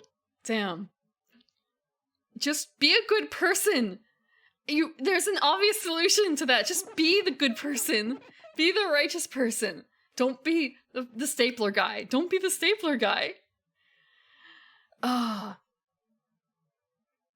Yeah. It'll never work. Being good is never worthwhile, obviously. Burn Towie. Arven made the door and immediately declared that none shall pass through it upon penalty of death. He only told anyone about it to taunt them with its inaccessibility. Flampurdy. The door was brought to Inner Abernon by Merlopax, the kleptomaniac. There are many legends of Merlopax. He is a folk hero among the lazy Abers who do not want to be involved in any of the castes. In this tale, Merlopax left Mezzo Abernon and stole the door to the other side and brought it back to Mezzo Abernon, only to lose it to Merlopax Pax, the con man. the good is subjective. They still have a case of like, you see this person and you think they're righteous. They're really good. And you want to hitchhike on their, you want to hike along with them. You want to be the tick on their back when they get in. So you recognize being good. You think you know someone who can do that, who can get in. So just do what they do. Just do what they do. If you think it's going to work for them. I guess they're too lazy. They're going to have to go through some of the motions anyway, if they're stapled to them, right? Apollo Pinsmar. The door is a gift from Father. There is nothing anyone can do to find the gift of the door. Father himself must show it to you. And then you must decide if you are going to go through the door. Ina Gora Davida. Ina Gora Davida. One finds the door during the heat of battle, dying a victorious death. This is the favorite door mythology among the Dazites. Jint roped. The doorway is all that is real, and all of Abernon is but a dream. Okay, there's like 2 more lines left, so it's just kind of a what? Oh god. Let's head to the end real quick. Tingly Spald. The doorway was built by a giant turtle. Roy Owl. Only 3,667 Abers are allowed through the door. Wait, the Watchtower. Who puts out the Watchtower? Don't they have a thing of like, there's only 12,000 people allowed through the door? And it's kind of like, how many people? How many people belong to the religion that do like the Watchtower? And the answer is more than 12,000. So it's kind of a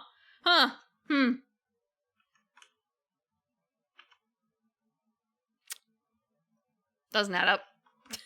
But I guess they can't keep inflating the number. They can't keep inflating the number. 12,000 seems like a good number, right? There's only 12,000 people in heaven. Okay. I know a whole lot about religion, I can tell you that. And yeah, it ends with this. With a picture of a Mr. Gotta Go Fast. Not gonna look at what I'm doing, I'm just gonna go fast. Okay, so I guess I made it slightly smaller.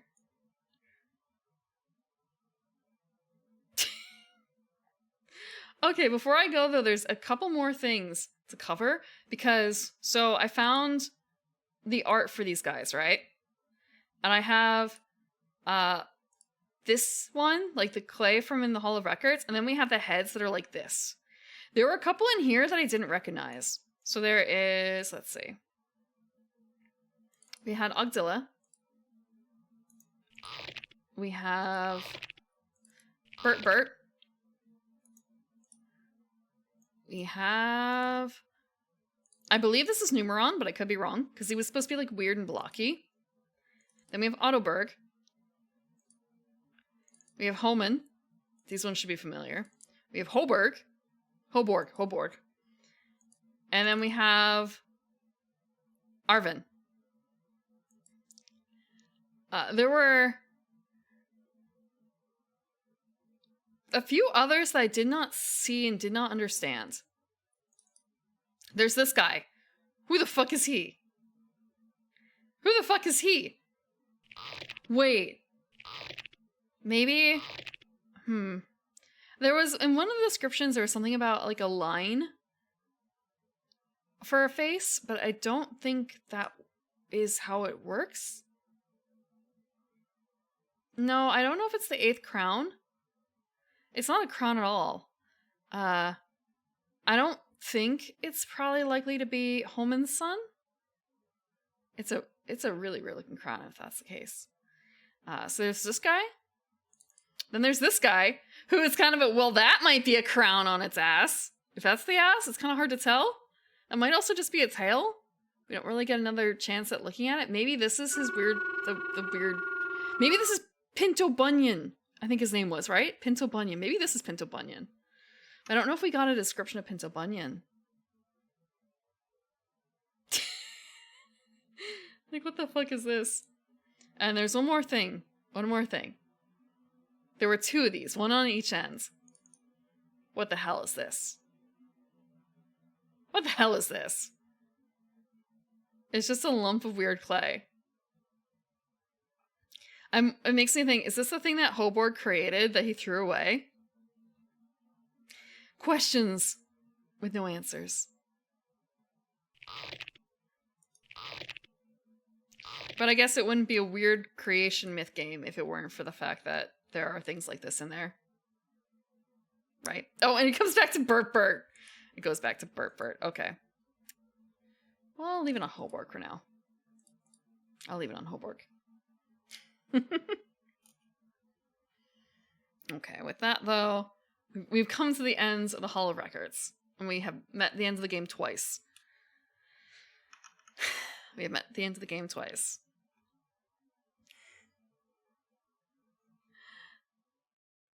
With that, we're probably going to call it here. We have completed. It's also a bit over the normal time ending, but that's fine, right? Actually, there's one more thing I'm going to do just for myself, so I don't have to hear Clayman doing his stuff over and over and over and over. Okay, so what is the schedule for the rest of the week? Okay, so we've covered Neverhood. I have to do a little bit of research to figure out what is going to take its place next week. Thank you for listening. It was a lot. It was a lot of stuff going on. A lot of stuff. So Friday, we're going to be going back to Kingdom Death. It's Kingdom Death week. And it's Gear 4. It's the Butcher. It's time for the Butcher. Yay! Time for the Butcher. I only have 4 characters. We're not going to live. Probably. I don't actually know how the Butcher works. So it's going to be an interesting way to die. We're going to learn how to die. And how to avoid maybe dying next time around. Yeah, I'm ending this run. That's why I said it's kind of like, yeah, it's going to be the end of the first run. But Prim, it's only Year 4. Yeah. Although, there is a holiday coming up. So maybe I might be able to do, like, a pre-run or something. I might. I'm debating on what to do. Because I don't want to have to stream through, like, running through the entire first 4 years again. So I might do it off stream. Maybe I'll make like take a video and do like a fast forward through it, because otherwise damn. I mean, it's taken me like a number of sessions. I'm on like session 7 or something like that. And it's taken me this long to get to Year 4. So yeah, I might do kind of a fast forward to get to a point where I can do this again. Because even if I rewind if I just rewind the fight, I don't think I'm going to win. So I might as well just restart, because I've made a lot of blunders along the way. Like the Screaming Antelope fight. We'll just start settlement number 2. It'll be fine, probably. And on Sunday, the time might be pushed later. It might be pushed a lot later. I'll have to check. I will update in the Discord. Let me link the Discord. About whether or not it's going to be pushed way back. But we are going to be doing a tabletop. We're going to look through the Lost Universe. We're not going to be running it. We're just going to be looking through it, because there's a lot of stuff going on in there, I think. If there's no adjustments, it's going to be at 5 p.m. EDT. If there are adjustments, that might be closer to like 9 p.m. EDT. We'll see. Yeah. And also on Sunday, I've already plugged this like twice. On Sunday, it's also St. Patrick's Day. Don't forget, for other people's streams, they might be doing St. Patrick's Day things. Also, it's going to be End of Ava Day, number 1. The first day that End of Ava is going to be showing in theaters across the US. The other day is going to be Wednesday. Those 2 things may collide in unexpected ways.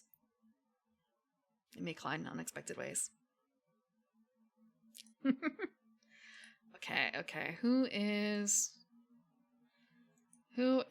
live? Let's see. I'm thinking that, like, I could stream on Saturday, or I could do an entire Ava marathon in preparation for Sunday, so I might I might be doing that myself. I have the tin set. That's how I'm totally gonna watch it. Yeah.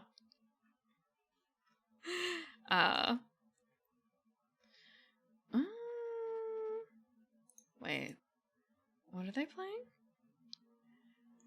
Is she really playing this? Oh, she's been playing for a while. I don't know how long she plays for. Oh! Wait. There's a couple options for who to raid I'm looking at. And it's kind of a, what do you guys feel like after all that time? What do you feel like? There's...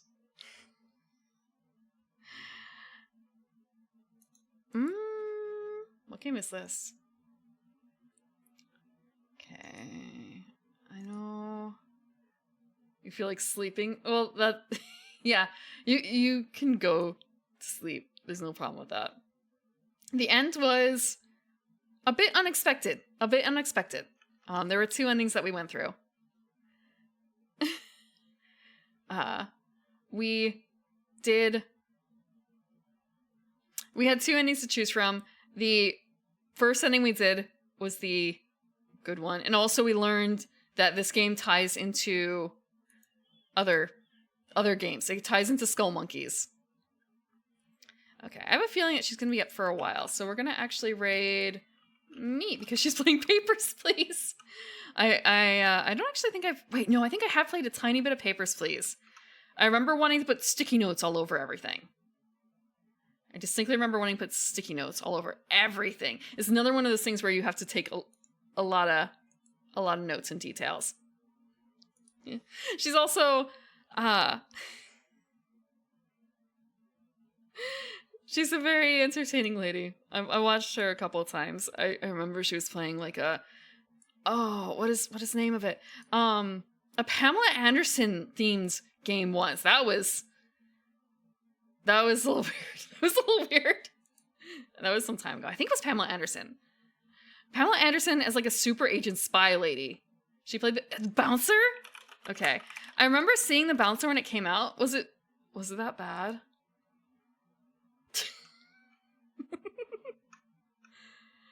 Okay. But I hope that you guys have fun with me. Thank you very much for joining me for the ends and for all the reading and for helping me with the puzzles. It was a very fun game. I'm glad I got to play it. And I will actually be taking suggestions for future games as well. If you want to post about them on Discord, you can also DM me on Discord, or you can. I have a link to a Marshmallow account if you want to send it that way instead. If you want to send a suggestion anonymously, that's also an option. Thank you very much for coming and have fun with me.